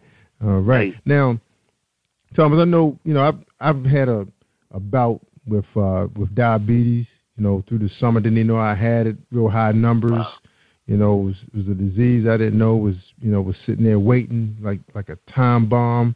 And I was just feeding it what it wanted, and that was that white sugar, that white bread, white rice, you name it. Have you met with a nutritionist who's kind of leading you to a strict diet to help you, keep your energy level, detox, and all that stuff? Yeah, absolutely. And we actually have we have some groups that come into our church that we have, and we actually have tests done on members, free tests and everything. We all do it together, and we get checked and make sure that our sugar counts and everything is good as far as our blood count. And we've been staying on top of that, and at the same time with my health, the doctors give me a very strict regimen as far as eating wise. That just keeps me in a good place, because with the chemo, what happens is it takes away a lot of the blood cells that is needed to keep you from getting sick. You know what I mean? Right. So it's easy to get, exposed to stuff. If you get exposed to different sicknesses, you can really get sick easily. So yeah, they keep me on some great regimens. So, my wife stays on top of me with it, and I try to sneak, bro. I ain't gonna lie to you, man. I really try to sneak and get it. Get all the extra stuff that I'm not supposed to get, but at the same time, she stays on top of me, man. But yeah, we stick to it though. I want to stick around, man. These kids are little. That's right. But I want to stick around as long as I can. See them at least get up out of school, head into college, do something. Just get grown. That's right. You want to make sure they're in good hands. That's right. You want to see where they're headed at. I understand that. Yeah, because I know it was a lot I didn't know about, what refined sugar and what carbs do to the body, and I found out the hard way, man. You just, you're delusional. You don't know what's going on. Can't remember nothing. You're tired. You sleepy, and then the medicine is draining your bank account, man. Whoa. So I figured exercise is cheap. So I said, all I got to do is get in the produce store, and, nutritionist, I met with her today. And I've actually been free of diabetes since November, and I have a new doctor, and she was like, I tell people all the time that they can beat it, and you the proof. She's just so happy when she sees me. It's just like I'm her kid or something. She's just so happy, And she's, like I said, she's a new doctor, but you gotta keep up that exercise and the vegetables. I mean, they're actually including vegetables in my breakfast now, man. I never even thought about that, even if it's just salsa, with eggs and protein, Yeah, bro. I mean, I actually do greens a lot. I juice it. I do a lot of juicing. So that really helps a lot, man. I've cut back. I cut back on the white bread and stuff many years ago. But my mother, she was diagnosed with diabetes, and she stuck to a really strict regimen with her eating, and she's been around. It's kept her here for a long time. And her friends, we witnessed her friends die from diabetes. They cut one foot off, cut a leg off, and then before you know it, they end up passing away. And one of my best friends in Atlanta, he actually he found out he had diabetes by going in a coma. He didn't even know he had diabetes until he was in a coma. You don't. So it's a scary thing, man. But especially black folks, man, we really have to stay on top of our game when it comes to our eating. That's right, man. That's where I always thought about. I said, man, I've known people who are smokers, but they don't eat much. I said, well, they doing a lot better than the people who don't smoke but overeat. Their health is actually better. And I said, there must be something to it, to the food. So the food is, in a way, it's poison to your body if you don't watch what you eat. So that's our little infomercial for the black people who's listening. And our Hispanic friends too, because I have a lot of people, all kinds of persuasion listening. All of us are suffering from the same thing, so it doesn't really matter. It's not prejudice to any race. Diabetes, it takes prisoners. That's all it wants to do, is take you prisoner, hostage with chocolate and all that sugary Slurpees and stuff. Because man, when they get hot, what people thinking about, man? When they get real hot. Yeah, and it's accessible. The worst stuff is accessible to you. The stuff that's healthy for you is expensive, and you just don't. can't really get it. Like people can't get that as easy as they can get stuff that's killing them. That's right. All right, man. Church of God by faith. You grew up in a church. Now, since you had an opportunity to, experience, because you was in church at a real young age, right? Yes. Real young age.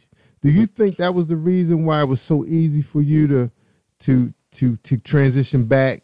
Because I know you had a good time out there, man. With Ja Rule and Eve and all of them. I know you was loving that, but you knew something was wrong, and you came back. So would you say your parents was a major influence with that? Absolutely.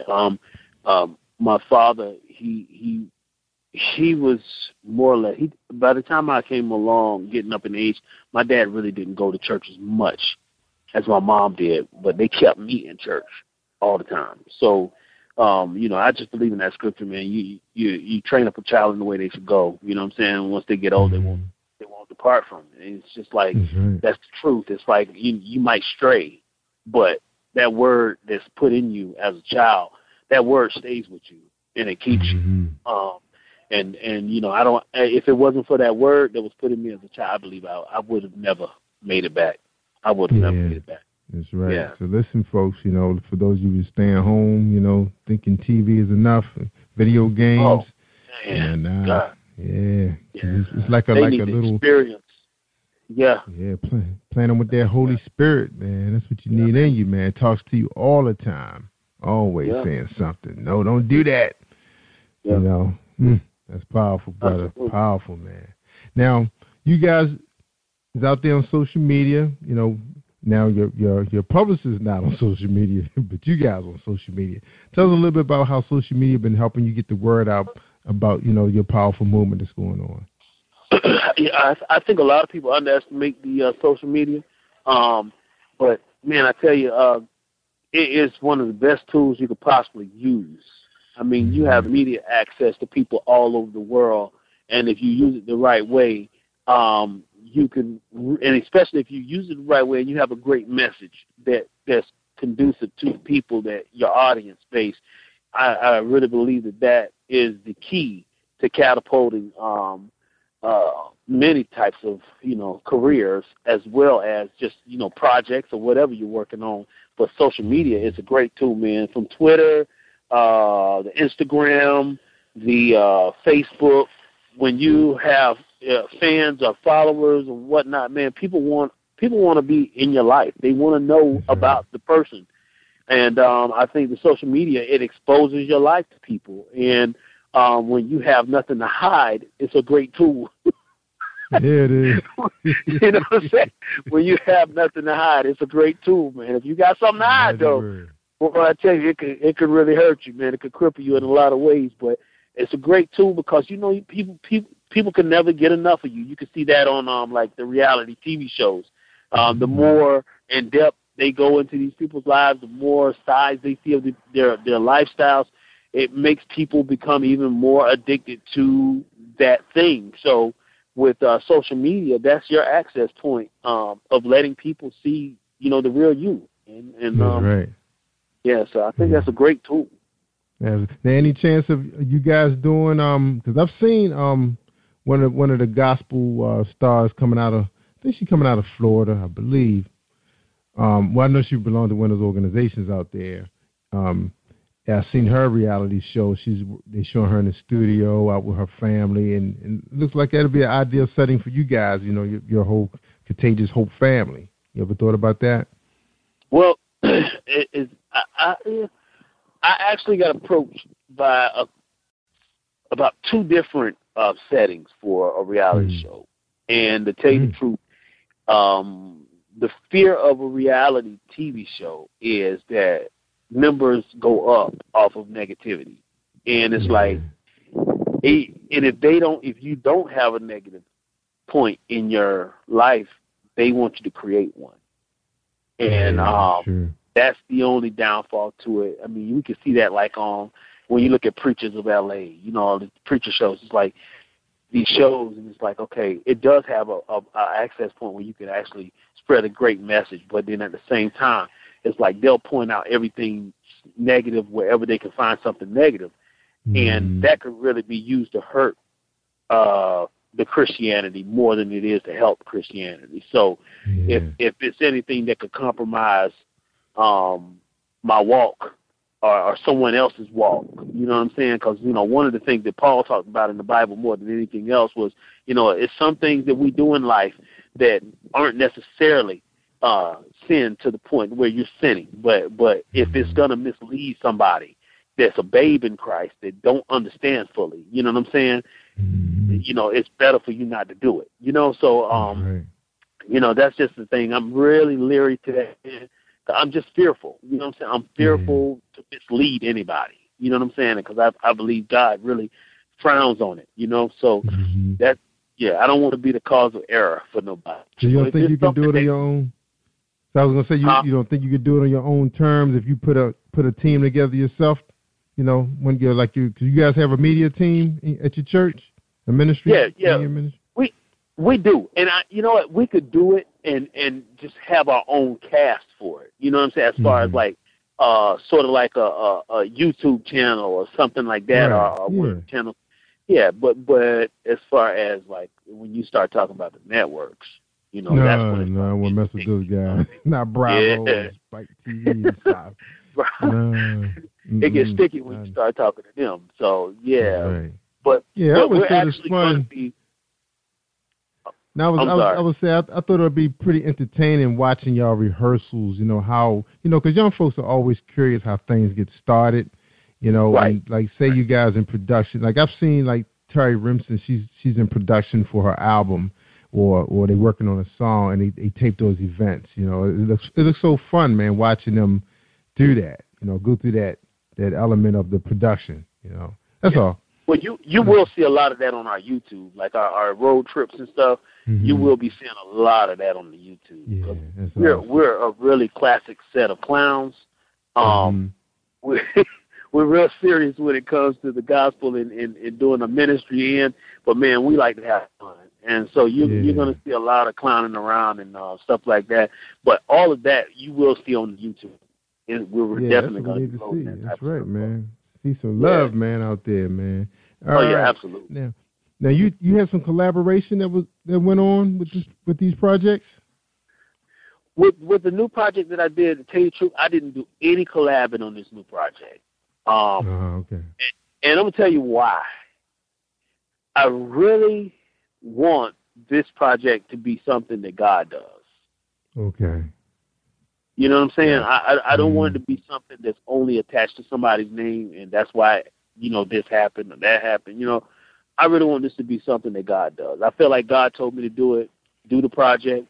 If God told me to do the project, He'll see the success of it. So I'm just absolutely gonna just let Him do His work with it. We're gonna push it as hard as we can push it, but we're gonna see. If the music is anointed enough to travel on its own. You know what I mean? That's right. All right, man. We're gonna take a quick break. When we come back, we're gonna get your final thoughts. We're talking to Thomas Ware, his group. He actually should be a SAG member by now. He's about to be in a film coming soon, and we loving your story, man. We really loving your story. All right, hold tight for this quick break. It's Jerry Royce Live Worldwide. Think you know how drugs get in those little brown bottles? Think again. Set in the green hills of western New Jersey, inside the gilded halls of power of a U.S. pharmaceutical company where decisions are worth billions of dollars and human lives worth less. Nicholas Harding, a young executive at Marshall Pharmaceutical, finds his career, family, and life in jeopardy. The Farmhouse, a suspense thriller novel by Bill Powers, published by Donna Inc. Publications, available at Amazon.com or DonnaInc.org. Go to Bill's webpage at www.author.BillPowers.com. Hi, I am Arthur Crystal Alexis, and I'm on Positive Power 21 with Jerry Royce Live. Woohoo! All right. Thank you, Crystal. Bring this back on. All right. We talked to Thomas Ware, hit single Love Got Your Name on it, and his group, Contagious Hope. We wish them the best. All right, Tom, we can get your final thoughts on tonight's show, man. We appreciate it. Yeah, I absolutely had a great time and enjoyed you tonight, man. Thanks for having us on. We definitely look forward to seeing you all live when we get up on your side of town, Baltimore, D.C. And I just want the listeners to just know that, you're talking to an individual that's really real about what I'm doing, about ministry and just serious about God. Please go back and visit our website, thomasware.info. You can find the book, Reinvention of the Black Man, on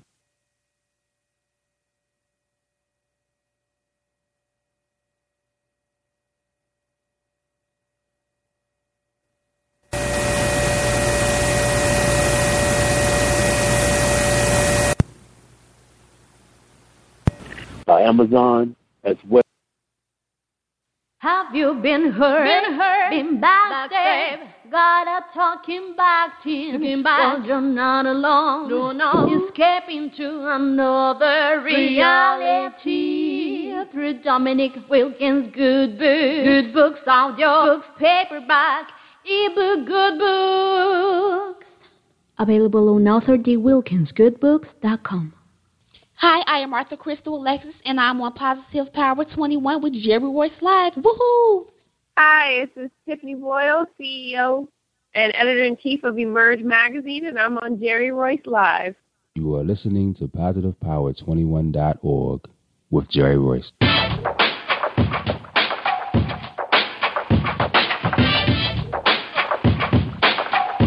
What up? It's your boy Kano Kingston. Hi, this is Angel Sessions. Hey, this is Pat. Hi, I'm Teresa Powell. Hi, Jerry. This is Iowa Samuel Carter. Hi, this is Phil Powers. Hello, this is Teresa Bobby with Jerry Royce Live.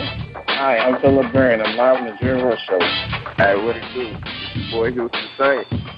Peace, this is Dahlia the poet, spoken word artist. Hello, this is Lamar Marquise with Jerry Royce Live. All right, everyone. You got Robin Lynn, and I'm keeping it live right now on Jerry Royce Live. Hey, what's going on, everybody? What's up? This is award-winning podcast with the greatest podcast on earth. Thank you for stopping by. I'm your host, Jerry Royce Live worldwide on internet radio, where you get your positive on. So when it's all positive, it's all power. That's positive power. This is a worldwide podcast for growth, wealth, and success. Thank you.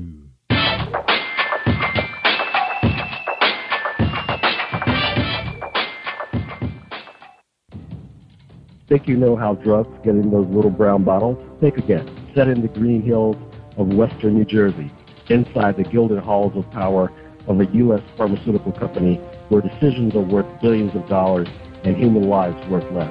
Nicholas Harding, a young executive at Marshall Pharmaceutical, finds his career, family, and life in jeopardy. The Farmhouse, a suspense thriller novel by Bill Powers, published by Donna Inc. Publications, available at Amazon.com or DonnaInc.org. Go to Bill's webpage at www.authorBillPowers.com. Are you looking for the next great read? A book filled with love, passion, betrayal, and intrigue. The award-winning novel, Season of Change, by Tamika Patrice Kane, is sure to satisfy your literary sweet tooth. Check out this must-read book reviewers are calling uplifting and emotional, and exceptionally great read, deeply intense and thought-provoking. Order your copy today, available in paperback and ebook on Amazon.com or at www.tamikapatrice.com. Are you an author looking for promotional services or a reader looking for a great read at low prices? In this competitive world of books, Writing Royalty Promotions is dedicated to bringing authors and readers together to build a greater respect for literature through our various promotional services and online bookstore. So head over to WritingRoyaltyPromotions.com and check us out.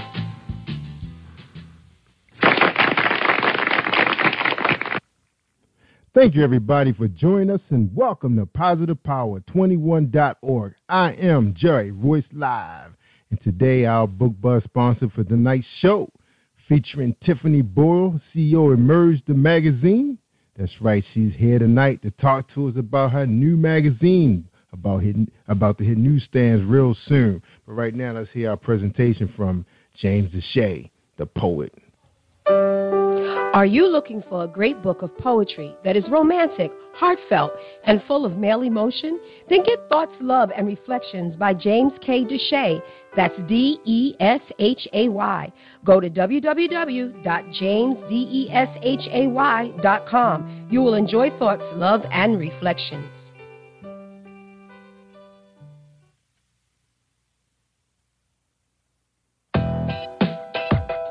Ladies and gentlemen, this is a presentation from PositivePower21.org and Jerry Royce Live Worldwide. Emerge the Magazine press release, a magazine that promotes, exposes, educates, and empowers business owners and entrepreneurs. Emerge the Magazine is a business resource read by business owners, executives, managers, and trade association members, and more. Our readers are interested in local to national companies, organizations, and services to help them in building strong businesses for themselves. Emerge the Magazine is business industry focused. We have resources for all stages of businesses, startup business owners to CEOs. We provide solutions and advice to our articles on how to prepare a business, start a business, grow your business, and be a leader. Features: emerging, diversity of inclusion, Emerge stamp of approval, international networking. Who reads the Emerge magazine? Decision makers, executives, managers, community members, political leaders, college students and interns, activists, investors, and more. Check out Emerge Magazine at www.emergethemagazine.com at 773-377-5792. General at emergethemagazine.com for contact information. Thank you. This has been a Voice Enterprises production, Jerry Royce Live Worldwide on PositivePower21.org. Ladies and gentlemen, we present to you CEO of Emerge the Magazine, Tiffany Boyle. All right, y'all. Hey, what's up, Tiffany? Hey, how are you? Awesome. You know, you're episode 303. Oh, great. Yeah, that's right. So what's going on in the newspaper, the news magazine business? What's up? Yeah, a lot, of course. Always a lot. So our print edition's getting ready to come out, be on the shelves in March. That's our newest update. Yeah. Our digital version has been out since January, and that's doing great, getting great reviews. If you haven't already gotten that, you can go ahead and get it. That's right. Awesome. Wow. So much going on so fast. I remember when we talked to you, wasn't it like November when we talked to you on the show? Yes, I believe so. All right. So, audience, Tiffany is not a stranger to Positive Power. She's been here before. And basically, I was telling you earlier that our audience in Maryland, well, mostly my family stretches throughout the eastern shore of Maryland, but they love some D.C., some Washington, D.C. A lot of them work there. You know, they travel and commute over there every day. So they know your stomping grounds, the Virginia area. So Tiffany's here to talk about her magazine, January release, digital, hard copy. Is it in full color? Is it full color? Yes, it is. Ooh, full color. Wow. I remember that business so well. All right, y'all. Well, Tiffany's here to talk about her magazine, how it's going to help us small businesses and motivate us. You know, because sometimes we feel like we're in the driver's seat by ourselves. But she's here to ride alongside us, keep us pumped up, motivated, and inspired. Right, Tiffany? Right. That's right. So the good Lord gave you that hard job. So anyway, Tiffany's here to talk to us. But the first question is, as always, coming out of the gates, who is Tiffany Boyle?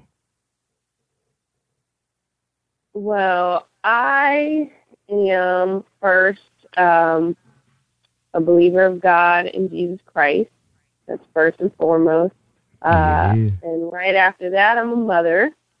So that probably says a lot about why I my nurturing and why I care so much about other people, you know, being in their spotlight, getting successful, being educated. because knowledge is power.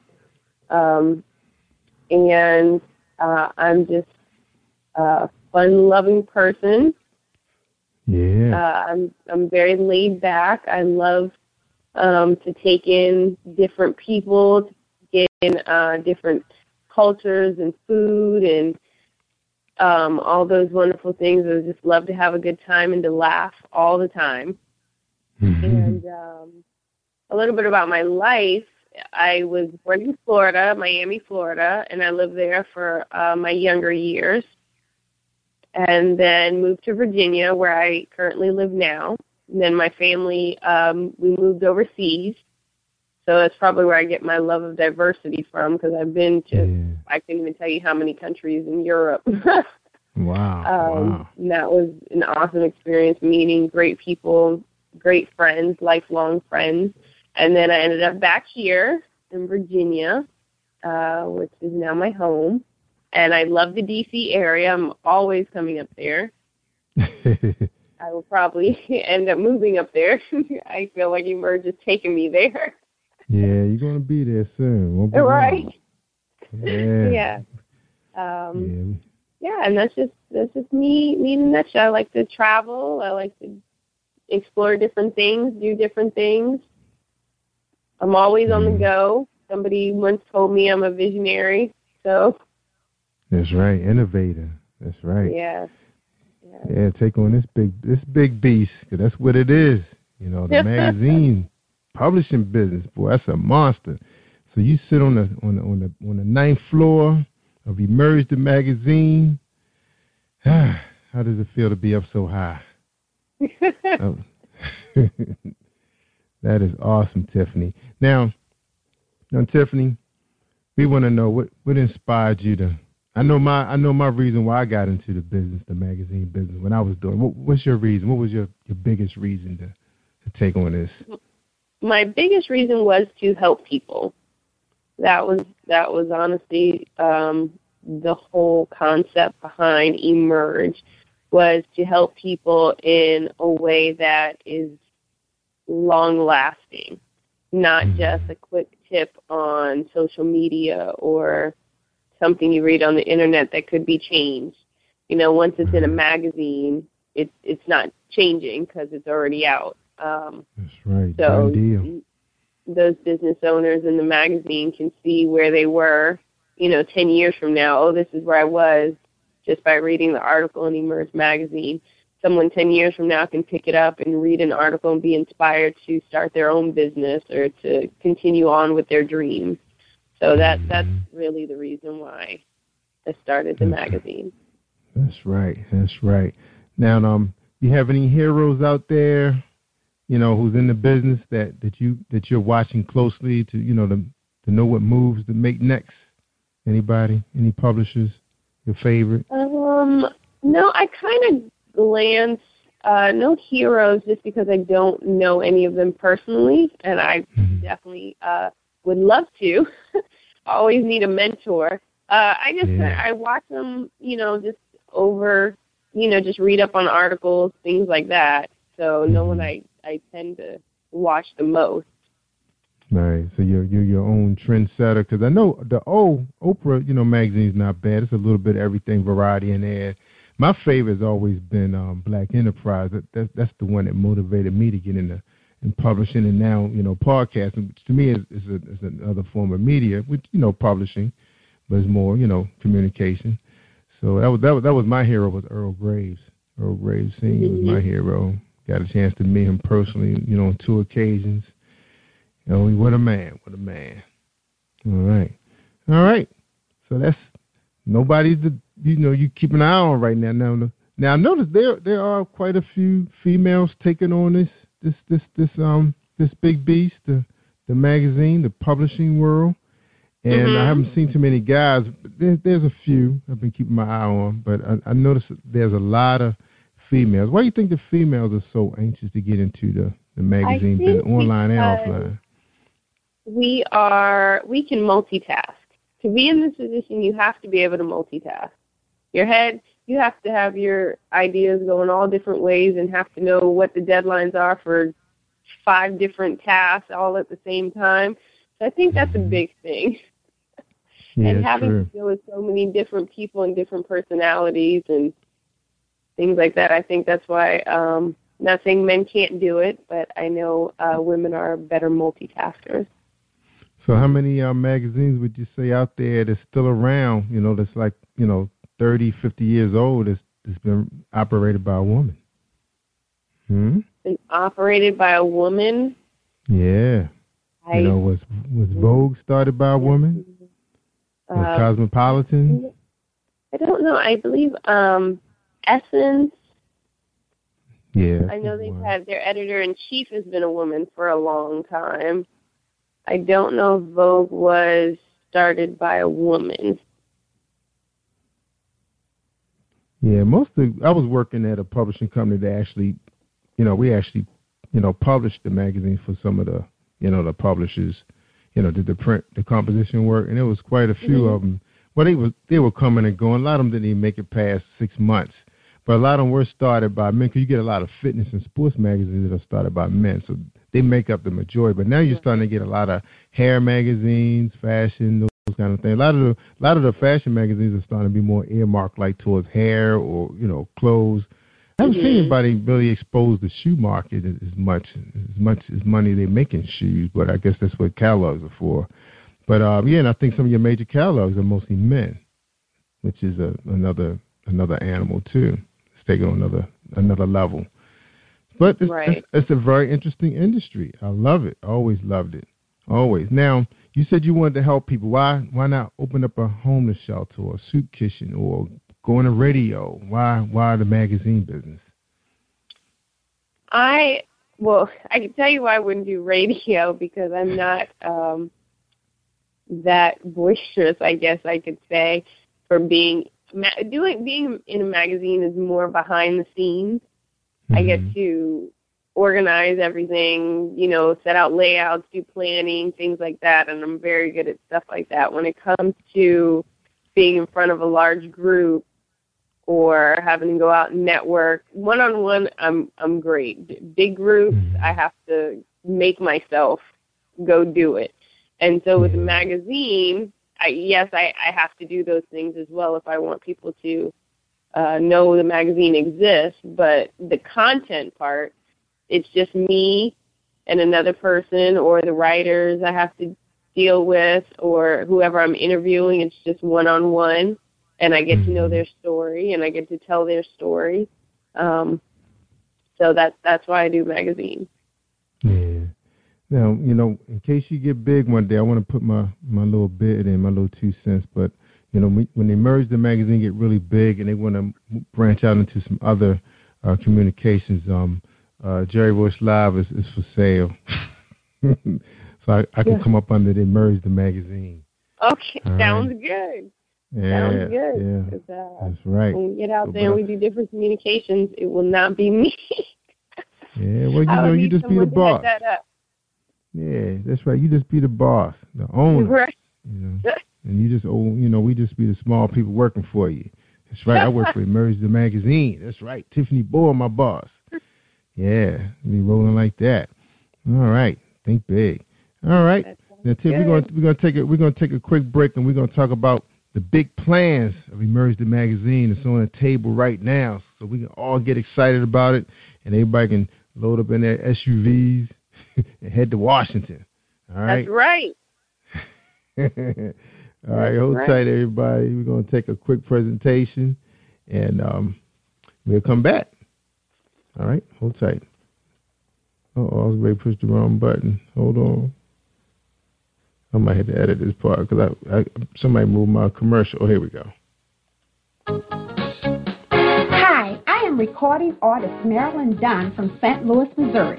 If you are looking for some soul-stirring, anointed, spiritual, and heartfelt music, visit my website at www.marilynnDunnMinistries.com. Or you can also find me on CD Baby, iTunes, and Reverb Nation. For booking information, contact Mr. Kevin Dunn at 636-856-0551. That's 856-0551.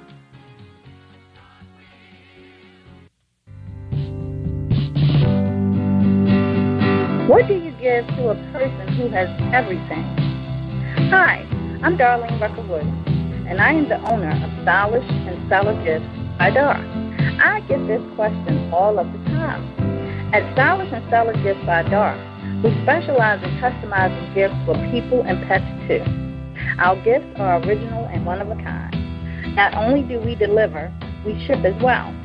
We work according to your budget and your theme. We have gifts for all things, including baby showers, sports teams, get well, bridal, birthdays, pets, just because, and that's just to name a few. So let Stylish and Stellar Gifts by Dar take the worry out of your gift giving today and also for the holidays.